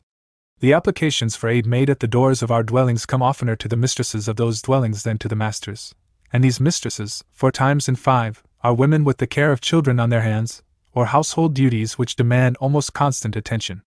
If a beggar come to the door, they are grateful for the opportunity to afford relief, but they have no time to visit another quarter of the town, to learn whether their charities have been well bestowed, nor do they withhold their charities through fear of being imposed upon. In my judgment, the character and circumstances of a man determine his office in the work of charitable relief. I know there are some persons who have a peculiar natural adaptation to the work of visiting the subjects of sickness and of need. Their presence and their sympathy are grateful to those to whom they delight to minister. They are masters and mistresses of all those thrifty economies which enable them to manage for the poor. They have genuine administrative talent in this particular department. They are cheerful and active, and sympathetic and ingenious, and they can do more for a poor, discouraged family with $10 than others can do with 50. I do not suppose that these people are one whit more benevolent than those whose purses are always open to the poor, and who at the same time would feel very awkward upon a visit of charity, and would make the family visited feel as awkward as themselves. The poor we have always with us, and every man and woman who possesses means for their relief owes a duty to them which is to be discharged in the most efficient way. If I have money, and do not feel that I am the proper person to look after the details of its dispensation, I will put it into the hands of one more competent to the business, and I will rationally conclude that I have done my duty. In the meantime, if a man come to my door, and ask for the supply of his immediate necessities, he shall not be turned empty away because I do not happen to have the means at hand for verifying his story. I know that there are multitudes of tender-hearted women, women of abounding benevolence and sensitive conscience, who are troubled upon this subject. They have a desire to do good, and to do it in the right way, but somehow they find it impossible to do it according to the views of the story writers. They are anything but rugged in health, perhaps, or they have a dependent family of young children around them, or the care of their dwellings absorbs their time. They fail to find the opportunity to visit the poor, or they do not feel themselves adapted to the office, and still they carry about with them the uncomfortable suspicion that they are meanly shrinking from duty. My thought upon this point is that my duties never conflict with one another, and that if I can do good in one way better than another, then that is my way to do good. I shall not permit the story writers to prescribe for me, nor shall I allow them to make me uncomfortable. There is a class of men and women in all Protestant communities who think it a very neat thing to do good at random. They sow broadcast of cheap seed, content to reap nothing at all, and pleasantly disappointed if they find here and there a stalk of corn to reward their sowing. They do not prepare their ground, they do not cultivate it at all, but they sow, hoping that in some open place a seed may fall and germinate. Some of these people regard this method of doing good as a kind of holy stratagem, a Christian trick, which takes the devil at a disadvantage. I once knew a kind old gentleman who did a business that brought him considerably into contact with rough and profane persons, and as he wished to do something for them, he kept his pockets filled with little printed cards entitled The Swearer's Prayer, and whenever an oath came out, the utterer was immediately presented with this card with a little story on it, and a statement that to swear is neither brave, polite, nor wise. I very well remember hearing the old gentleman say that though he had given away hundreds of these cards, he had never learned that one of them had done any good. I do not wonder at it. It was a sneaking way of doing good, or of trying to. If the old man had remonstrated personally with these swearing fellows, and told them that their habit was both vulgar and wicked, does any one suppose that the result would have been so unsatisfactory? He had not pluck enough to do this, so he gave them a card, and they either threw it in his face or threw it away. But then, the cards didn't cost much. I have been much interested in watching a carload of passengers, while receiving each from the hands of a professional distributor a religious tract. All have received the gift politely, in deference to the motive which prompted, or was supposed to prompt, its bestowal, yet I have never failed to perceive that politeness was really taxed in the matter. Now let me be candid, and confess that I was never pleasantly impressed by being presented with a tract in a railroad car. This fact cannot be attributed to any lack of disposition to contemplate religious subjects, but there is something which tells me that it is improper and indelicate for any man to come into a public vehicle, and thrust upon me and upon my fellow passengers a set of motives and opinions on religion which may or may not accord with my own and theirs, just as it happens. I think the natural action of the mind is to brace itself against influences sought to be sprung upon it in this manner, and I am yet to be convinced that this indiscriminate and wholesale distribution of religious tracts in railroad stations and public conveyances is not doing, and has not done, more harm than good. I know that multitudes of men, not vicious, are disgusted with it, and offended by it, and that there is something, call it what you may, in the emotions excited by the presentation of a tract under such ill-chosen circumstances, which counteracts any good influence it was intended to produce. A gentleman will receive a tract politely, and read it or not according to his whim, but it will be very apt to disgust him with the style of Christianity which it represents. I am aware that the secretary and the agents of the tract societies make very encouraging reports of the results of their operations. I am always interested in these details, and do not discredit at all the statements which they make. Nay, I am convinced that in certain departments of their effort they are successful in doing much good. I believe that their noble army of colporteurs, going from lonely neighborhood to neighborhood, and carrying with them an unselfish, devoted life, and the living voice of prayer, exhortation, and counsel, win many souls to Christian virtue. I am willing to acknowledge, further, that here and there a tract, chance sown, may fall into ground ready to receive it, but I have a right to question whether the same outlay of effort and money, applied directly in other fields, would not bring very much larger returns. My point is that in all efforts to do good, in this way, appropriateness of time and place is always to be consulted. I once took my seat in a dentist's chair to have an operation performed upon my teeth. If I remember correctly, an ugly frown was to be removed. At any rate, pain was involved in the matter. But no sooner was the dentist's arm around my head, and his instrument in my mouth, than the well-meaning and zealous operator began to question me upon the subject of personal religion. Now it seemed quite as bad to undertake to propagate Christianity at the point of a surgical instrument, as it would be to win proselytes by the sword, and the utter incongruity of the two operations disgusted me. At any rate, I changed my dentist. I felt like the man who found upon his landlady's table an article of butter that was inconveniently encumbered with hair, and who informed her that he had no objection to hair, but would prefer to have it served upon a separate dish. A good many years ago, I read a Sunday school book entitled, if I remember correctly, Walks of Usefulness. It represented a man going out into the street, and pitching into every person he met with, upon the subject of religion, or starting a conversation and immediately giving it a spiritual twist. I thought then that he was a remarkably ingenious man, a wonderful storyteller, to say the least of him. I am inclined to think now that he romanced a little. Every operation was so neatly done, and turned out so well, that I really suspect it was pure fiction. I have this to say, at any rate, that if he did and said what he professed to have done and said under the circumstances which he described, he owed it to the politeness of those whom he addressed that he was not dismissed with a decided rebuff, and told to go about his business. A word fitly spoken, how good it is! Ah, yes! How very good it is! Christian zeal is no excuse for bad taste, nor is Christian effort exempt from the laws of fitness and propriety which attach to human effort of other aims in other fields. If I wish to reach a man's mind upon any important subject, and circumstances do not favor me, I wait for circumstances to change, or I pave my way to his mind by a series of carefully adjusted efforts. Abrupt transitions of thought and feeling, and violent interruptions of the currents of mental life and action, are never favorable to reflection. If I wish to cheer a man who is bowed to the earth in grief for the loss of a companion, I will not break in upon his mourning with a lively tune upon a fiddle. If I wish to attract him to a religious life, I will not interrupt the flow of his innocently social hours by some terrible threat or warning. In truth, I know of nothing that calls for more care, or nicer discrimination, or choicer address, than a personal attempt to move an irreligious mind in a religious direction. The word of gold should always have a setting of silver. There seems to be a prevalent disposition in the religious world to do good by indirection and stratagem.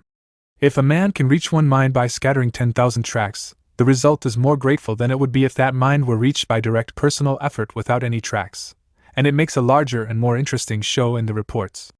This disposition is manifest in the matter of charitable fairs. The women of a religious society will make up a batch of little or nothings, freeze a few cans of ice cream, hire a hall, and advertise a sale. We all go, and buy things that we do not want, with a good-natured and gallant disregard of prices, and the footings of receipts are published in the newspapers. The charitable women feel pleasantly about it, and think that they have done a great deal of good at a small cost, without remembering that all the money they have made has cost somebody the amount of the declared figures. It seems to be a great deal pleasanter to get possession of the money in this way, than it would be to obtain it by a general subscription. They forget that all they have done is to obtain a subscription by a graceful and attractive stratagem, and that the motives which they have pocketed with the money would not stand the test of a scrupulous analysis. The main point seems to be to get the money, and do the good with the least possible sense of sacrifice, as a man goes to a charitable ball, and pays $2 for the privilege of dancing all night, in order to give a shilling of profits to the widow and fatherless without feeling the burden of the charity. Of all the means of doing good, I know of none so repulsive as that which is purely professional. I think we do not have so much of this in these days as our fathers had. Our pastors are more thoroughly our companions and friends than they used to be. They do not assume to be our dictators and censors as they did in the earlier days of Puritanism. The idea of the regular parochial visit is essentially changed. But I know clergymen, even now, who visit the house of mourning professionally, and give their professional consolation in a professional way, and depart feeling that they have faithfully performed their professional duty. I know clergymen who go round from house to house with their professional inquiries, and do up any quantity of professional work in a day. The family come in, those who do not run away, and take seats around the room, and answer questions, and listen to a prayer, and then they bid their pastor a good afternoon with a sense of relief, and go about their business again, while he pushes on to his next parishioner, and repeats the professional task. It is all a dry and unfruitful formality on the part of the families visited, and a professionally discharged duty on the part of the pastor, and a pitifully ridiculous caricature of the visit of a religious teacher to his disciples every way. What shall be said of an interview of which the pastor's part consisted of these words? Very late spring, ham! Looking out of the window. Who is building that barn? Potatoes seem to be getting along very well. Turning to a member of the family. Jane, how do you enjoy your mind? A spiritual frame that could stand such a transition as that, without taking a fatal cold, must be based upon a very sound constitution, and toughened by frequent repetition of the process. I suppose there will always be obtuse men in the pastoral office, men who know no way of getting into a sensitive soul except by knocking in the door and walking in with their boots on, but all such men are out of their place. The souls of an average people, tied to the tasks of life, burdened by care, oppressed by routine, and depressed in many instances by bodily weakness, need sympathy more than counsel, and encouragement and inspiration more than a solemn, professional catechetical probing of their religious state. But I think, as I have already said, that the world is improving in this matter. Our pastors are more social, more facile, more appreciative of the fact that, in all their personal intercourse with their people, they must win love and give sympathy if they would do good in the line of their profession. So much in the vein of criticism, and if I am asked what guide a man shall have in the matter of doing good in the world, I shall answer, a loving, honest, and brave heart, and a mind that judges for itself. The heart that loves its fellow men will move its possessor to do good, and the mind that thinks and judges for itself will decide in what direction its efforts ought to be made. If a man be moved to do good, he will do it, and his heart will lead him in the right direction. Under a mistaken sense of duty, inculcated by incompetent counselors, men find themselves in fields of benevolent action to which they are very poorly adapted, and the world is full of these blunders. But an honestly loving heart, and an ordinarily clear brain, that nobody has been allowed to meddle with and muddle, will tell a man where he belongs and what he ought to do. If a man have a gift for ministering to the sick, let him do it. If he have a gift for dealing personally with the poor, let him do that. If he have a gift for making money, and none for properly applying his charities, let him hand his money to those who are competent to dispense it. I do not believe that many loving hearts, coupled with unsophisticated judgments, are engaged in indiscriminate and random efforts to act for religious ends upon the minds they meet with. I believe that with all such hearts and judgments there is connected a sense of that which is fit and proper in time, place, and circumstance, so that wherever they strike they leave their mark. I believe that such hearts and judgments will scorn to do that by indirection which they can do better directly, and that if it be fit and proper for them to offer reproof to a man, they will do it by the brave word of mouth, and not sneak up to him and put a card or a tract into his hand. I believe that men with such hearts and judgments would prefer making a subscription directly to a charitable object, to making one indirectly by paying double price for articles they do not want. And last, I think that pastors, with such hearts and judgments, are not at all in danger of becoming coldly professional in their noble duties. A life in any sphere that is the expression and outflow of an honest, earnest, loving heart, taking counsel only of God and itself, will be certain to be a life of beneficence in the best possible direction. Lesson 15. Men of one idea. Cultivate the physical exclusively, and you have an athlete or a savage; the moral only, and you have an enthusiast or a maniac; the intellectual only, and you have a diseased oddity, it may be a monster. It is only by wisely training all three together that the complete man can be formed. Samuel Smiles. When the heats of summer have dried up the streams, and cataracts only trickle and drip, and the dams of brooks and rivers cease to pour the arching crystal from their lips, I have always loved to explore the forsaken watercourses. An imprisoned fish, a shell with rainbow lining, a curiously worn rock, a strangely tinted and grotesquely fashioned stone, these are always objects of interest. Then to sit down upon a ledge that has been planed off by ice, and smoothed by the tenuous passage of an ocean's palpitating volume, and watch the shrunken streams slipping around its feet, and hear the gurgle of the faintly going water, and growls so drowsy with the song that it breaks at last into surprising articulations, and talks and laughs, and shouts and sings, this, indeed, is enchantment.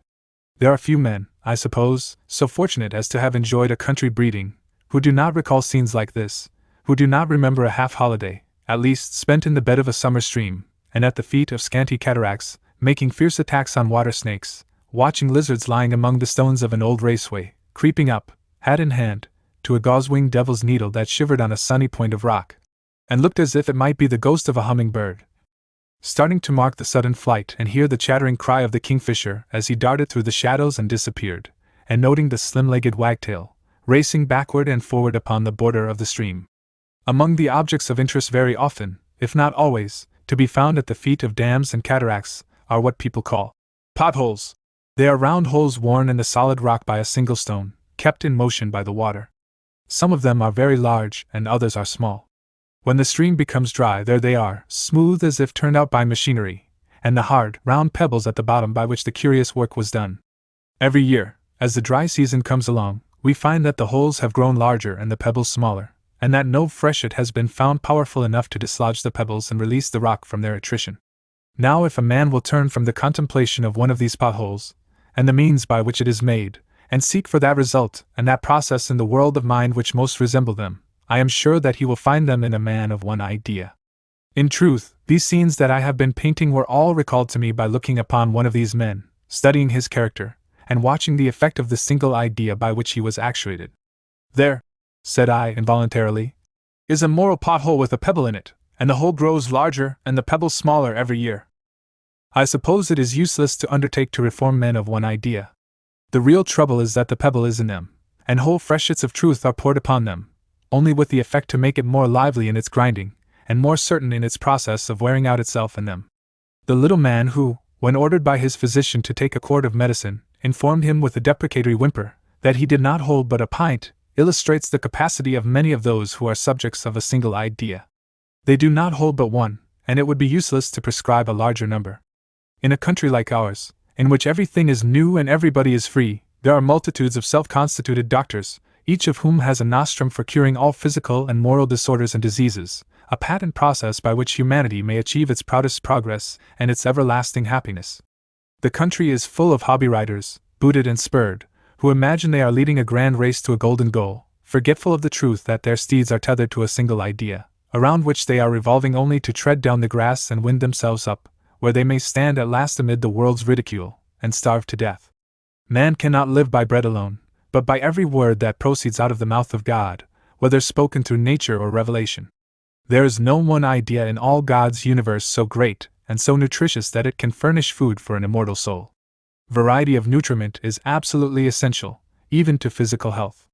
There are so many elements that enter into the structure of the human body, and such variety of stimuli requisite for the play of its vital forces, that it is necessary to lay under tribute a wide range of nature, and fruits and roots and grain, beasts of the field, fowls of the air, and fish of the sea, juices and spices and flavors, all bring their contributions to the perfection of the human animal, and the harmony of its functions.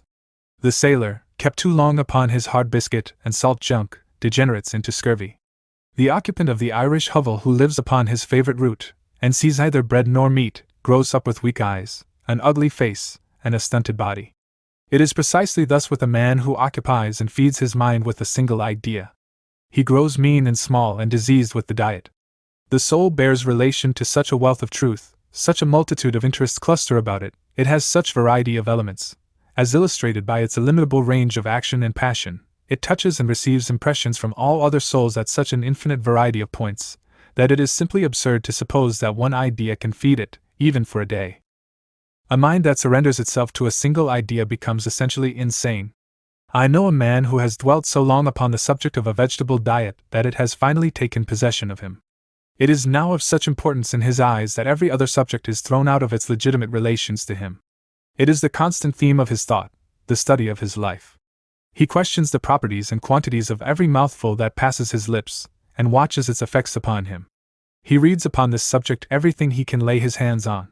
He talks upon it with every man he meets. He has ransacked the whole Bible for support to his theories, and the man really believes that the eternal salvation of the human race hinges upon a change of diet. It has become a standard by which to decide the validity of all other truth. If he did not believe that the Bible was on his side of the question, he would discard the Bible. Experiments or opinions that make against his faith are either contemptuously rejected or ingeniously explained away. Now this man's mind is not only reduced to the size of his idea, and assimilated to its character, but it has lost its soundness. His reason is disordered. His judgment is perverted, depraved. He sees things in unjust and illegitimate relations. The subject that absorbs him has grown out of proper proportions, and all other subjects have shrunk away from it. I know another man, a man of fine powers, who is just as much absorbed by the subject of ventilation, and though both of these men are regarded by the community as of sound mind, I think they are demonstrably insane. If we rise into larger fields, we shall find more notable demonstration of the starving effect of the entertainment of a single idea. Scattered throughout the country we shall find men who have devoted themselves to the cause of temperance, or abstinence from intoxicating liquors. Here is a grand, a humane, a most worthy and important cause, yet temperance as an idea is not enough to furnish food for a human soul. Some of these men have only room in them for one idea, and so far as they are concerned, it might as well be temperance as anything, though it is bad for the cause. But the majority of them were, at starting, men of generous instincts, a quick sense of that which is pure and true, and a genuine love of mankind. They dwelt upon their idea, they lived upon it for a few years, and then they showed their keeping. If I should wish to find a narrow-minded, uncharitable, bigoted soul, in the smallest possible space of time, I would look among those who have made temperance the specialty of their lives, not because temperance is bad, but because one idea is bad, and the men afflicted by this particular idea are numerous and notorious. They have no faith in any man who does not believe exactly as they do. They accuse every man of unworthy motives who opposes them. They permit no liberty of individual judgment, and no range of opinion, and when they get a chance, they drive legislation into the most absurd and harmful extremes. Men of one idea are always extremists, and extremists are always nuisances. I might truthfully add that an extremist is never a man of sound mind. The whole tribe of professional agitators and miscalled reformers are men of one idea. That these men do good, sometimes directly and frequently indirectly, I do not deny, and it is equally evident that they do a great deal of harm, the worst of which, perhaps, falls upon themselves.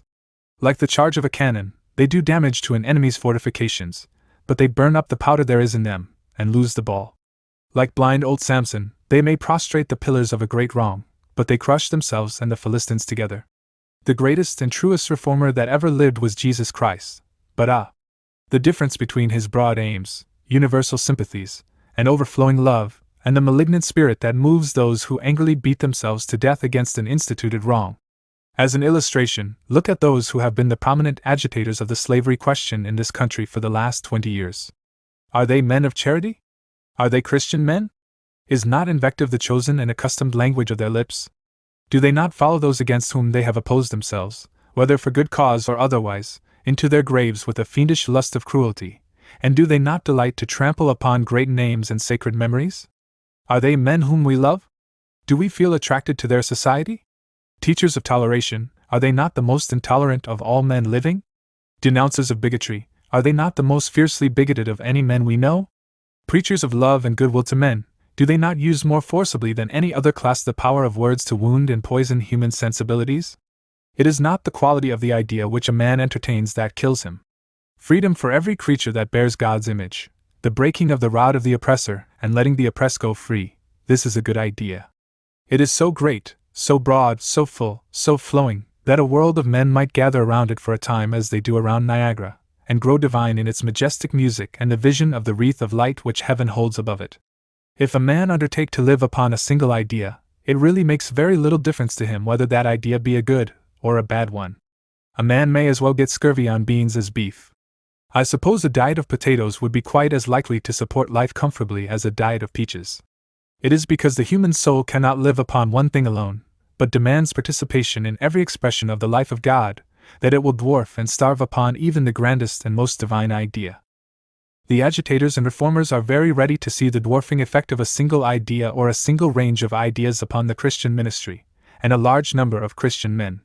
I admit the accuracy of their observations in this matter, and admitting this, I can certainly ask the question whether they hope to escape depreciation when the Christian idea, the divinest of all, is insufficient of itself to make a man, and fill him, and give him all desirable health and wealth and growth.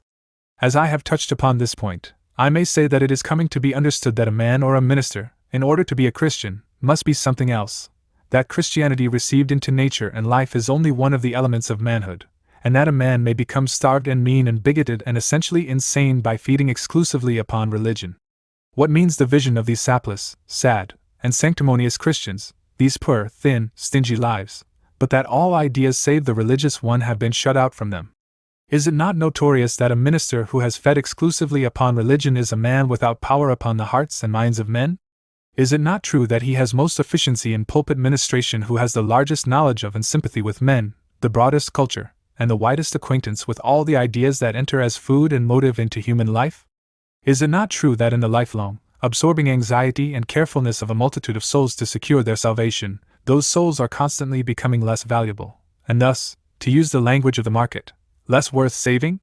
I cannot fail, however unwilling, to see much that is dry and stiff and unlovely in the style of Christianity around me. It has no attraction for me. I do not like the people who illustrate it, and the reason is, not that they have got too much of Christianity, but that they have not got enough of anything else. Flour is good, but flour is not bread. If I am to eat flour, I must eat it as bread, and either milk or water must be used to make it bread. If a little milk is used, the bread will be dry and heavy and hard. If a good deal is used, the flour will be transformed into a soft and plastic mass, which will rise in the heat, and come to my lips a sweet and fragrant morsel. Christianity is good, but it wants mixing with humanity before it will have a practical value.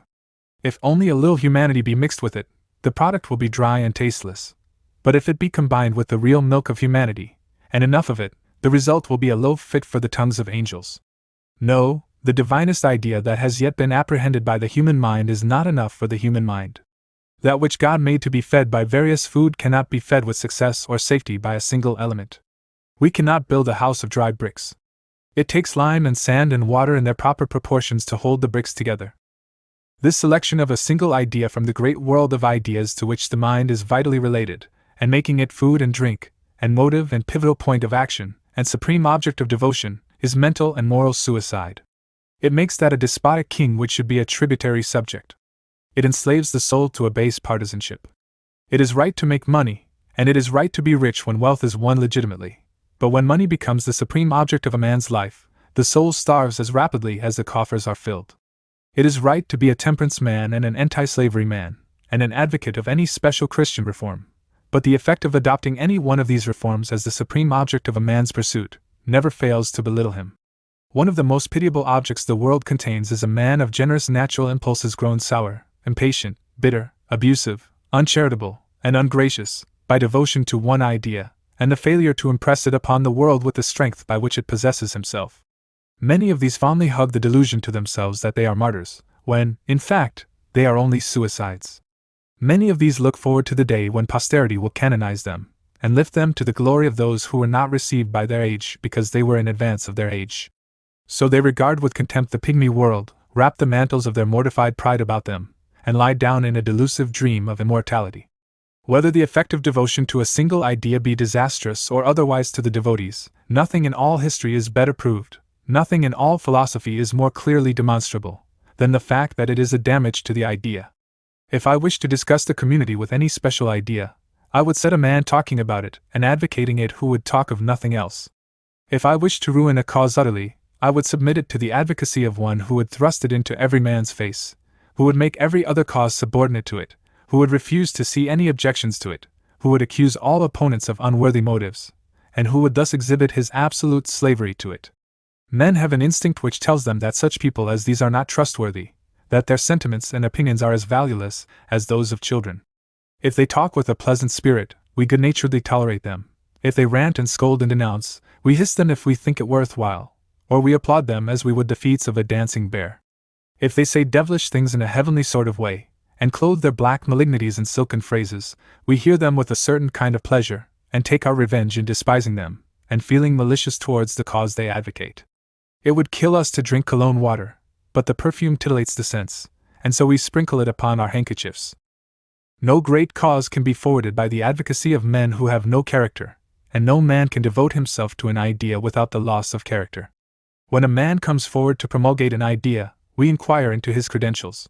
How large a man is this? How broad are his sympathies? How wide is his knowledge? What relation does he bear to the great world of ideas among which this is only one, and very likely a comparatively unimportant one? Is he so weak as to be possessed by this idea, or does he possess it, and entertain a rational comprehension of its relations to himself and the community? I know that multitudes of good men have been so disgusted with the one-sided, partisan character of the advocates of special ideas and special reforms, that they would have no association with them. We have only to learn that a man can see nothing but his pet idea, and is really in its possession, to lose all confidence in his judgment. When in a court of justice a man testifies upon a point that touches his personal interests or feelings or relations, we say that his testimony is not valuable, not reliable. It decides nothing for us. We say that the evidence does not come from the proper source. We do not expect candor from him, for we perceive that his interests are too deeply involved to allow sound judgment and utterly truthful expression. It is precisely thus with all professional agitators and reformers, all devotees of single ideas. They are personally so intimately connected with their idea, have been so enslaved by their idea, are so interested in its prosperity, that they are not competent to testify with relation to it. Lesson 16. Shying people. It is jealousy's peculiar nature to swell small things to great, nay, out of naught to conjure much, and then to lose its reason amid the hideous phantoms it has formed. Young. I will not shut me from my kind, and lest I stiffen into stone, I will not eat my heart alone, nor feed with sighs a passing wind. Tennyson. Fear is the virtue of slaves, but the heart that loveth is willing. Longfellow. Reader, did you ever drive a horse that had the mean habit of shying? If so, then you will remember how constantly he was on the lookout for objects that would frighten him. He would never wait for the bugbear to show its head, but he conjured it up at every point. Every hair upon his side seemed transformed into an eye, and there was not a colored stone, nor a stick of wood, nor a bit of paper, nor a small dog, nor a shadow across the road, nor anything that introduced variety into his passage, that did not seem to be endowed with some marvelous power of repulsion. First he dodged to the right, after having foreseen the evil from afar, and wrought himself up to a fearful pitch of sidelong excitement, and then he dodged to the left, having been surprised into passing a cat without alarm, and so, dodging to the right and left, he has half worried the life out of you. Being constantly on guard, and always watching for objects of alarm, and suspicious of dangers in disguise, he has had no difficulty in maintaining a condition of permanent fright, which has worked itself off in spasms of shying. To a man who has driven a horse up to a locomotive without danger or fear, such an animal as this seems to be unworthy of the name of a horse, and to one who has read of the spirit and fearlessness of the war horse, a shying horse seems to be the most contemptible of his race. Well, I have met shying men, and I meet them upon the sidewalk almost every day. I have watched them from afar, and known by their eyes and a certain preparatory nervousness of body, that they would shy at me. I have been conscious, however, that there was nothing in me to shy at. I have had no pistols in my pocket, and no bowie knife under my coat collar. I have been innocent of any intention to leap upon and throttle them. I have had no purpose to trip their heels by a sudden flank movement, and not even the desire to knock their hats off. Indeed, I have felt toward them a degree of friendliness and kindness which I would have been very glad to express, had they afforded me an opportunity, but they were shying men by nature or by habit, or by whim. So far as I have been able to ascertain the causes of their infirmity, it is the result of a suspicion that they are not quite as good as other people, and a belief that other people understand the fact. Far be it from me to deny that their suspicions touching themselves are well grounded, but that is no reason why other people should not speak to them politely. There is a class of men and women who are always looking out for, and expecting, slights from those whom they suppose to be their superiors. They get a suspicion that a certain man feels above them, so when they pass him in the street, they shy at him, go around him, will not give him an opportunity to be polite to them. They are martyrs, as they suppose, to unjust social distinctions. They act as if they were painfully uncertain as to whether they are men and women, or spaniels. Now by the side of the person who carries an unsuspicious, self-respectful, open face, into any presence, such people as these seem unworthy of the race to which they belong. It is not the bold, brassy, self-asserting man who is their superior, because his sort of offensive forwardness originates in even a worse state of mind and heart than the habit of shying. When a man shies, he only suspects that he is inferior to his surroundings. When a man offensively puts himself forward, and talks loudly among his betters, he knows he is mean, and knows that he is not where he belongs. You will find a professional gambler to be a loud-mouthed man, who not only does not shy at his betters, but who seeks all convenient opportunities for associating with them, and claiming an equality with them. The shying man is one who has not much respect for himself, who is envious and jealous of others, and who, however strongly he may protest against the charge, has the most abject respect for social position and arbitrary social distinctions. If he see a man who either assumes or seems to be above him, it is a reason in his mind why that man should not notice him. The result is that decent men soon take him at his own valuation, and notice him no more than they would a dog, and they serve him right. I know of no more thankless task than the attempt to assure shying people that we love them, respect them, and are glad to continue their acquaintance. The instances in which old schoolmates meet in the journey of life with a sickening coolness, in consequence of changed circumstances and relations, are of everyday occurrence. Two persons who separated at the schoolhouse door in dawning manhood, with equal prospects, come together later in life. One has risen in the world, has one host of friends, has been put forward by them into public office, perhaps, and has acquired a competence. The other has remained upon the old homestead, has had a hard life, and has won neither distinction nor wealth.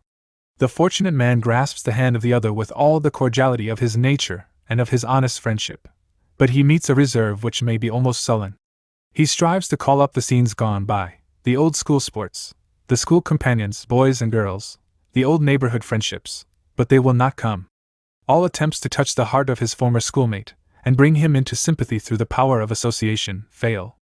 The poor fool suspects his friend of patronizing him, and he will not be patronized. Feeling that his friend has got along in the world better than himself, he cannot understand why he should not be regarded as an inferior, and treated as such. Thenceforward, the fortunate man must seek the society of the unfortunate man, or he will never have it. The former may give practical recognition of entire equality, to the best of his ability, but it will avail nothing, for the latter will not toady to his friend, nor be patronized by him. At last the fortunate man becomes tired of the effort to make his unfortunate friend understand him, and he kicks him and his memory aside, and calls it a friendship closed forever, without fault upon his part. I have often wished that it could be understood by these people who are so uncertain in regard to their position, and so suspicious that everybody has the disposition to slight them, and so much afraid of being patronized, and so averse to the thought of toadying, that they stand stiffly aloof from the society which they envy, and so much offended with people for feeling above them, that their sentiments and feelings are sufficient reasons for society to hold them in contempt. There is a lack of self-respect, a meanness, in their position, that is really a sufficient apology for treating them with entire social neglect. They habitually misconstrue those among whom they move, they are exacting of attention to the last degree, they are always uncomfortable, and they are ready to take offense at the smallest fancied provocation. I have now in my mind an artisan whom I had occasion to get acquainted with a dozen years ago, and I have compelled him to speak to me every time I have met him since. I really do not know what he had done to make him regard himself so contemptuously, but I think he has never to this day fully believed that I have the slightest respect for him. He has tried to dodge me. He has shied repeatedly, but I have compelled him to make me a good-natured bow, till he begins to like it, I think, till he expects it, at least. Many children are bred to the idea that certain families are socially above them. They are taught from their cradles to consider themselves in a certain sense inferior. How few American children are taught that there is no degradation in poverty, and that a humble employment and an obscure position are entirely consistent with self-respect, under all circumstances, in whatever society. I do not mean to say that they have not heard their parents remark that they were as good as anybody. There is enough of this talk, and it is precisely this which teaches children that they are born to what their parents consider dishonor, inferiority to their neighbors. It is impossible for children who have been bred in this way ever to outgrow, entirely, their feeling of inferiority. The people who are entirely self-respectful never have anything to say about their position in the presence of their children, and it is a cruel thing to teach a child, not that there is a grade of society which is actually above him, but that the persons who occupy that grade look down upon him, and, in the constitution of society, have the right to look down upon him, with contempt. To see an honest lad in humble clothing actually awed by finding himself in the presence of a well-dressed child of affluence, is very pitiful, and there are thousands of these poor boys who, having won wealth and distinction, never in their consciousness lose their early estate sufficiently to feel at home with those among whom the advance of fortune has brought them. A thoroughly self-respectful person will command respect anywhere. A man who carries into the world an unsuspecting, unassuming face, who is polite to everybody, minds his own business, and does not show by his demeanor that he bears about with him a sense of degradation and inferiority, and who gives evidence that he considers himself a man, and expects the treatment due to a man, will secure politeness and respect from every true gentleman and gentlewoman in the world. The man who shies, and suspects, and envies, and is full of petty jealousies, and is always afraid that he shall not get all that is due to him in the way of polite attention, and manifests a feeling of great uncertainty and anxiety concerning his own social position, is sure to be shunned at last, and he will well deserve his fate. No real gentleman, and no true gentlewoman, ever has feelings like these. It is only those who are either, and who do not deserve the position of either, that are troubled in this way. I give it as a deliberate judgment that there is far less of contempt for the poor and obscure among what are denominated the higher classes of society than there is of envy and hatred of the rich and renowned among the poor and humble, and that the principal bar to a more cordial and gentle intercourse between the two classes is the lack of self-respect which pervades the latter, and the mean, degrading humility which they manifest in all their relations with those whom they consider above their level. American society is mixed, heterogeneous, more so, probably, than that of any other country. There is no such thing as well-defined classification. There is no nobility, no gentry, no aristocracy, no peasantry. The owners of palaces were bred in log cabins, men of learning are the children of boors, and one can never tell by a man's position and relations in society into what style of life he was born. The boy goes into the city from his father's farm, carrying only a hardy frame, a good heart, and a suit of homespun, and 20 years frequently suffice to establish him as a man of fortune, and marry him to a woman of fashion. There is no bar to progress in any direction for the ambitious man, except lack of brains and tact. Society erects no barriers of caste which define the bounds of his liberty. Notwithstanding this, there is always, in every place, a body of people who assume to be the best society. The claim to the title is rarely well substantiated, and is based on different ideas in different places. We shall find in some places that society crystallizes around the idea of wealth, in others, around the idea of literary culture, in others, around certain religious views, so that, as it may happen, the best society is constituted of the Presbyterian, or Episcopalian, or Unitarian, or other sectarian element. In other places, an old family name is the central power, and in others still, a certain style of family life attracts sympathetic materials which assume the position of the best society. Whatever may be the central idea of the self-constituted elite, they are always the objects of the envy of a large number of minds. Silly people lie awake nights to get into the best society. Those who are securely in, of course, sleep soundly in their safety and their self-complacency, and those who are too low to think of rising to it, and those who do not care for it, go through the 6 to 10 hours of their slumber without landing, as the North River boatmen say. But a middle class, who range along the ragged edges of society, know no rest.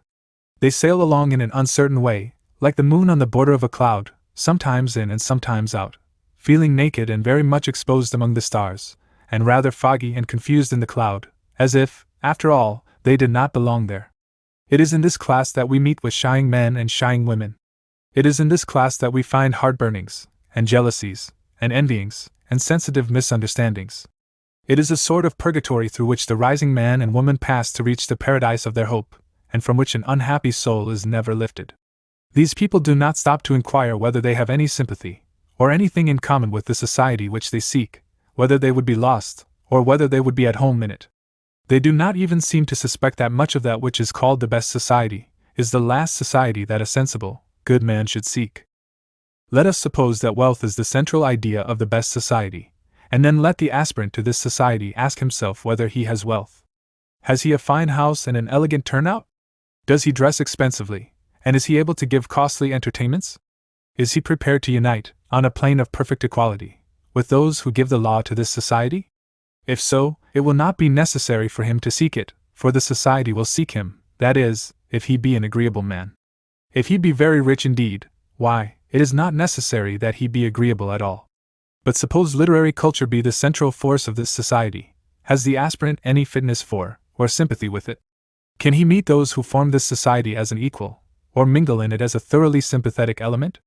Would he feel happy and at home in a literary atmosphere? Those questions indicate a legitimate direction of inquiry, touching every case of this kind. Multitudes of those who are dissatisfied with their position have nothing in common with the society to which they aspire, and would be so much out of place there that they would be very unhappy.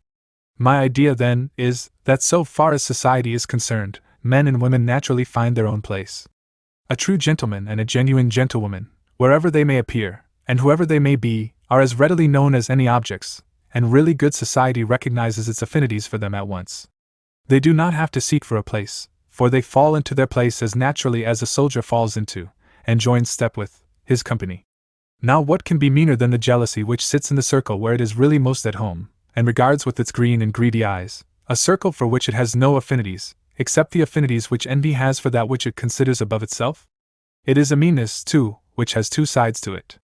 It is notorious that the black overseer upon the plantation is severer with his companions in slavery than a white man would be, and it is just as notorious that the man who has abjectly bowed before the distinction of wealth and social standing always becomes insufferably pretentious when fortune or favor lifts him to the place of his desire. The man who shies those he esteems his betters is always a proud man at heart, or if the adjective be allowable, an aristocratic man, and he is very careful to preserve his position of comparative respectability with relation to those below him.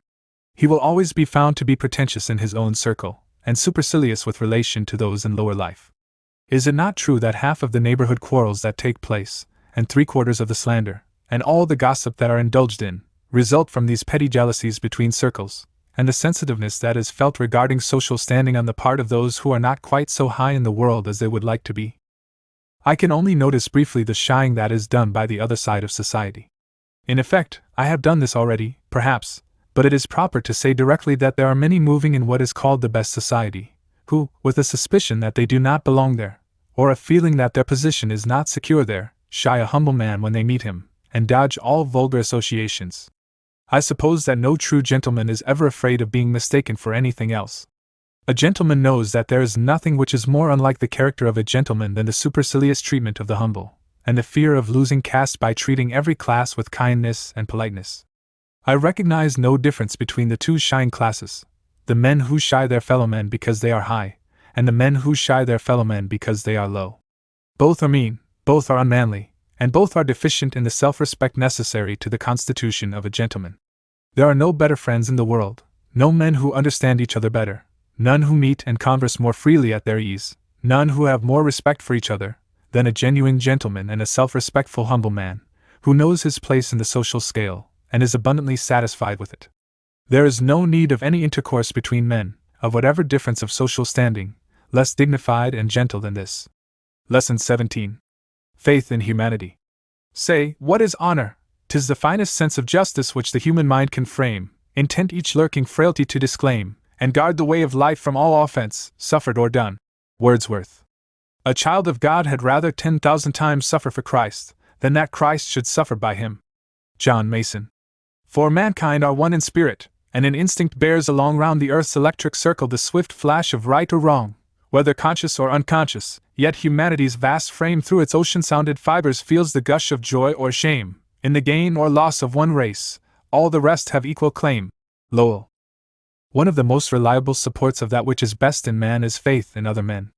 In truth, I believe that no man can lose his faith in men and women, and remain as good a man as he was before the loss. Better evidence that a man is rotten in some portion of his character, or rotten clean through his character, cannot be found than real, or pretended, loss of faith in his fellows.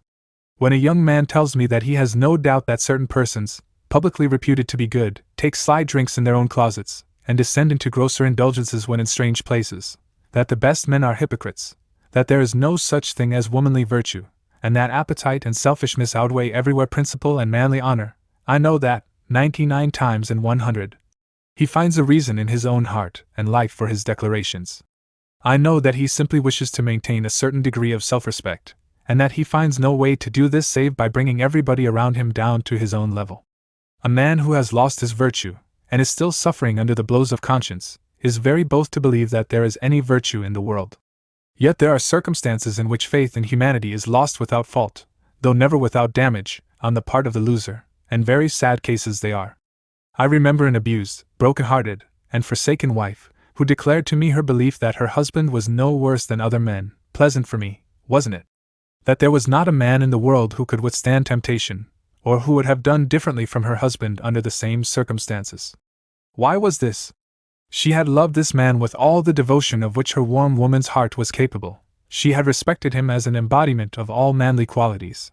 He had impersonated her beau ideal.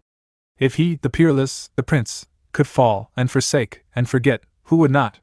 He who had once been to her the noblest and best man in the world, could never become worse than the rest of the world.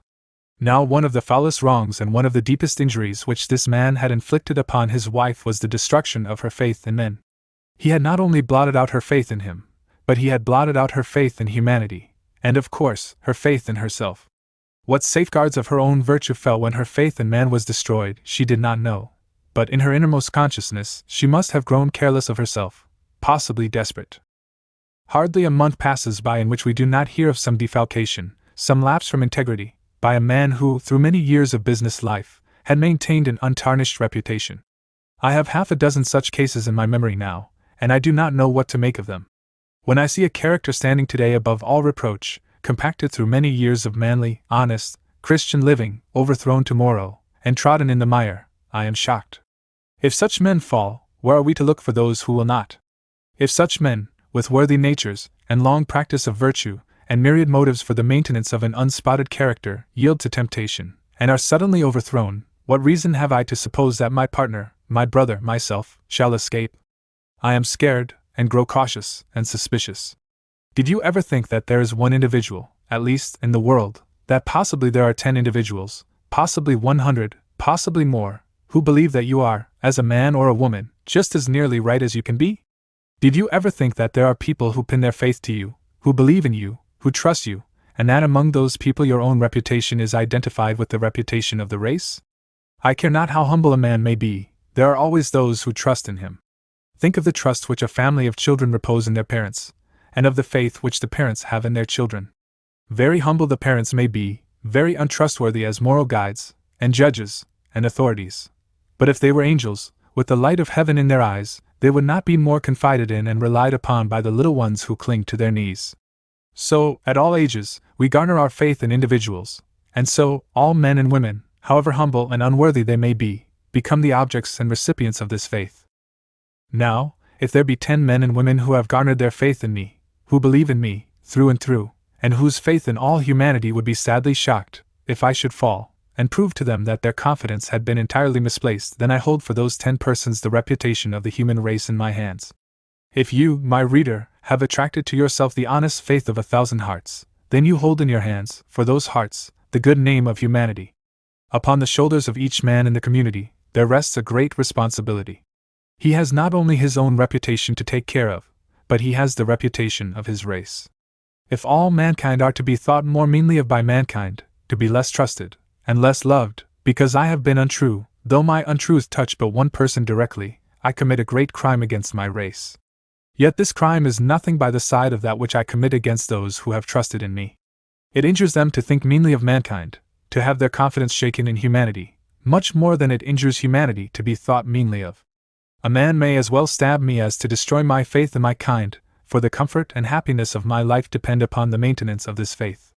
There are not a few men and women in this world who are thoroughly conscious that not only their immediate personal friends think better of them than they deserve, but that the community, all who know them, accord to them a higher excellence of heart and life than they really possess. There are some who seem fitted by nature to attract the affection, and secure the respect of all those with whom they come into contact, in a very remarkable degree, and yet, these persons may be painfully conscious, all the while, that they are not so good as they are thought to be. They are not hypocrites. They have never intended to deceive anybody.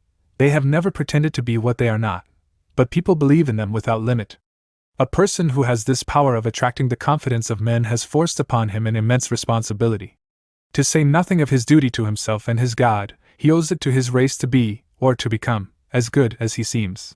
It is essentially a crime against humanity for one who draws the hearts of men to him easily, to do anything which will tend to depreciate their estimate of his character. A man should carry a life thus extravagantly overestimated, as he would carry a cup of wine, careful that none be spilled, and careful that no impurity fall into it. It is a great blessing to be loved and respected, nay, to be admired for admirable qualities, and when men are generous enough to pay in advance for excellence, they should never be cheated in the amount and quality of the article. There is such a thing as honor among men. There are such things as modesty, truth, and integrity. They are qualities that belong to humanity, irrespective of religion and of Christian culture. There are men so true to their higher natures that I would trust them with my name, my gold, my children, my all, without a doubt. I am proud to claim kinship with such men. They confer dignity upon the race of which I am a member. I am glad to take their hands in mine. Suppose one of these, or such things have been, should deceive me, and I should discover that my name had been abused, my gold wasted or stolen, and my children ruined by this man, could I ever trust again? Should I not be humiliated? Should I not feel disgraced? Should I ever be willing to let another man into my heart? Should I not doubt whether there are, indeed, such things as honor, and modesty, and truth, and integrity in the world, and thus doubting, would not the strongest defenses of my own virtue be thrown down? The truth is, that no man can do an unmanly thing without inflicting an injury on the whole human race. No man can say, "I will do as I choose, and it will be nobody's business." Every man's sin is everybody's business, literally. Every sin shakes men's confidence in men, and becomes, whatever its origin, the enemy of mankind, and all mankind have a right to make common cause in its extermination. I once heard a careless fellow say that he professed nothing and lived up to it. But professing nothing does not exonerate a man at all, so far as relates to the personal maintenance of honor, purity, and truth. The man who would excuse a lapse from virtue, or any obliquity of conduct, on the ground that he did not profess anything, simply announces to me the execrable proposition that every man has a kind or degree of right to be a rascal until he pledges himself to be something better. There are altogether too many men in the world who am keeping themselves easy with the thought that if they are not very good, they never pretended or professed to be, as if this failure publicly to pronounce themselves on the side of the highest morality were a sufficient apology for minor delinquencies. It seems to be a poultice of poppies to some sensitively inflamed consciences, that, whatever they may have done, they have never broken promises voluntarily made, to do right, as if there were release from the obligation to do right, in failing to make the promise. If it will help a man to do right, publicly to profess to do right, and to do good to other men by placing his influence on the right side, then the first duty a man owes to his race is to make this declaration. But I will not linger here, because my words have led me to the discussion of the obligations of those who have made a profession of Christianity, and taken upon themselves the vows of Christian church membership. When a man joins a Christian church, he becomes related to that church in the same way that nature makes him related to humanity. The reputation of the church is placed in his keeping. He cannot do an unchristian thing without injury to the church, or without depreciating, in the eyes of the world, every other member. Think what a blow is inflicted upon the Church of Jesus Christ by such scandalous immoralities as some of its most prominent members have been guilty of, by forgeries, and adulteries, and drunkenness. These cases are not common, but when they occur, they are blows under which the Church reels. The outside world looks on, and scoffs. Aha! That's your Christianity, is it? I declare that I do not know of a position that more strongly appeals to a man's personal honor than that of membership in a Christian church. Even if a man in such a position should say within himself, "This costs more than it comes to. I love my vices more than I love the Master whose name I profess. Either openly or secretly, I will give rein to my appetites and passions," he should be arrested by the consideration that he proposes to do that which will wound the feelings, and degrade the position, and injure the influence, of thousands of the best men and women in the world, that he proposes to inflict an irreparable injury upon a cause which has never injured him, and whose office it is to save him, and all mankind. Perhaps he is so weak, and temptation is so strong, that he feels, in the stress of his trial, that he can afford to perjure his own soul, but if he does, he has no right to wound others. Better fight the devil until the animal within us bleeds at every vein, until it dies, if that must be, than offend one of these little ones. A man who will join a church, and then lead an unchristian life, not only demonstrates before the world his hypocrisy, but he voluntarily undertakes to prove that he has no personal honor. An honorable man will sacrifice himself always before he will voluntarily inflict injury upon a cause he has pledged himself to sustain, and upon men and women whose good name is in his hands. When a member of a church has become so hardened in the course of bad living, that no pang comes to him when he thinks of the injury he is inflicting upon the Christian church, he is bad enough for a prison. I would not trust him the length of my arm. We have had, within the last 10 years, too many notable instances of falls from virtue among the clergy, and every fall has been like an avalanche. They come from a point so near to heaven, and fall so far, that mountainsides are scarred and whole communities whelmed by the calamity. It takes, often, many years for the villages that lie at their feet to smile again. All Christendom feels the shock, and mourns with downcast eyes the consequences. I freely grant that, as a class, the American clergy, of all denominations, are the purest and best men whom I know, but I cannot resist the conviction that there are many of them who forget what the responsibility is that rests upon them. It was the remark of an aged clergyman, retired from pulpit duties, that if he were a layman he should watch with more anxiety and carefulness than laymen do the relations that exist between pastors and the women of their flock. I do not understand this as a statement that there is any general looseness of conduct among the clergy at all, but as one which covers a kind of impropriety for which there is no name and no punishment. There are women whose affection for their husbands is uprooted through their intercourse with their pastors. There shall never be an improper word spoken, there shall never be a deed committed that would bring a blush to the most sensitive cheek, yet a susceptible woman in the society of a minister of strong and magnetic sympathies may become as passive as a babe. Led toward him by her religious nature, attracted and held by his intellectual power and the graces of his language, yielding to him her confidence, it is not strange that, Before she is aware, she is a captive without a captor, a victim without an enemy, a wreck without a destroyer. Now I know that there is not a pastor of a strong and graceful and sympathetic nature who reads these words without understanding what I mean, who does not know that there are women in his congregation who are, either consciously or unconsciously, the slaves of his will. I have no doubt that there are some such pastors who will read this essay with a flush of guilt upon their faces. They have never meant these women any ill, they would not harm them for the world, but they are conscious of a selfish and most unchristianly pleasure in these conquests of female natures, these parlor triumphs. God forgive them. Perhaps they go further, and by the lingering, fervent pressure of a hand, or the glance of an eye, or the utterance of some bit of gallantry or flattery, send into a woman's heart an unwomanly and an unchristian thought. Perhaps they take special delight in the society of some half a dozen female members of their flock, and find themselves dressing for them, betraying to them their weaknesses, opening, in various ways, avenues by which the quick eyes and instincts of these women can see directly into them. The number of pastors is not small, I think, who are not aware that there is one woman, or that there are some women, who know more of what is in them, to their disadvantage, than any man, that before certain lenient, possibly sad and forgiving eyes, they stand as men who indulge in essentially unchristian vanities of purpose and life. Of all woman-killers in this world, I know of none so disgusting as one whose chosen profession it is to preach the gospel of Jesus Christ. A clerical fop, a ministerial gallant, a man who preaches the love of God on Sunday, and lays snares for an innocent heart on Monday afternoon, is a disgrace to Christianity, and a sad burden to the Christian cause. Does such a man think that he can add a little zest to a leisure hour and a humdrum life, by toying with a tender friendship, and giving lease and latitude to his desire for personal conquest, and yet that no one shall know it? Ah, the fallacy! I know of eminent clergymen, earnest workers, who, by yielding to this desire once, have been shorn of their power for good forever, so far as those are concerned who really know them and their weakness. There are ministers in America before whom strong men tremble, and great congregations bow themselves, who could be laughed to scorn and smothered in a cloud of blushes, by some girl to whom, in a weak moment, they betrayed the vain heart that beats within them. Ah!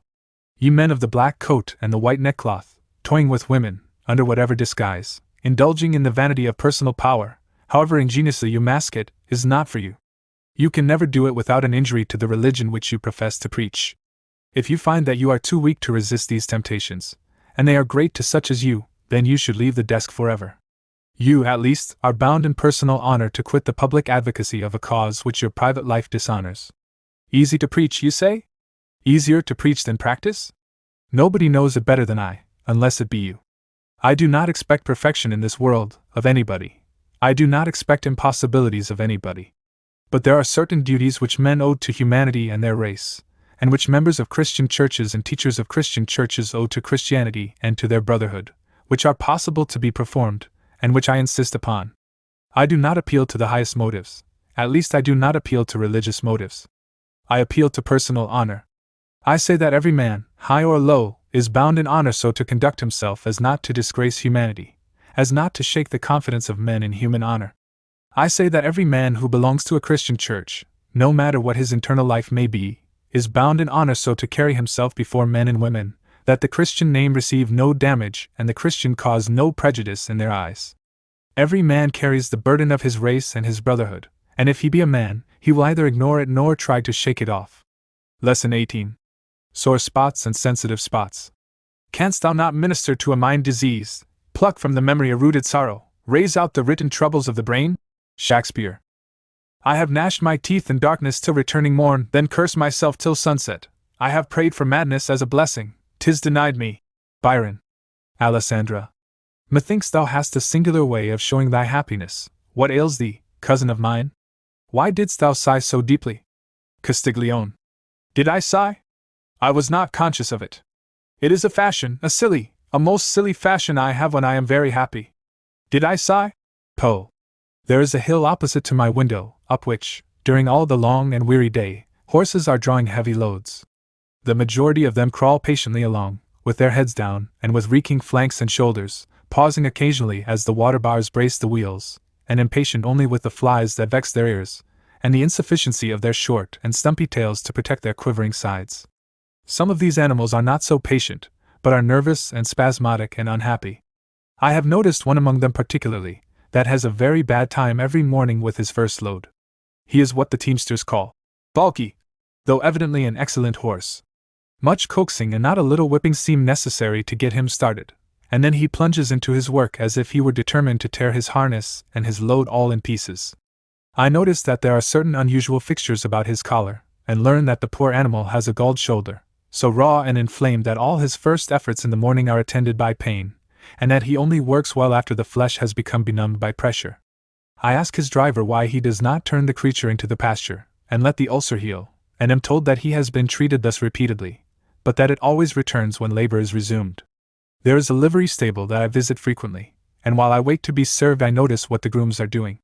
I see that when the currycomb or brush touches a certain spot upon the horse's skin there is a cringe, and usually a kick and a squeal, possibly a harmless nip at the groom's shoulder. I learn, too, that there is a certain place upon the back of every horse that the grooms are not permitted to bathe with cold water. These sore spots and tender spots and sensitive spots on horses have very faithful counterparts in the minds and characters of men. I do not know that I ever met a man who had not on him, somewhere, a sore spot, or a tender spot, or a sensitive spot, a spot that would either gall under the collar of labor, or bring on hysterics if harshly rubbed, or communicate a damaging shock to the nervous system when suddenly cooled. Very few men arrive at 35 years of age without getting galled, and very few entirely recover from the abrasion while they live. The spot never thoroughly heals, and the old collar only needs to be put on, even after the longest period of rest, to develop the ulcer in the same old place. I heard a young clergyman preach recently, and I instantly learned that he had a sore spot under his collar. He was a young man of fine powers, bold intellect, a strong love of freedom, and a will determined to do honor to his convictions. He had formed his own opinion upon certain points of doctrine, and had insisted upon it in the presence of his elders. The consequence was that he had been bitterly opposed, and was with great difficulty settled over his parish. The screws had been put tightly down upon him, and he had felt, in the very depths of his sensitive soul, that the liberty wherewith Christ had made him free had been tampered with. So he could neither pray nor preach without showing that he had a sore spot on him. He did not betray it by refusing to draw at all, but he drew violently, as if he had been hitched to the leg of an obtuse doctor of divinity, and intended to give all the other doctors of divinity notice to get out of the way. Now that sore spot on that young man's shoulder is sure to color all his efforts from this time henceforth, until he puts on another kind of collar. The same old sting will be in all his preaching, a tinge of personal feeling, that the masses of those who hear him preach will not understand, and that he, at last, will become unconscious of. Ministers have more sore places under their harnesses than any class of men I know of. A minister who has adopted unpopular views, and in his advocacy of them, has rubbed against the fixed opinions or prejudices of the people to which he is called to preach, is very sure to get sore, and he will either wince with the friction or oppose himself to it with violence. His soreness will always be calling attention to that which caused it, so that if his wound was procured in the advocacy of some infernal doctrine like infant damnation, why, infant damnation will seem to become a very precious doctrine to him, and he will always be talking about it, and enforcing it. If he has preached against slavery, or intemperance, or any other public wrong or popular vice, and been fiercely and persistently opposed by any portion of his charge, he will betray the sore under his collar on all occasions, and very possibly become so fractious and violent that his flock will be obliged to turn him out to pasture. A minister who gets sore under the friction of any particular collar seems to feel that it is necessary for him to wear that particular collar all the time, and he fails to remember that the reason why he has so much feeling with this collar on is that it has made him sore. Not unfrequently he becomes so sensitive and so nervous that he kicks out of the traces, and runs away with, and smashes up, the vehicle to which he is attached. No small degree of the sourness and bitterness and violence of the advocates of special reforms comes from wearing too long the collar of the public apathy, or the public contempt. The men are very few, who, with the consciousness of being actuated by a good motive, can work against opposition a long time, without getting sore, and without betraying their soreness, either by stubbornness or violence. Touch them anywhere but upon the galled spot, and they will be as calm as clocks, and as good-natured as kittens. Touch them there, and we are sure to get a kick and a squeal, and a nip at the shoulder. Heartless practical jokers understand where the raw is, and know exactly what to say to provoke a galled man to make a fool of himself. The conscience is very liable to become sore with friction. One entire section of the American nation became sore, even to madness, with working in the collar of the world's condemnation. The slave states of America were very comfortable with slavery so long as they could hold it with self-respect, and so long as the world regarded them rather with sympathy and pity than with condemnation. As the popular opinion against slavery strengthened and became intensified, both in this and other countries, they became sore and sensitive. First, they tucked a constitutional rag between the collar and the skin, and as that did not seem to relieve them, they lined it with leaves from human philosophy, and philosophy soon wearing out, they tore their Bibles into pieces for materials with which to soften the cushion, and set the Christian church to making padding. Everything failing to produce the desired result, and relieve them of their pain, they refused to draw their portion of the national load, kicked the Union in pieces, and ran away. They will never be happy again until slavery is abolished, or the attitude of the nation and of the world towards slavery is changed. This sore under the collar will never heal, either in or out of the Union, until the cause shall in some way be removed. It is the same with individuals as with peoples. A man cannot long wear a collar that presses upon his conscience, without getting through the skin, down upon the raw. When a man who sells liquor to his neighbors for drink, voluntarily apologizes to me for it, or justifies himself in it, I know very well that his conscience has a raw place upon it, and that it gives him trouble. When a woman takes particular pains to tell me that she is exceedingly economical, and that she really has had nothing for a year, I cannot but conclude that she has been making some expenditure, or some series of expenditures, that she knows she cannot afford, and that there is a raw place upon her conscience in consequence. In truth, I have never known a woman who wished to impress me with a sense of her rigid economy, who was not more anxious to convince herself of it than me. When a man undertakes to soften the character of any crime by apologies, and by arguments, it is invariably for the purpose of relieving its pressure upon a galled conscience, or shaping it to a different place. I am afraid the men are few who have escaped a galled spot upon their consciences. Pride has had a terrible time of it in the world. It is, perhaps, the most sensitive spot in human nature. Collars, currycombs, and cold water have alike served to torment it. A great multitude of men and women have been obliged to work in the collar of poverty, against a galled pride, during all their life. They never start in the morning without flinching, and never work without violence, until their pride has become entirely benumbed by pressure. Ah! If society could be unveiled, how few would be found with pride free from scars and raw places. I once heard a simple boy tell a young man that his legs were crooked, and though the lad was very innocent, and only supposed that he had made and announced a pleasant discovery, he had, alas, hit the man's pride on the very center of its soreness and sensitiveness. One never knows, in large things, where he will hit the sensitive places in the pride of those he meets, but in little things he is pretty sure to learn it concerning everybody. It is always safe to suppose that a very small man is sore on the subject of bodily dimensions. It will never do for a tall man to propose to measure altitude with him in the presence of women. It is never safe to inquire the age of any lady whom one knows to be more than 25 years old. There is not one man or woman in 100 who possesses an unpleasant personal peculiarity, without getting a galled spot upon personal pride in consequence. A long nose, a squint eye, a clumsy foot, a low forehead, a hump in the back, any one of these will not bear mention in the presence of its possessor. It is quite amusing to witness the various methods resorted to for cheating the world with regard to these sore places and personal pride. Men who are conscious that they do not possess a particle of musical taste, and are really ignorant of the difference between Dundee and Yankee Doodle, will profess to be very fond of music, and will not unfrequently convince themselves that they are so. Men who are exceedingly sensitive touching any eccentricities of person, will be constantly joking about their own long noses, or red hair, or big feet, and run on about them in the pleasantest sort of way, and persist in doing it on all occasions, as if the matter were exceedingly amusing to them, when the fact is that their pride is very sore in that particular spot. A woman who has passed her hour of bloom, and feels with sensitive pain the creeping on of ancient maidenhood, will talk charmingly, and with superfluous iteration, about the usefulness of old maids, and the independence of their lot, determined to cover up the galled spot that burns upon the surface of her personal pride. The trick of keeping up the appearances of wealth, after wealth is departed, is a familiar one, and though it rarely deceives, it is likely to be persisted in to the end of time. It is often very pitiful to witness the ingenuity of the efforts that are made to cover from public observation the soreness of personal pride, caused by a change of circumstances. The Hepzibah Pynchons abound in houses of less than 7 gables. There is probably no harness so apt to gall the shoulder of personal pride as that of ambition. The number of men in the world whose personal pride has a sore on it, inflicted by disappointed ambition, is sadly large.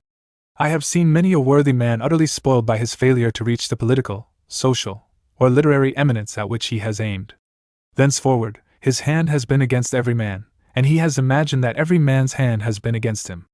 All who contributed to his defeat, and all in any way associated with them, have become the subjects of his hatred and his animadversion. He has retired into himself, sneering at everything and everybody, doubtful of the sincerity of all friendly professions, and regarding himself as a passenger, while the poor fools among whom he once so gladly numbered himself, chase the baubles by which his life has been so miserably cheated of its meed. It is very hard for a proud man, with a strong will, to feel that he has been baffled and beaten, and a really noble man, defeated in his objects by trickery and meanness, will sometimes become half insane with the wound which his pride has received. He will never forget it, and the old sore can never be touched, even in the most accidental way, without calling the fire into his eye, and the color into his cheek. In the domain of politics, sore heads notoriously abound, and I suppose they always will. Literary life is probably as prolific of failures, and as full of sore heads, as political. The number of men and women who are ambitious of literary distinction, and who make great efforts to win it, is very large, larger than the world outside of the publisher's private office dreams of. The number of manuscripts rejected and never published is greater than the number published, and of those which are published, not 1 in 10 satisfies, in its success, the ambition of its author. I suppose that it is within the bounds of truth to say that 9 authors in every 10 are disappointed men, men whose personal pride is wounded, who believe that the world has treated them unjustly, and who cherish a sore spot on their personal pride as long as they live. Some of these refuse to draw in any harness, and give themselves up to poverty and laziness, as the victims of the world's undiscriminating stupidity. Some become critics of the works of successful authors, and take their revenge in the hearty abuse of their betters. Others enter into other departments of effort, but carry with them through life the belief that they are out of their place, and the conviction that if they had been born in a nobler age they would have been recognized as the geniuses they imagine themselves to be. There is still another class which gets sore with drawing in a harness that God puts upon them, and in the adoption of which they have had nothing to do. A man of poetic sensibilities finds himself engaged in the pursuit of some humdrum calling. He sees how beautiful poetry is, he feels its influence upon his soul, but he has no power to create it. Another feels something of the divinity of music, but muscular facility has been denied to him so that he cannot play, and his voice is harsh or feeble so that he cannot sing. He melts and glows under the sway of eloquence, and worships at a distance the power of the orator over the hearts and minds of men, but he knows that if he were in the orator's place, he would break down, and become the object even of his own contempt.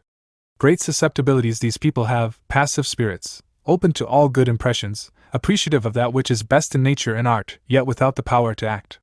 They must always be plates to receive the picture, and never suns and cameras to imprint it. They must always live within sight of great and beautiful powers, but never have the privilege of wielding them. Doomed to the attitude of receptivity, they see that they can never change it, and that they can never be to others what others are to them. Thus they grow sore with the thought of their weakness, and a sense of the circumscription of their faculties. They see wonderful things, they apprehend the grace and the glory of great actions, but they can achieve nothing. Many of these walk as in a dream through life, with a sense of wings upon their shoulders, clipped or lashed down. They see their companions rising, but they cling to the earth, and feel the difference as a humiliation. Alas! How many souls chafe against the consciousness of inferior powers, till even the fine susceptibilities with which nature endowed them are destroyed. There would seem to be no end of the causes which produce sore and tender and sensitive spots upon the human soul. I have said nothing of grief and love and pity and anger, and a whole brood of powerful passions, but they are all operative toward the results which we are discussing. The cure for these sensitive sores is obvious enough. I would prescribe for a man as I would for a horse: go out to pasture, or adopt another kind of collar, and never wear the old one again. If a man has become sore by working against the apathy, the misconceptions, the misconstructions, and the prejudices of the world, so that he feels the galling burden of the collar in all his actions, let him change his style of labor until the ulcer heal. If the conscience becomes sore, relieve it of that which made it sore, and never believe that patting can effect a cure. Even wounded pride will heal if we let it alone, and refrain from opening the wound on all occasions, and rubbing it against the causes which inflicted it. All the natural peculiarities of our constitution which wound our pride may be happily got along with by ignoring them. If my neighbor is a lovable man, I do not love him any the less because he wears a long nose, and I should never think of it if he were not always joking about it, and trying to convince me that it did not offend him. A man who quarrels with his own constitution, and questions the benevolence that adjusted it to its conditions, quarrels with, and questions, his Maker. I believe there are no sorenesses of the sort we are considering which time or change will not heal. It seems to me a very melancholy thing for a man to carry a mental ulcer with him through life, to feel its prick and pang in every effort, to be conscious of its presence every hour, to be engaged in covering it from sight, or in the attempt to deceive the world with regard to it.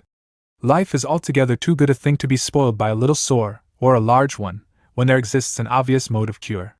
It is our immense and intense self-consciousness that stands in our way always in this matter. The truth is that the world does not think half so much about us as we imagine it does. A man may walk through the city of New York with a face as homely as a hedge fence, thinking about it all the time, and wondering what people think of it, and not a man of all the throng will even see it. It is so in the world at large. Our personal peculiarities, our personal failures, our personal weaknesses, our personal affairs generally possess very little interest for others. They have enough to do in taking care of themselves, and have weaknesses, and failures, and peculiarities enough of their own, and if the world should spurn our well-meant efforts in its behalf, why, let it go.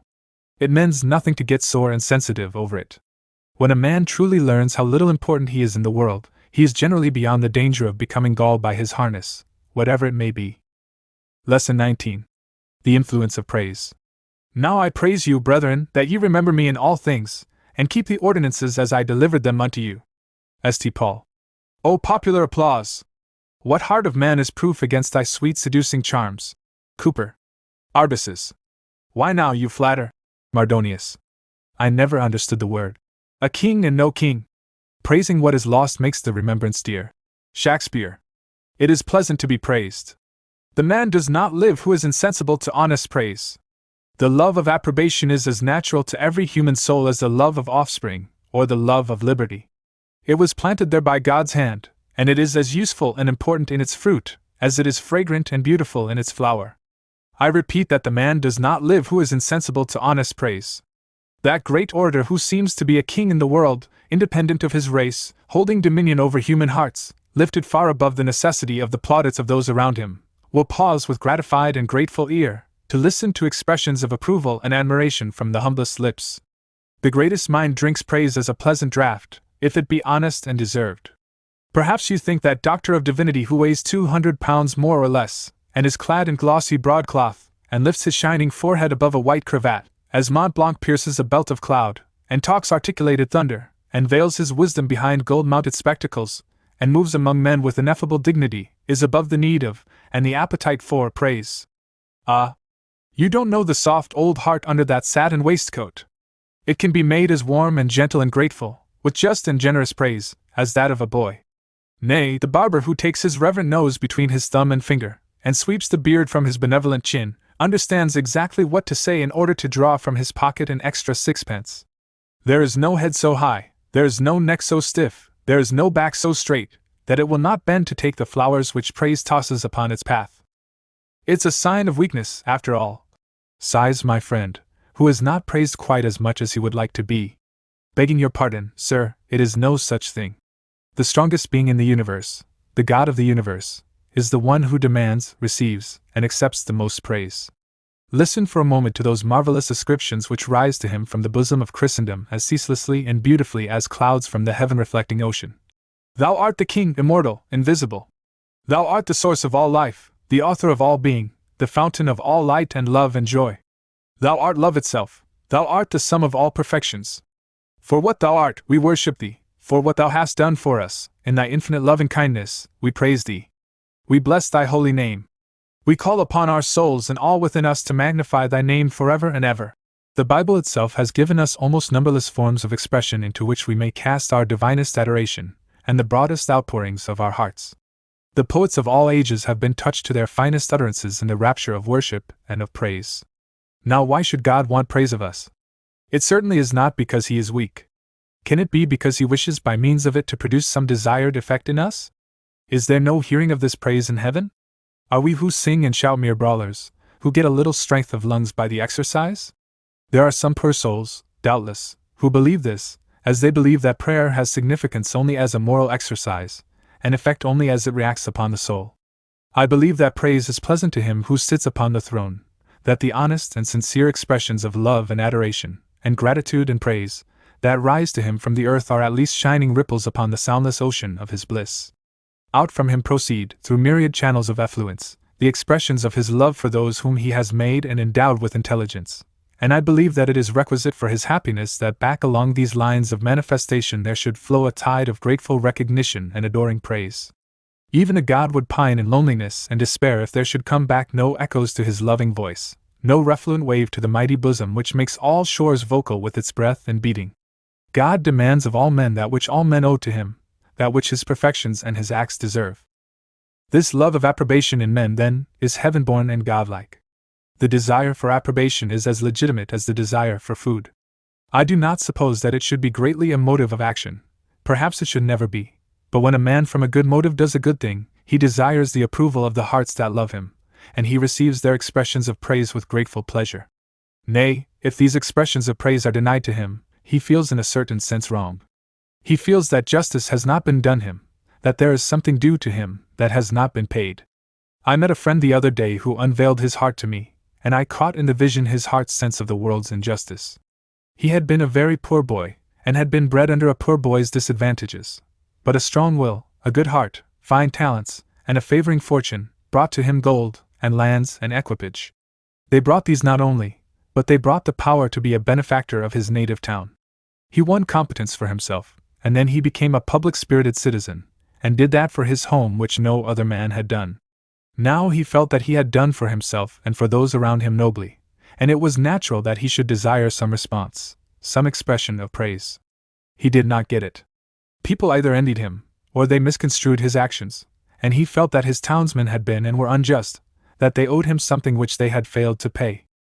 The world is so much accustomed to confound praise with flattery that if I were to go to a man with an honest tribute like this, "My friend, I admire you very much. I think you possess noble talents, fine tastes, and an excellent heart, and I regard your course of action and your life with the warmest approval," he would, 9 times in 10, look into my face either with astonishment, or amusement, or offense. He would not know whether I intended to insult him or to practice a joke upon him. Praise between man and man is so rare that we neither know how to bestow it nor how to receive it. This is carried to such an extent that 1/2 of the family life of Christendom is deprived of it. The husbands who never have a word of praise for their wives, the wives who never have a word of praise for their husbands, and the parents who only find fault with their children, are, I fear, in the majority. I know that the women are numberless who devote themselves throughout all their life to the comfort, the happiness, and the prosperity of their husbands, and who lie down in their graves at last thirsty for their praise. Their patient and ceaseless ministry is taken as a matter of course, without the slightest recognition of its value as the expression of a loving and devoted heart. Now I believe that praise is due to the love and unselfish devotion of a wife, just as really as it is to the loving kindness and beneficent ministry of God, differing only in kind and degree. Husbands may die worth millions, and leave it all to their wives, subject to the usual contemptible provision that they do not marry again, and yet be shamefully indebted to them forever and forever. Children are often spoiled because they get no credit for what they do. Of censure they get their due, but of praise never. They do a thing which they feel to be praiseworthy, but it is not noticed. When a child takes pains to do well, it feels itself paid for every endeavor by praise, and the most unsophisticated child knows when praise is its due. It often comes to its mother's knee in natural simplicity, and asks for it. It is very well for men to say that virtue is its own reward, and that the highest satisfactions are those which spring from a sense of duty accomplished. But praise is pleasant and precious to men who not only say this, but feel it. Many a noble and sensitive pastor is disheartened because no one of the multitude which he so carefully and constantly feeds, ever tells him, with an open, honest utterance, his good opinion of him, and his satisfaction with his labors. Many an excellent author toils over his work in secret distrust, and issues it in fear and trembling, feeling that a word of praise will exalt him into a grateful and fruitful joy, and that an unjust and unkind criticism will half kill him. It is true that the mind is unhealthy which lives on praise, and it is just as true that he is mean and unjust who fails to award praise to those who earn it. The appetite for praise may become just as morbid and greedy by improper stimulus and abuse, as any other natural and legitimate appetite. It frequently does so, in those who associate it very intimately with success and gain. Actors and public singers, and all those whose success in life and whose pecuniary income depend upon the amount of popular praise they can win, are very apt to become greedy of praise, and will not unfrequently receive it in its most disgusting forms.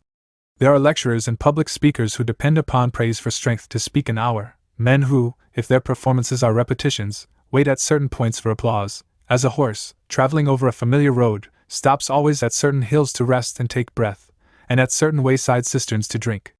Many of these men demand praise, talking about themselves continually, and begging assent to their self-laudations. In these cases, praise becomes the dominant motive, and degrades and belittles its subjects always. The voluntary profanity, and the impure jests that so often offend the ears of decent people at the theater, are put forth to call out a cheer from groundlings whose praise is always essential disgrace. The jealousy and the quarrelsomeness of authors, actors, and singers result from the fact that praise has become so much the motive of their life that they grudge the applause awarded to their fellows. The difference between praise and flattery is as wide as that between praise and blame. Praise is a legitimate tribute to worth and worthy doing. It is entirely unselfish in its motive. It is the discharge of a debt. Flattery originates always in a selfish motive, and seeks by falsehood to feed an unhealthy desire for praise. A man whom it is proper to praise cannot be flattered, and a man who can be flattered ought not to be praised. It is always safe to praise a man who really deserves praise. Such a man usually knows how much he deserves, and will take only the exact amount. Indeed, he will be very particular to give back the right change. The flatterer is like the man who stands behind a bar to deal out poison to a debased appetite for gain. The man who utters honest praise is noble. The man who receives it does so without humiliation, and is made strong by it. The flatterer is always a scoundrel, and the glad receiver of his falsehoods is always a fool, natural or otherwise. The desire for praise is often very strong in those who never do anything to deserve it, and who are never ready to award it to those who have earned it. There are men in every community who are universally recognized as supremely selfish, yet supremely greedy of praise.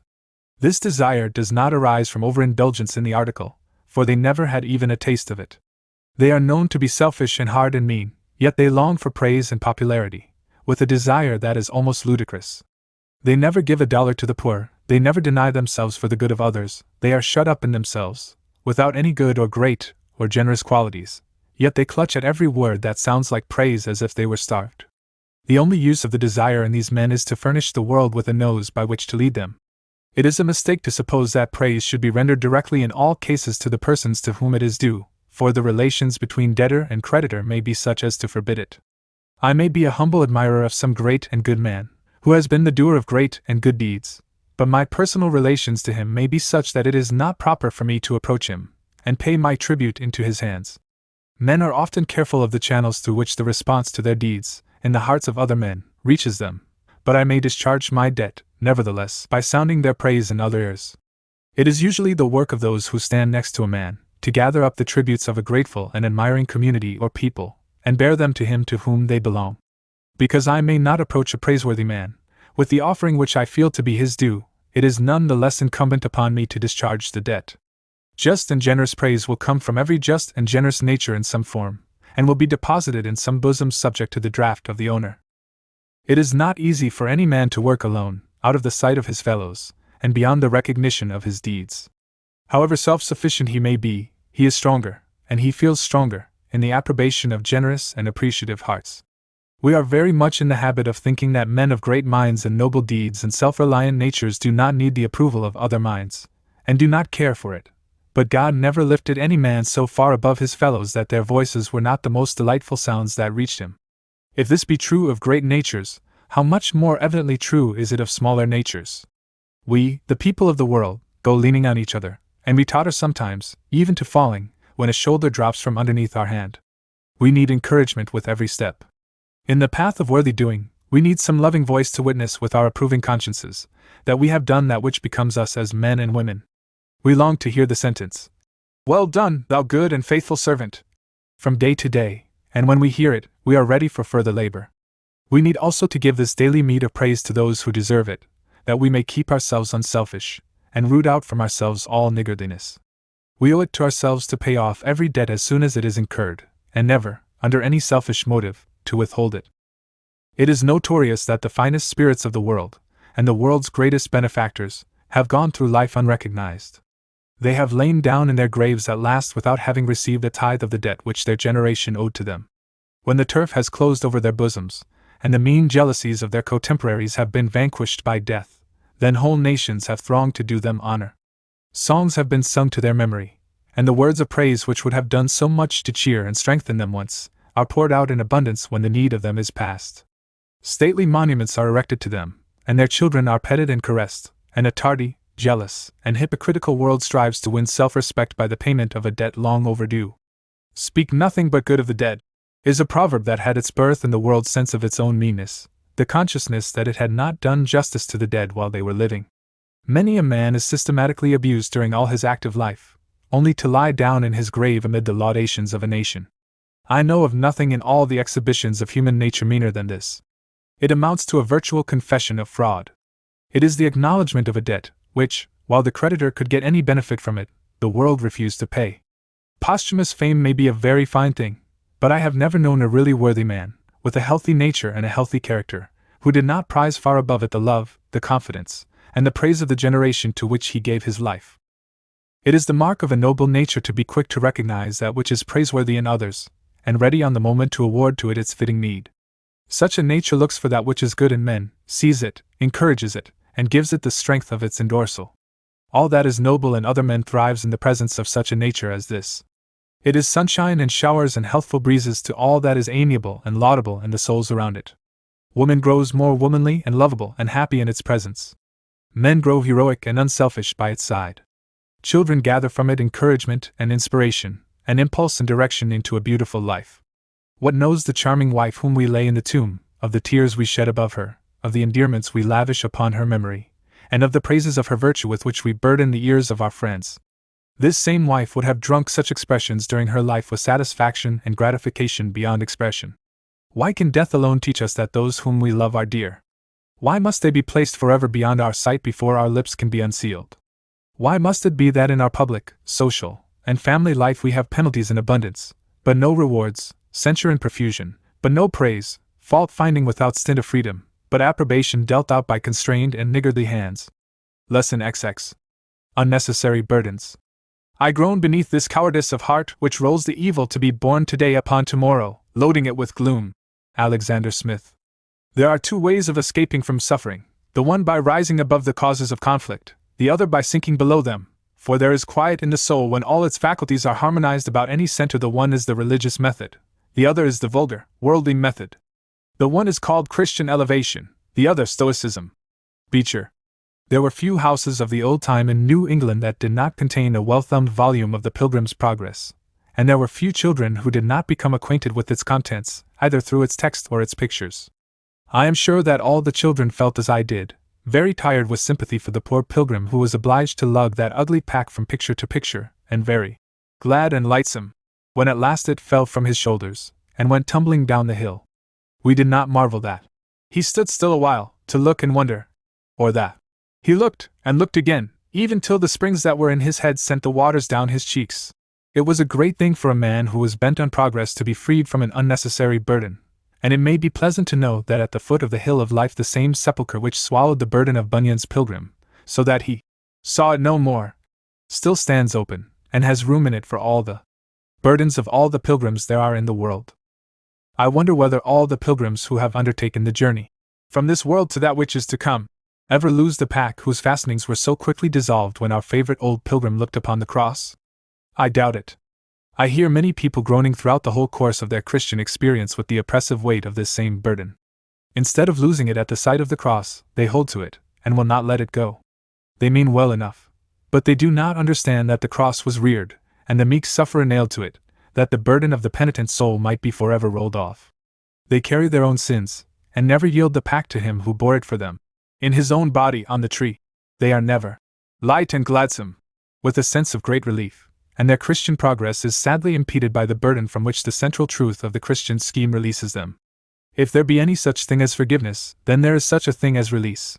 But I think there are many subjects of free and full forgiveness who insist on carrying their old, dirty packs to their graves, staggering under them all the way. But this is not what I started to write about. A great many men carry their life as an author carries a book which he is writing, never losing the sense of their burden. When a writer undertakes a book, and feels the necessity of perfect continuity of thought and symmetry of structure, he can never lay it wholly aside. When once he has taken up the first chapter, and comprehended his materials and machinery and end, he does not dare to lay down his work, or diverge from the grand channel of his thought, until the last chapter is finished. He can take no 3 months' vacation. He can read no books that do not contribute to his progress in the chosen direction. he can never wholly lay aside the burden that is on him. It is like lifting upon one's shoulder the end of a long pole, and then walking under it from end to end. The burden upon the shoulder is not relieved until the whole length has been passed, and it drops as we walk from under it. Such is the way that many men, and perhaps most men, carry life. If their business troubles them, they have no power to throw it off, and no disposition to try to do it. They are entirely aware that they gain nothing by carrying their tedious burden, but they carry it. Not content with doing their duty, and trying their best while actively engaged, they take home with them a long face, breathe sighs around them in the saddest fashion, and really unfit themselves for the healthy exercise of their reason, and the active employment of their faculties. With men of this stamp, it makes little difference whether they are prosperous or otherwise. If times are good, and they really have no fault to find with matters as they exist, they become troubled about bad times that may possibly lie just ahead. "Oh, it's all well enough today," they say, "but you can't tell what is coming." So they bind the burden of the future upon them, and undertake to steal a march on God's providence. Such a thing as doing the duty of a single day, and doing it well, and then throwing off the burden of care, and having a good time in some rational way, until the hour comes for the commencement of the next day's duty, they are strangers to. They walk into their houses with a cloud upon their faces. They have no words of cheer for those whom they have left at home during the day. They are moody and sullen and sad, absorbed by their troubled thoughts, taking no interest in the schemes, and having no sympathy with the trials, of their wives and children, and making no effort to relieve themselves of their burdens. If they pray at all, they practically pray like this: "Give us this day our daily bread, and tomorrow, and next day, and the day after, and next year, and 50 years to come, and lest thou shouldst forget it, or neglect to answer us, we have undertaken to look after the matter ourselves." To say nothing of the constant sadness, uneasiness, and discomfort of such a life as this, to all those who lead it, and to all who are intimately associated with them, the permanent effect of it upon the character of its subjects is to make them selfish and hard, and small and mean. Whatever may be their circumstances, they become sensitive upon any expenditure of money for purposes beyond the simplest necessities of personal and family life. This result is both natural and inevitable. A man whose life, in and out of his counting room, is absorbed by business ceases, at last, to be anything but a man of business, and his mind contracts and hardens down to its central, motive idea. That which becomes the dominant aim and the grand end of life, always determines the character of life, and I have known young men, even before they have approached middle age, to become mean and miserly to such a degree as to disappoint and disgust their friends, simply in consequence of a few years' absorption in business. Business is not life, nor is it life's end. It is simply a means of life, and all true living lies outside of it. Ministry is the mission of business, ministry to necessity, to comfort, and to a personal, family, and social life into which business never enters, save with an unwelcome foot and a disturbing hand. This everlasting hugging of the burden of business is, therefore, not only a painful task, but it is permanently damaging to all who indulge in it. "It is very easy to talk," says my friend, with a load upon his shoulders. "But talking does not pay notes at the bank, and keep creditors easy, and provide for one's family." Granted. And now will you be kind enough to tell me how many notes you ever paid at bank, and how much provision you ever made for your family by mugging over your troubles out of business hours? If your retort is good for anything, mine is. You never accomplished one good thing in your life by making yourself and others unhappy through constant dwelling upon trouble when not engaged in active efforts to extricate yourself from it. You never gained a single inch of progress by dwelling upon miscarriages in business which you could not avoid. All your absorption, all your sad reflection, all your misgivings about the future, all your care beyond the exercise of your best ability in action, has not only been utterly useless, but it has injured the comfort of all around you, destroyed the peace of your life, cheated you out of the reward of your labor, and made a smaller, harder, meaner man of you. If any good result could be secured by carrying the burden of your business into all your life, then there would be some apology for it. But you know that no such result can be secured. "It is very easy to talk," my friend persists in saying. "But one cannot always command one's mind, in such a matter as this. Did you ever try? Have you ever systematically tried to do this? Is it your regular aim, after you have discharged the business of the day, to throw off care until the next day's business is undertaken? No? Then how do you know whether it is easy or not? I believe it is in the power of every man, who has not too long abused himself, to lay aside every night his pack of mental care and anxiety, and enter into life. Not only this, but I believe that it is absolutely essential to his business success that he do this. A man who dwells constantly upon the dark side of his affairs, and is troubled and gloomy in his apprehensions concerning the future, becomes a weak and timid man, disqualified in many essential respects for the work of his life. His mind needs rest and revivification. Suppose an ass were to be treated in the manner in which men treat themselves. Suppose the burden which we place upon him during the day were kept lashed to his back at night, so that he must bear it, either standing or lying, off duty as well as on. How long would he be worth anything for labor? The illustration is apposite in every particular. If the mind is to be kept fit for business, it is at regular periods to be kept out of business. A great multitude of business failures are attributable, I have no doubt, to the debilitating and damaging effect of carrying the burdens of business between business hours. Men become in a measure sick and insane by dwelling upon their affairs, when they should be receiving rest and refreshment. Again, men who insist upon keeping their packs upon their shoulders, practically deny the existence of the providence of a being superior to themselves, and dominant in all human affairs. If I were to say to one of these men, "You do not believe in providence at all," he would accuse me of a harsh judgment, and feel injured by it, but it is certainly legitimate for me to ask him what evidence he gives of his belief. All, indeed, profess to believe in providence, in a certain general way. The popular idea is very foggy upon the matter. We somehow imagine that God knows everything in general and nothing in particular, that he takes interest in, supervision of, and controlling influence over, matters at large, with an imperial disregard of details, that he molds with a majestic hand the character and destiny of nations, but never condescends to meddle with the small and insignificant affairs of individuals. Providence, in this view, would seem to be very much like certain tongs used in a blacksmith's shop, whose jaws do not wholly close, convenient for handling large pieces of iron, but incapable of grasping a nail. Or Providence is like a great general, who only directs the movements of large bodies of men, deals only with the officers, and never thinks of so small a thing as looking after the blanket of a private soldier, or dressing a wounded finger. It is very easy to perceive that such a providence as this has no practical value in everyday, individual life. Very evidently it is not that providence which numbers the hairs of men's heads, and without whose notice not a sparrow falls to the ground. One is a providence made by men who undertake to measure God by themselves, the other is the providence revealed in the Bible. God exercises a special providence, which reaches to the minutest affairs of the most insignificant man, or we are all in a condition of essential orphanage. A special providence denied, and prayer becomes a mockery, devotion a deceit, and the sense of individual responsibility slavery to a superstitious idea.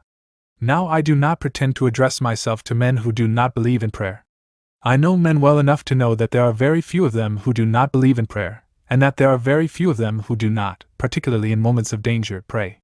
Deep down under the thickest crust of depravity there lies the conviction, always ready to rise in painful emergencies, that God takes cognizance of every man, and is able to help him.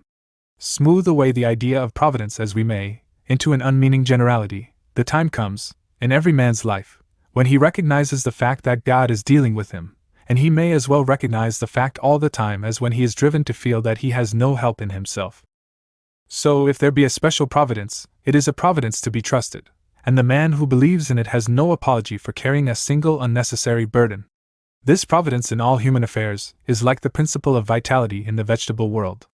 It does not release us from effort, in every legitimate and needful way, for the accomplishment of our laudable purposes, but when our efforts are complete, it takes care of the rest. What should we think of the farmer who can never roll the burden of his cornfield from his mind, and who, after hoeing his ground repeatedly, and cutting or covering every weed, should go night after night and sit up with it, and think of it, and dream of it all the while? He has done all there is for him to do, and beyond this he cannot control an hour of sunshine, a drop of dew, or a single cloudful of rain. He cannot influence the law of growth in any particular. His field is in the control of a power entirely above and beyond him, and every thought he gives to it, after having done what he can for its prosperity, is utterly useless. It is his business to trust. Having done what he can, the remainder is in the hands of him who feeds the springs of being with light and heat and moisture. It is thus that man's affairs grow while he sleeps. The hand that ministers to every plant will not fail to minister to him for whose use the plant was made. Why do not men trust in providence? Simply because, in their usual moods and in their usual circumstances, they do not believe in it. There is no other explanation. You, my friend, who carry your burdens around on your shoulders all the time, and who, perhaps, pray every morning and every night, do not believe in providence. You do not feel that you can trust providence. You assent to all that I say upon the subject, but after all, your belief in providence has no genuine vitality. You do not believe in it as you believe in the purity of your wife or the honor of your friend. You do not rely upon it for an hour. You do nod your head and say, "Yes, yes," and you think you are sincere, but you deceive yourself. So long as you persist in carrying your pack, which is a very unpleasant burden, as you know, you do not believe in Providence, else you would trust in it. You are tired and harassed by your daily labor, and it is very natural to suppose that if you could remove your burden each evening, and place it in the charge of one whom you believe would take care of it, you would do it with gladness. You failed to do it, and what is the natural conclusion? It is that your belief in Providence is a humbug. You believe in the honor of your friend, and you trust it. You believe in the honesty and ability of your creditor, and you trust him. You trust everything and everybody that you firmly believe in, and the only reason under heaven why you do not roll off the burden that oppresses you, every day and every hour of your life, and commit it to the care of Providence, is that you do not believe in Providence. We are in the habit of talking about the world as a world of care, and speaking of human life as inseparably accompanied by trouble. This is, indeed, the truth. But if we were to remove from the world all its useless care, and take from life all its unnecessary trouble, they would be transformed into such bright and pleasant things that we should hardly know them. I know very few men and women who do not bear about with them care and trouble which God never put upon them, and which He has no desire to see upon their shoulders. It does not belong to them. It relates to things that are in the realm of Providence alone, or to things over which they have no control. The future is God's, but they voluntarily take it upon their shoulders, and try to bear it. They pluck a section of God's eternity out of His hands, and groan with the burden. They assume care which is not their own, which belongs to the controller of their lives, and the governor of the universe. It is care for that which is beyond human care, anxiety for that which anxiety cannot reach, trouble about that which we can neither make nor mend, that oppresses humanity. We can bear our daily burdens very well. We can go through our regular hours of bodily and mental labor, and feel the better rather than the worse for it. But to care for that which our care cannot touch, and to be troubled about that which is entirely beyond our sphere, this is the burden that breaks the back of the world. This is the burden which we bind to our shoulders with obstinate fatuity. Lesson 21. Proper people and perfect people. I must have liberty withal, as large a charter as the wind to blow on whom I please. Shakespeare. They say best men are molded out of faults. The same. There's no such thing in nature, and you'll draw a faultless monster which the world ne'er saw. Sheffield. Nature calls for room and for freedom, room for her ocean and freedom for its waves, room for her rivers and freedom for their flowing, room for her forests and freedom for every tree to respond to the influences of earth and sky according to its law. Exceedingly proper things are not at all in the line of nature. Nature never trims a hedge, or cuts off the tail of a horse. Nature never compels a brook to flow in a right line, but permits it to make just as many turns in a meadow as it pleases. Nature is very careless about the form of her clouds, and masses and colors them with great disregard of the opinions of the painters. Nature never thinks of smoothing off her rocks, and cleaning away her mud, and keeping herself trim and neat. She does very improper things in a very impulsive manner. Instead of contriving some safe, silent, and secret way to dispose of her electricity, she comes out with a blinding flash and a stunning crash, and a rush of rain that very likely fills the mountain streams to overflowing, and destroys bridges and booms, and cabins and cornfields. On the whole, though nature keeps up a respectable appearance, I suppose that, in the opinion of my particular friend Miss Nancy, she would be improved by taking a few lessons of a French gardener, and reading savage criticisms on Ruskin. I have alluded to my particular friend Miss Nancy. Perhaps I ought to say, at starting, that Miss Nancy is a man, and that I use the name bestowed upon him by his enemies, because it is, in a very important sense, descriptive. Miss Nancy's boots are faithfully polished twice a day. His linen is immaculate, and the tie of his cravat is square and faultless. He never makes a mistake in grammar while engaged in conversation. He is versed in all the forms and usages of society, and particularly at home in gallant attention to what he calls the ladies. He seems to have lost every rough corner, if he ever had one. In politics and religion, he is just as proper as in social life. The most respectable religion is his religion, and the politics that shun extremes are his politics. I think he is what they call a conservative. At any rate, I never knew him to do a rash or impulsive thing, or speak an improper word in his life. I think he is as nearly perfect as any man I ever saw. But after all, Miss Nancy is not a popular man. He will probably live and die an old bachelor, because all the women will persist in laughing at him. He is certainly good-looking, his dress is unexceptionable, his manners are as good as they make them. and his morals are as proper as his manners, yet I have not yet seen the woman who would speak a pleasant word of my friend. He is decidedly a woman's man, yet no woman will own him, and no woman feels comfortable with him. His language is so carefully guarded against all impropriety of style and structure, that she feels as if he were criticizing every word she utters, as well as measuring his own. His manners are so very proper that they are formal and constrained, and make her uncomfortable. His sentiments and opinions are so very conservative, that they have no vitality in them. With a curious perverseness, the most gentle and accomplished women will turn from him with a sense of relief, to join in the society of a hearty fellow with a loud laugh and a dash of slang, and a free and easy way with him. It may be difficult to explain all this, but it is true. An exceedingly proper man is never a popular man. That life which is controlled by rigid and unvarying rules, and regulated by conventionalities in every minute particular, and restrained in every impulse by notions of propriety, is unlovely and unnatural, and can never be otherwise. The instincts of men are always right in this and all cognate matters. All formalism is offensive to good taste. The painter does not study landscape in a garden. Formal aisles, closely trimmed trees, rose hushes on the top of tall sticks, flowers tied to supports, vines trained upon trellises, lakes with clipped and pebbled margins and india-rubber swans, these are not picturesque. There is no more inspiration in them than there would be in a row of tenement houses in the city.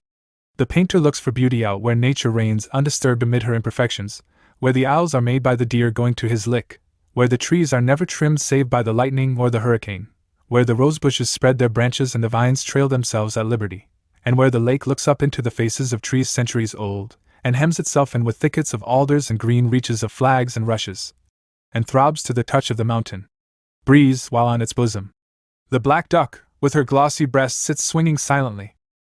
A little child whose head is piled with laces and ribbons, whose dress is a mass of embroidery, and who is booted and gloved and otherwise oppressed by parental vanity and extravagance, is not picturesque any further than its face goes. The portrait painter will cling to the face and let the clothes alone. All this eye trickery of art, brought into comparison or contrast with the simple beauty of nature, is offensive. Yet a little beggar boy, with an old straw hat on, and with bare, brown feet, and a burnt shoulder which his torn shirt refuses to cover, would be a painter's joy. Here would be drapery that he would delight to paint, simply because there would be no formality about it. It is impossible for us to know how ridiculous a dress coat is until we see it in a statue. We are obliged to put all our modern sages and heroes into togas and blankets, and long cloaks in order to make them presentable to posterity. We never find groups of accordant, striking facts like these, and their number could be largely increased, without finding that they are all strung together by an important law. All life demands room and freedom to manifest itself in every way, according to the law of its being and the range of its circumstances. All life is individual and characteristic, and comes reluctantly under the sway of outside forces. It is not natural to be proper, or to love propriety. In saying this, I simply mean that it is against nature to bring one's individuality under the curbing and controlling hands of others, to make the notions of the world the law and limit of one's liberty, and to square every word and every act by arbitrary rules imposed by cliques and customs. A man who has been clipped in all his puttings forth, and modeled by outside hands and outside influences, until it is apparent that he is governed from without rather than from within, is just as unnatural an object as a tree that has been clipped and tied and bent until its top has grown into the form of a cube. Thus the reason why Miss Nancy is not popular, and why the women refuse to delight in him, is, that he is not his own master, that he has, in himself, no independent life. It is not proper that he give utterance to his impulses, so he suppresses them. It is not proper that he frankly reveal the emotions of his heart, so he conceals them. It is not proper that he enter enthusiastically into any work, or any pleasure, so he is a constant check to the enthusiasm of others. It is not proper that he speak the words that spring to his lips when his weak sensibilities are touched, so he studies his language, and shapes his phrases to the accepted models. Thus is he shortened in on every side, until his individuality is all gone, and the humanity in him becomes as characterless as its expression. Every utterance of his life is made with a well-measured reference to certain standards to which he is an acknowledged slave. A scrupulously proper man is often a self-deceiver, and not unfrequently an intentional deceiver of others. I do not say that he is necessarily a scoundrel, or a fool. He may be very little of either, and he may be a little of both. These two words, which sound rather roughly, will give us, I think, a faithful index to his character.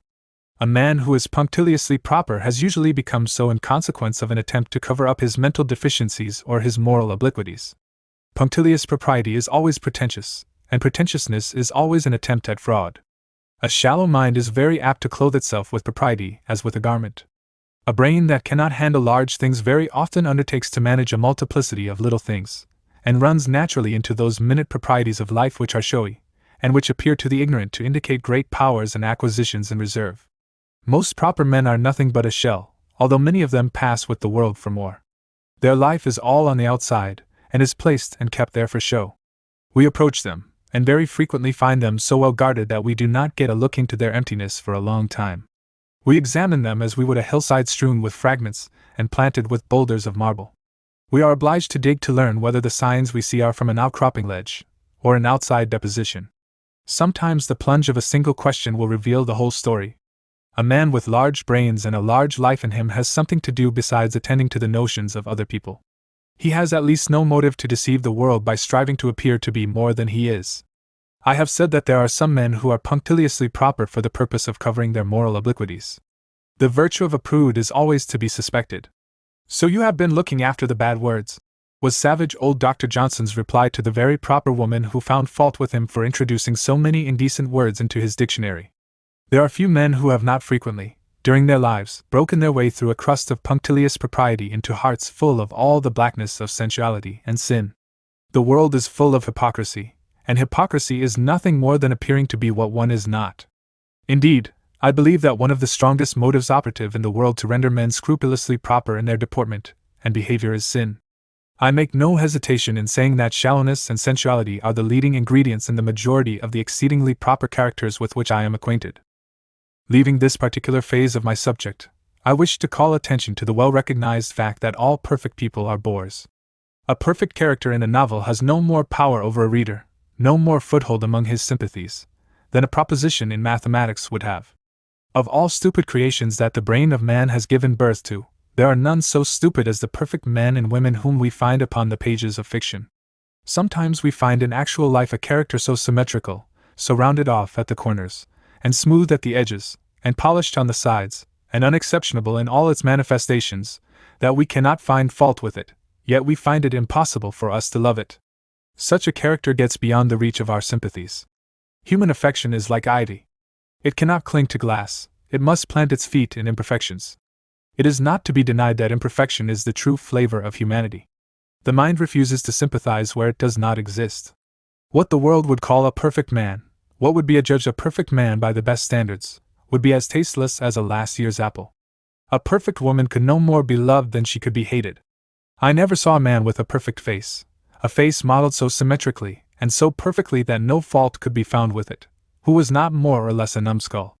A pretty man is always a pretty fool, and the more symmetrical the features of a woman are, the more does she approach to the style of beauty and expression and native gifts of a porcelain doll.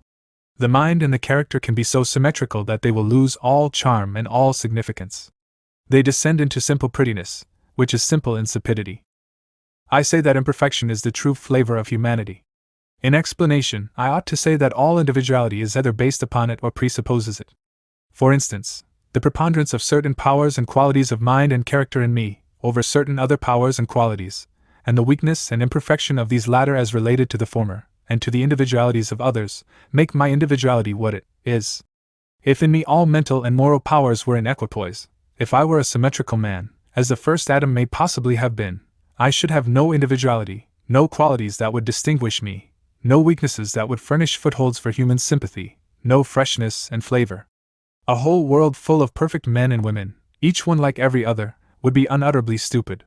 Where there is no weakness there is no individuality. Where there is no individuality there is no true humanity. Where there is no true humanity there is no sympathy. And where there is no sympathy there is no pleasure. We demand that a man shall live according to his law, develop himself according to his law, manifest and express himself according to his law, and then he will become the object of our sympathy or antipathy, according to our law. We demand that the true flavor of every individuality shall be declared, and not be masked by the imposition of conventional regulations. If every tree in the world were perfect, according to any recognized standard, then all the trees would be alike, and would cease to be attractive and picturesque. We keep all perfect things out of pictures, because they are formal and tasteless. A brand new cottage, with a picket fence around it, and everything cleaned up about it, is too perfect to be picturesque. An old, tumble-down mill, with rude and rotten timbers, and a wheel outside, is decidedly picturesque, because its imperfections make it informal. The most unattractive of all houses is a model house. A house that no man can find fault with, is a house that no man can love. It is precisely thus with human character, and with men. A proper, perfect, model man is an unlovable man.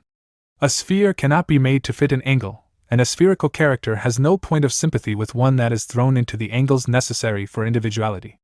So we neither love symmetry and perfection in men, according to any recognized standard, nor the appearance of them. We demand not only that men shall have individuality, but that they shall express it in their language and their lives. In society we demand variety, and in order to have it, men must act out themselves. The harmony and sweetness of social life consist in the adjustment of the strong points of some to the weak points of others. With these facts so very evident as they must be to all thoughtful minds, it is strange that such an effort is made to bring all men to a certain standard and style of life. I do not believe there is a country on the face of the earth where public opinion and fashion and conventional and individual notions exercise so despotic a sway as they do in America. There is, in this free country, no play to individuality tolerated. No room is made for the peculiarities of a man, no freedom is given to his mode of manifestation. A man who has peculiar manners, and whose style of individuality is marked, has no room allowed to him at all. He is very likely to be called a fool, and laughed at by his inferiors. We take no pains to look through the outside to find the heart and soul, and refuse to see excellence behind manifestations that offend our notions or our tastes. We go to hear a preacher, and if he do not happen to have the externals, and the style of delivery which we most admire, we condemn him at once. We make no room for his individuality, and allow to it no freedom of manifestation. Room and freedom, that which the ocean has, that which the rivers have, that which the forest has, and that from which all of them derive their beauty and their glory, room and freedom are denied to men by men who need both, quite as much as their fellows. The choicest food of the gossips is the personal peculiarities of their acquaintances. The grand staple of ridicule is this same individuality, whose importance I have endeavored to illustrate. All the small wits of society busy themselves upon the eccentricities of those around them. Church and creed, party and platform, fashion and custom, all direct themselves against the development of individuality. Sensitive natures shrink before such an array of influences, and retire into themselves, drawing back and keeping in check all their outreaching individuality. Many a man, indeed, who would face a cannon's mouth without trembling, flinches when beset by ridicule. It is not the fault of society that the whole race of mankind are not reduced to a dead level of character, and a tasteless uniformity of life. Were it not that God does his work so strongly, it would have been undone long ago. As it is, we always have a few men and women who are true enough to God and themselves to keep the world from stagnation, and give zest to life. They sometimes shock Miss Nancy, but as they do not happen to care what Miss Nancy thinks of them, they manage to live and do something to keep Miss Nancy's friends from settling into chronic inanity. Lesson 22. The Poetic Test. I walked on, musing with myself on life and art, and whether, after all, a larger metaphysics might not help our physics, a completer poetry adjust our daily life and vulgar wants more fully than the special outside plans, phalansteries, material institutes, the civil conscriptions and lay monasteries, preferred by modern thinkers. Mrs. Browning. The highest poetry is the purest truth. To learn whether anything is as it ought to be, we have only to learn whether it is truly poetical.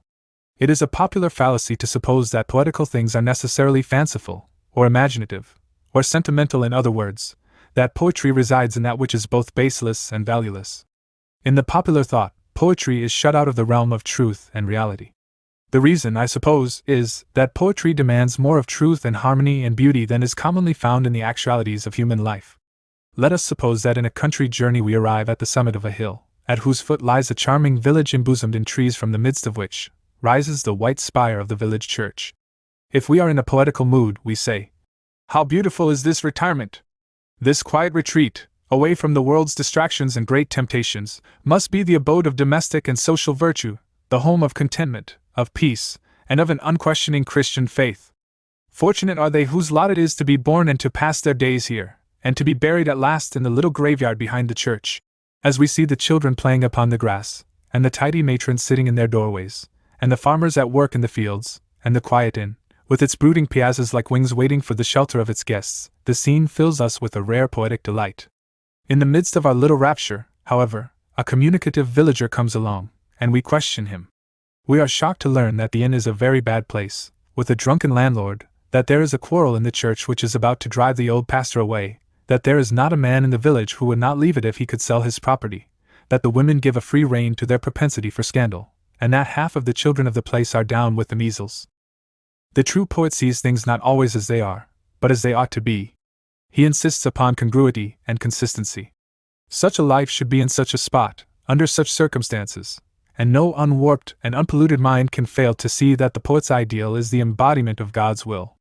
The poet's Indian is very different from the real Native American who has been exposed to the corrupting influences of the white man's civilization. The poet insists on seeing in the American Indian a noble manhood, simple tastes, freedom from all conventionality, heroic fortitude, and all those romantic qualities which a free forest life seems so well calculated to engender. He looks upon the deep, mysterious woods, traversed by nameless streams, the majestic mountains, haunted by shadows, the broad lakes, swept only by the wind and the wild man's oar, and he says, "It is fitting, and only fitting, that out of such a realm should come such a life." Which is the better and the more truthful Indian, that of the poet, or he who drank the rum of our fathers and then scalped them? The poet's village is the model village, and the poet's Indian is the model Indian. Both are built of the best and truest materials that God furnishes, and we see that when the actual village and the real Indian are tried by the poetic standard, they are tried by the severest standard that can be applied to them. The poet's ideal embodies God's ideal of a village and an Indian. The grand basilar idea of American institutions is human equality, the idea embodied in the American Declaration of Independence, that men are created free and equal, each with an independent, and all with a coordinate, right to life, liberty, and the pursuit of happiness. There is in this idea the highest poetry, because it is the transcendent truth, and there is no true poetry this side of the highest truth. Poetry follows the universal law, and is dependent for its quality upon its materials. In the degree in which its materials are fictitious and artificial, is it poor and false. The Pilgrim's Progress is essentially better poetry than the Paradise Lost, because it contains more of the truth as it is in the divine life of man. The poetic test, then, is practically a very valuable one, in all the important matters that relate to our life. Much of that which is miscalled poetry has been based upon arbitrary and artificial distinctions in human society and human lot. The poet has often sung of thrones and palaces, of kings and queens, of men and women of gentle blood, of barons and knights and squires, of retainers and dependents, of patricians and plebeians, and thus drawn his grand interest from distinctions in which God and nature have had no hand. There may be romance, fancy, imagination, sentiment, and even instruction in such compositions as these, but there is no poetry. They have not in them the immortal life and the motive power of truth. We have only to carry distinctions thus attempted to be glorified to their logical results to land in the slavery of the masses to the overmastering few. Now there never was, and there never can be, any poetry in slavery. Since time began, no true poet has undertaken to write a line in praise of slavery. Poets have always been, and they must necessarily forever be, the prophets and priests of freedom. Multitudes of men have undertaken to justify slavery by the Bible, by expediency, by history, by necessity, by philosophy, by the constitution of the country, but no man ever undertook to justify it by poetry. The most brilliant prize offered by a national committee for the best poem in praise of human slavery would not be able to draw forth a single stanza from any man capable of writing a line of true poetry. Philosophical defenses of slavery can be purchased, political justifications can be had at the small price of a small office, and Christian apologies to order, but thank God, not one line in praise of slavery could be written by a true poet, if the wealth of the world were to be his reward. We have in the present age a sickly, sentimental humanity which is busily endeavoring to pervert the sense and love of justice in mankind. It regards the disposition to do wrong as a disease, to be treated with appropriate emollients applied over the heart, or some gentle opiate or alterative taken through the ears. It pities the murderer, and aims to give the impression to him and to the world that he is a victim to the barbarous instincts of society in the degree by which his punishment is made severe. It aims to transform prisons into comfortable asylums, where those who have been so unfortunate as to burn somebody's house, or steal somebody's horse, or insert a dirk under somebody's waistcoat, may retire and repent of their little follies, and in the meantime get better food and lodging than they were ever able to steal. Punishment, retribution, these are words which make them shudder. Nothing in their view is proper but such treatment of the criminal, be it soft or severe, as will contribute to his reformation. The criminal has forfeited no rights, and society has no claims upon him, if he only repents, and all punishment inflicted beyond the measure necessary to secure repentance is cruel. We have a great deal of this, and more or less it is modifying theological systems and vitiating public policy. It is carried to such an extent, often, as to make of the greatest criminals notable martyrs. Society and the victim of wrongdoing are both forgotten in sympathy for the wrongdoer. Now these sentimental sympathizers with criminals call themselves Christians, and are not willing to believe that any man can, in a truly Christian spirit, oppose their theories and their influence. They have been able to blind almost every sense in a man except the poetic sense, but to this they appeal in vain. Poetic justice maintains its purity. The reader of a novel, no matter how good or how bad he may be, demands that the villain of the book shall be punished as a matter of justice alike to him and to those who have been his victims. Nothing but justice, nothing but a fitting retribution, will satisfy. The poetic instinct demands a perfect system of rewards and punishments, and is as little satisfied when a hero succeeds indifferently, as when a scoundrel fails to be punished according to his deserts. There is no poetic fitness without justice, retribution, pound for pound, and measure for measure. Set any audience that can be gathered to watching a play in which criminal and crafty art is made to meet and master a guileless spirit and pollute a spotless womanhood, and the sympathies of the vilest will follow the victim, and in the end, demand the punishment of the victor. Nothing will seem to any audience so entirely out of place as kind and gentle treatment toward the artful brute, and nothing more outrageously unjust than the idea that repentance is the principal end of his punishment.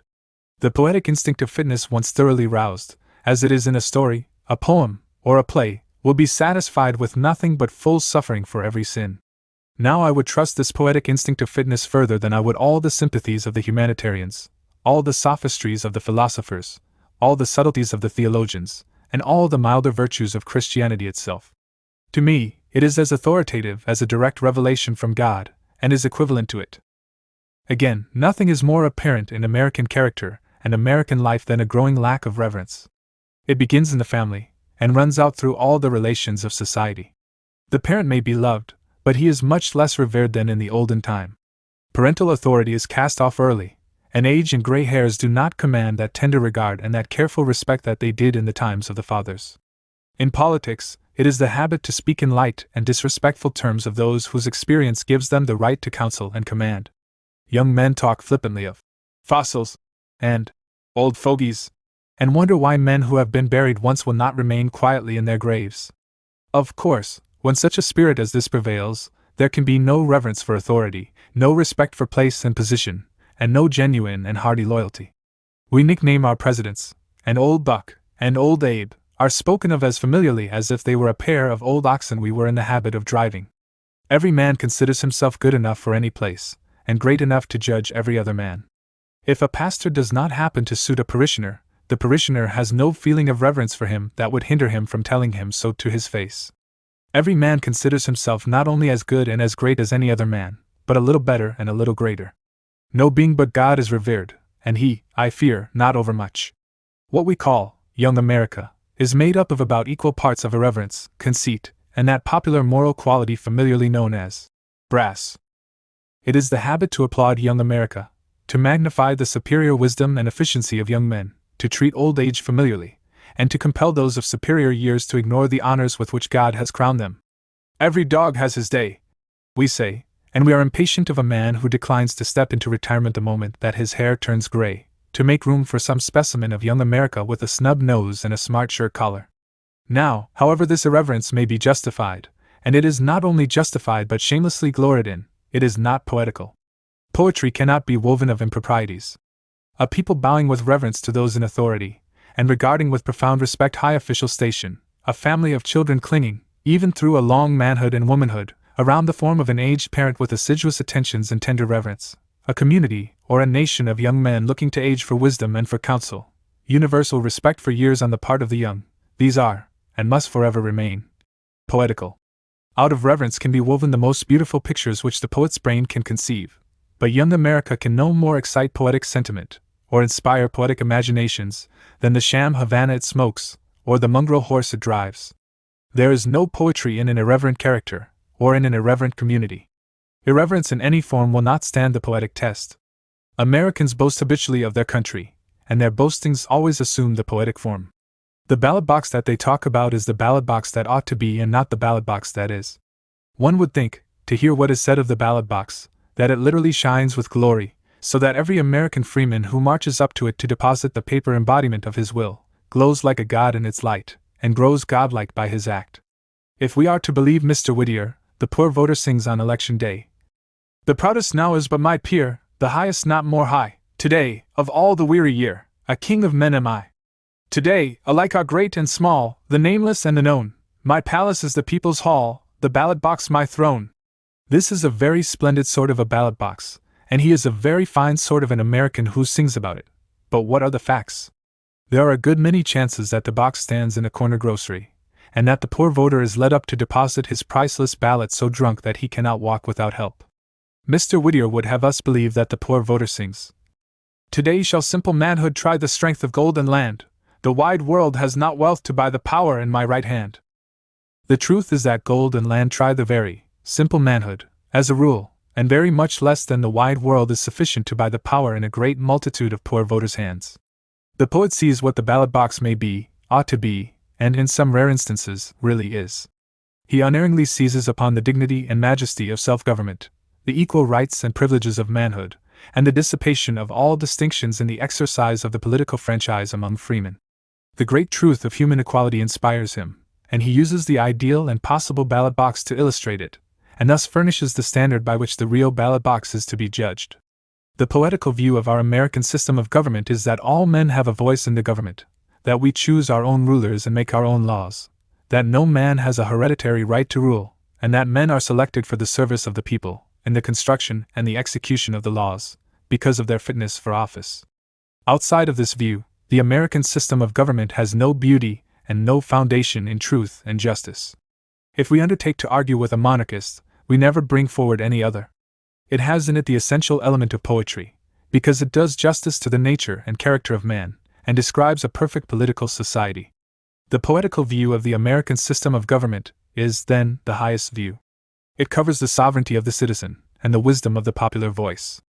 Around this idea the poets have woven their noblest songs, but again we ask, what are the facts?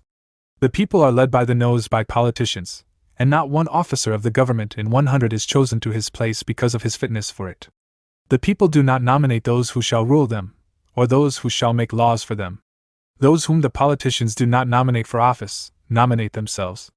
The political machinery of America practically takes the choice of rulers and officers out of the hands of the people, and puts it into the hands of a set of self-appointed leaders, whose patriotism is partisanship, and whose principal aim is to serve themselves and their friends, and use the people for accomplishing their purposes.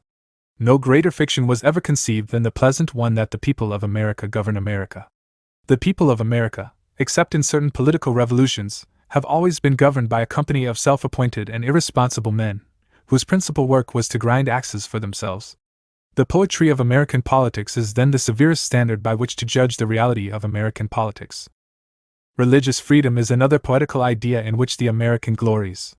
It is essentially a poetical thought that every man is free to worship God according to the dictates of his own conscience, that there is no church to domineer over the state, and no state to domineer over the church, that the Bible is free, and that each individual soul is responsible only to its Maker. This great and beautiful liberty stirs us when we think of it as music would stir us, breathed from heaven itself. It is grand, God-begotten, belonging in the eternal system of things, full of inspiration. This religious freedom we claim as Americans. Some of us enjoy it, but the number is not large. The freedom of the sect is not greatly circumscribed, but the freedom of the individual is hardly greater in America than it is in those countries where an established church lays its finger upon every man. I would as soon be the slave of the Pope or the Archbishop as the slave of a sect. I would as readily put my neck under the yoke of a national church as under the yoke of a sect. It does not mend the matter that the multitude are willing slaves, and it certainly mars the matter that the sects themselves do what they can, in too many instances, to circumscribe each the other's liberty. Sects are religiously and socially proscribed by sections. Take any town in America that contains half a dozen churches, representing the same number of religious denominations, and it will be found that, with one, and that probably the dominant sect, it will be all that a man's reputation and position are worth to belong to another sect. Perfect religious freedom in America there undoubtedly is, but it is the possession of only here and there an individual. Prevalent uncharitableness and bigotry are incompatible with the existence of religious liberty anywhere. It is thus that the poetic instinct grasps at truth and beauty, and fitness and harmony, wherever it sees it, and it is thus that it furnishes us, subordinate only to special, divine revelation, with the most delicate tests of human institutions, customs, and actions. Litmus paper does not more faithfully detect the presence of an acid than the poetic instinct detects the false and foul in all that makes up human life. All that is grand and good, all that is heroic and unselfish, all that is pure and true, all that is firm and strong, all that is beautiful and harmonious, is essentially poetical, and the opposite of all these is at once rejected by the unsophisticated poetic instinct. Verily, the poets of the world are the prophets of humanity. They forever reach after and foresee the ultimate good. They are evermore building the paradise that is to be, painting the millennium that is to come, restoring the lost image of God in the human soul. When the world shall reach the poet's ideal, it will arrive at perfection, and much good will it do the world to measure itself by this ideal, and struggle to lift the real to its lofty level. Lesson 23. The food of life. To the soul time doth perfection give, and adds fresh luster to her beauty still, and makes her an eternal youth to live like her which nectar to the gods doth fill. The more she lives, the more she feeds on truth, the more she feeds, the strength doth more increase, and what is strength, but an effect in youth which, if time nurse, how can it ever cease? Sir J. Davies. A horse can live, and do a good deal of dull work on hay, but spirit and speed require grain. There is no self-supplied, perennial fountain within the animal that enables him to expend more in the way of muscular power than he receives in the way of muscular stimulus and nourishment. Food, in its quality and amount, up to the limit of healthful digestion, is set over against, and exactly measures, under ordinary circumstances, the quality and amount of labor of which a horse is capable. So, a cow can live on straw and cornstalks, but it would not be reasonable to suppose that she would give any considerable amount of milk upon so slender a diet. We do not expect rich milk, in large quantities, to be yielded by a cow that is not bountifully fed with the most nutritious food. The same fact attaches to land. We cannot get out of land more than there is in it, and having once exhausted it, we are obliged to put into it, in fertilizers, all we wish to take from it in the form of vegetable growths. Wherever there is an outgo, there must be an equal income, or exhaustion will be the inevitable consequence. The principle which these familiar facts so forcibly illustrate is a very important one, in its connection with human life. We cannot get any more out of human life than we put into it. All civilization is an illustration of what can be accomplished by feeding the human mind.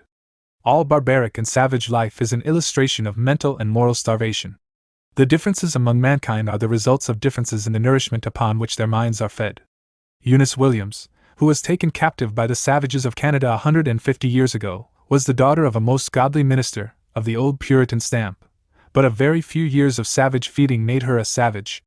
Her mind was cut off from all other varieties of nourishment, and could only tend to savage issues. She kept a knowledge of her history, and many years after her capture revisited her home, accompanied by her tawny husband, but no persuasions could call her from her savage life and companionship. The conversion of men from heathenism to Christianity and Christian civilization is accomplished by introducing new food into their moral and mental diet. A change of pastures makes fat calves, we are told, and anyone who has noticed the effect upon an active mind of its translation from one variety of social and moral influences to another, will recognize the truth of the proverb. If a man will call up his acquaintances, one by one, and mentally measure the results of their lives, he will be astonished to see how small those results are. He will also see that they are, under ordinary circumstances, in the exact proportion to the amount, and in correspondence with the variety, of the food they take in. It is astonishing to see how little it takes to keep some people, and how very little such people become on their diet. A man who shuts himself away from all social life, and lays by his reading, and declines all food that addresses itself to his sensational and emotional nature, and refuses that bread of life which comes down from heaven, and feeds himself only with relation to the accomplishment of some petty work, will become as thin and scrawny, mentally and morally, as the body of a half-starved Hottentot. It is the one curse of rural life that it does not have a sufficiency and a sufficient variety of food. The same scenes, the same faces, the same limited range of books, the same dull friends, exhausted long ago, no new nourishment for powers cloyed with their never-varying food, these are what make rural life, as it is usually lived, unattractive and most unfruitful. The fruits, the issues, of this life cannot be greater than the food it gets, and the food is very scanty. It is not necessary that it should be so, and sometimes it is not so, but the rule of common rural life is insufficiency of mental food, and consequent poverty of manifestation. The utilitarian habits of New England, originating in necessity, and far outliving the circumstances in which they had their birth, have tended more than any other cause to make New England character unlovable. The saving of halfpence to add to one's store, and the denial to oneself and children of that which will delight the famished senses, and stir the thin emotions, and enlarge the range of experience, is the direct way of arriving at meanness of life. There are those who will not allow their families to cultivate flowers, because flowers are not useful, and they involve a waste of time and land. They will not have an instrument of music in their houses, because music is not useful, and it involves an expenditure of money, and the throwing away of a great deal of time. They will not buy pictures, because pictures are not useful, and because they cost money, so that many a rich man's parlor is as bare of ornament as a tomb would be. They will not attend a lecture, because, though it might furnish them with mental food for a month, it would not bring their shillings back to them. They will not attend a concert, because a concert is not useful. They will not hire a minister who possesses fine gifts, gifts that would enrich them mentally, morally, and socially, because they cannot afford it. So they take up with ministerial dry nursing, and one another's dry experiences, as spiritual food, in order to save a few more dollars. There are a few of the several virtues that will live upon a diet of this kind. Endurance, industry, a negative purity, thrift, integrity, these can live, and do live, after a sort, on a plain and scanty diet, and these, as we know, abound in New England. But generosity, hospitality, charity, liberality, all those qualities that enrich the character, and all those virtues that enlarge it and give it fullness and beauty and attractiveness, are always wanting among the class that sacrifices everything for use. More cannot be got out of any life than is put into it. Modern chemistry analyzes soils, and ascertains exactly what they need to make them produce bountifully of any kind of grains and fruits. Wheat cannot be grown on land that does not contain the constituents of wheat, and if it be desirable to grow wheat, those constituents must be added to the soil. If any mental soil does not produce those vital manifestations and results which characterize a large, rich, and attractive life, then the constituents of that life must be introduced as nutriment. One of the common experiences in the world of authorship is the writing of a single successful book, and the failure of all that follow it from the same pen. The explanation is that the first book is the result of a life of feeding, and those that follow it come from an exhausted mind. There are many writers who, as soon as they begin to write, stop feeding, and in a very short time write themselves out. The temptation of the writer is to seclusion. His labors in a measure unfit him for social life, and for mingling in the everyday affairs of men. He is apt to become warped in his sentiments, and morbid in his feelings, and to grow small and weak as his works increase. The greatest possible blessing to an author is compulsory contact with the world, everyday necessity to meet and mingle with men and women, social responsibilities and business cares, and the consequent necessity of keeping up with the events and the literature of his time. An author in this position not only keeps a healthy mind, but he takes in food every day which his individuality assimilates to itself, and utters as the expression of its life. I have no belief that Shakespeare would ever have given us his immortal plays, but for the necessities which brought him so much into contact with men. Outside of his authorship, he lived an active, practical life, trod the boards of a theater, managed men, looked after his money, rubbed against society in multiplied ways, and kept himself strong, healthy, and abundantly fed with that food which was necessary to him. Shakespeare had genius, it is true, but genius without food is quite as helpless as a barren acre. All great geniuses are immense feeders. All true and healthy geniuses fasten for food upon everything and everybody. Their antennas are always out for the apprehension of ideas, and their mouths always open for their reception. Walter Scott was engaged in the active duties of the legal profession when writing his novels, and there was not a legend of Scotland, nor a bit of history or gossip, nor an old storyteller that lived within 50 miles of him, that he did not lay under tribute for mental food. It is declared, to the everlasting disgrace of Goethe, that he practiced upon the affections of women, even to old age, that he might gather food for poetry. Byron traversed Europe in search of adventure, and rummaged the scenes of legend and story for food for his voracious senses and sensibilities. His Childe Harold is nothing but the record of his tireless foraging. All men who have produced much have fed bountifully. The writers are few in whom we do not notice something painfully wanting. We do not always understand what it is, but we know that, while we may accord to them good sense, and even genius, they fail to satisfy us. There is some good thing which they lack, something unbalanced and partial and one-sided about them. We presume that this is often the result of a constitutional defect, but in most instances it is attributable to insufficient nourishment in some department of their nature. All but is the appropriate epitaph for the tombstone of many an author, and if we look carefully into his history we shall find an answer to the question. All but what? We shall find, perhaps, that he is a recluse, that his social nature is not fed at all, and that B is, of course, unsympathetic.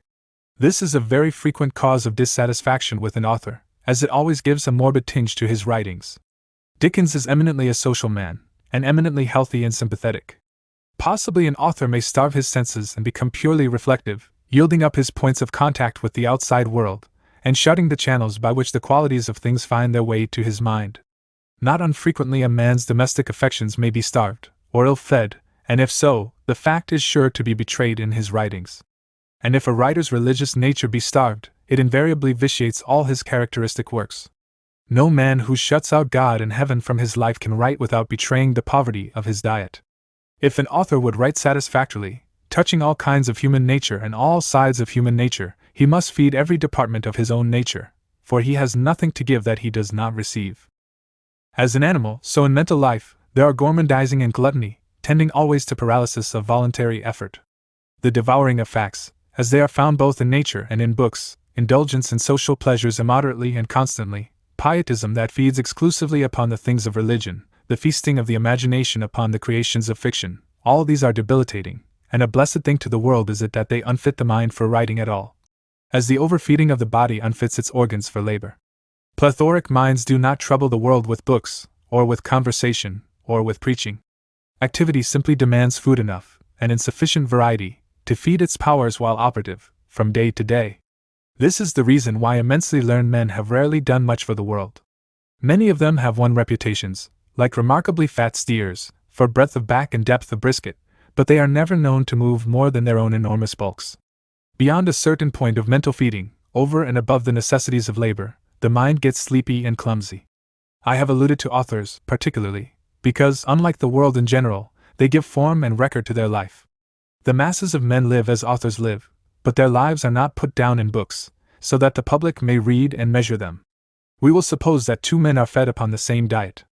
Each shall have sufficient food for his religious, social, aesthetic, domestic, sensational, and emotional natures, yet only one of them shall embody in books the life which he draws from these varieties of nourishment. The other lives essentially the same life, but it fails of record. It may be as rich, and characteristic, in every particular, as that of the author, but it fails of artistic form because, perhaps, he lacks the peculiar mental gift required for its construction. So the real life of the author and the life of his reader may be the same, the one having advantage over the other in no particular, and the fact that one is embodied in artistic forms conferring upon it no essential excellence. What I have said about authors, therefore, applies to all mankind, engaged in whatever calling or profession. If any portion of any man's nature be not well fed, he will betray the fact in his life. Poverty of food in any particular will surely bring poverty of manifestation in that department of life which is deprived of its natural nourishment. A familiar illustration of the failure of a life to secure its appropriate food will be found in men and women who live unmarried. An old bachelor will sooner or later betray the fact that his finer affections are starved. It is next to impossible for him to hide from the world the wrong to which he is subjecting himself. His character will invariably show that it is warped and weak and lame, and his life will be barren of all those manifestations which flow from domestic affections abundantly fed. Here and there, one like Washington Irving will nourish a love transplanted to heaven, and bring around him the sweet faces and delicate natures of women, to minister to a thirsting heart, and preserve, as he did, his geniality and tenderness to the last. But such as he are comparatively few. An old bachelor, voluntarily single, always betrays a nature badly fed in one of its important departments. So, too, those who marry, but who are not blessed with children, betray the lack of food. Many of these hunger through life for children to feed their affections, and take on peculiarities that betray the fact that something is wrong with them. Some adopt children in order to supply a want which seems imperative, and others take pets of different kinds to their bosoms, ranging through the scale from birds to bulldogs. It is a familiar trick of starved faculties and affections to take on a morbid appetite, and feed themselves on the strangest of supplies. So, if a man would live a full and generous life, he must supply it with a full and generous diet. So far as his ability will go, he should make his home the embodiment of his best taste. There should be abundant meaning in its architecture. There should be pictures upon its walls, and books upon its shelves and tables. All the domestic and social affections should be abundantly fed there. His table should be a gathering place for friends. Music should minister to him.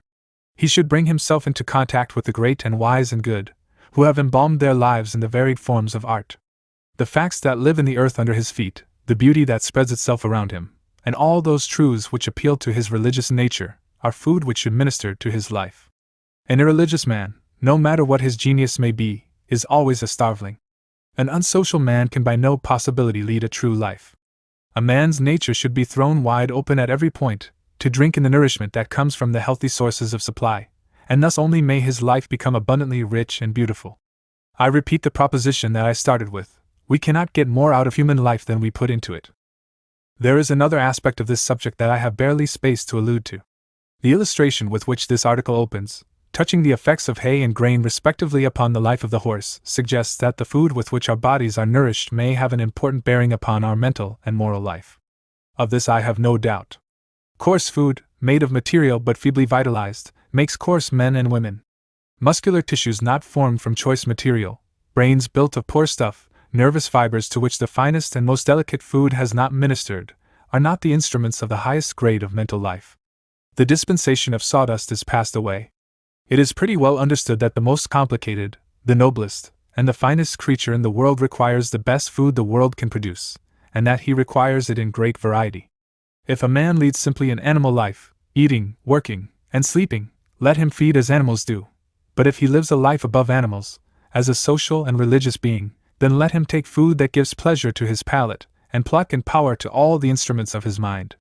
Hay may answer very well for a mind that moves at the rate of only 3 miles an hour, but a mile was never yet made inside of 240, without grain. Lesson 24.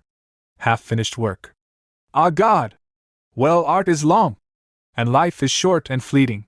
What headaches have I felt, and what heart beating, when critical desire was strong. How hard it is the ways and means to master by which one gains each fountain head. And ere one yet has half the journey sped, the poor fool dies. Oh, sad disaster! Brooke's translation of Faust. Mankind are nothing if not critical, and nothing would seem to be criticism with them but fault-finding. It is astonishing to see what a number of architects there are in the world, how many people there are who feel competent to give an opinion upon buildings in course of erection on the public streets. If a dwelling is going up, there is not a day of its progress in which its builder or architect is not convicted of being a fool, by any number of wise people who judge him on the evidence of a half-finished structure. When the dwelling is completed, it usually looks better than they ever supposed it could. But they learn nothing from this, though the proverb that only fools criticize half-finished work is a good deal older than they are. Every man who builds is obliged to take this running fire of fault-finding. Passing a new church recently, in the company of an architect, I asked him what he thought of the building. "I can tell better when the staging is down," was his reply. He knew enough not to criticize half-finished work, while probably 100 men, knowing nothing of architecture whatever, had, during that very day, freely given their opinion of the building in the most unqualified way. Did it ever occur to the reader of this essay that nearly all the judgments that are made up and expressed in this world relate to half-finished work? We hear a great deal of criticism indulged in with regard to American society. I have no doubt that this criticism is just, in a certain sense, but American society is only a half-finished structure. If it had arrived at the end of improvement and growth, if the elements which enter into it had already organized themselves in their highest form, if the creation of a high, refined, and beautiful society were not a thing of time, if such a society did not depend upon the operation of forces that require a great range of influences and circumstances, then the criticism might be entirely just. But it is as unreasonable to expect a high grade of social life in America, at this point of American history, as it is to expect perfection in a church before the carpenters get out of it, and the staging is down. Wealth, learning, culture, leisure, these cannot be so combined in this country yet as to give us the highest grade and style of social life. We are all at work upon the structure, and unless American ideas are incurably bad, and we are faithless to our duties, American society will be good when the work upon it is completed. No society is to be condemned so long as it is progressive toward a goodly completeness. Men and women are always judging one another before they are finished. A raw boy, with only the undeveloped elements of manhood in him, is denounced as a dunce. A light-hearted, sportive girl, with an incontinent overflow of spirits, is condemned as a hoyden. Neither boy nor girl is half-made. There is only the framework of the man and woman up, and it does not appear what they are to become. A young man is wild, and judged accordingly. It is not remembered that there are various modifying influences to be brought to bear upon him, before he will be a man. We see the bold outline of a new house, and we say that it is not beautiful. Soon, however, a piazza is built here, and a dormer is pushed out there, and gracefully modeled chimneys pierce the roof, and cornice and veranda and tower are added, until the structure stands before us complete in beauty, convenience, and strength. When we condemn a young man, we do not stop to think that he is not done, that there is a wife to place upon one side of him, and children to be grouped upon the other, and sundry relations to be adjusted before we can tell anything about him at all. There is nothing more common in experience and observation than the partiality felt by young and unmarried men for the society of married women, and the love of unmarried young women for the society of married men. I suppose that nearly every young man and young woman has a time of feeling that all the desirable matches in the world are disposed of, and that the marriageable young persons left are really very insipid companions. This is entirely natural, but exceedingly unreasonable. To expect a man to be as much of a man without a wife as with one, is just as reasonable as to expect a half-finished house to be as beautiful as a finished one.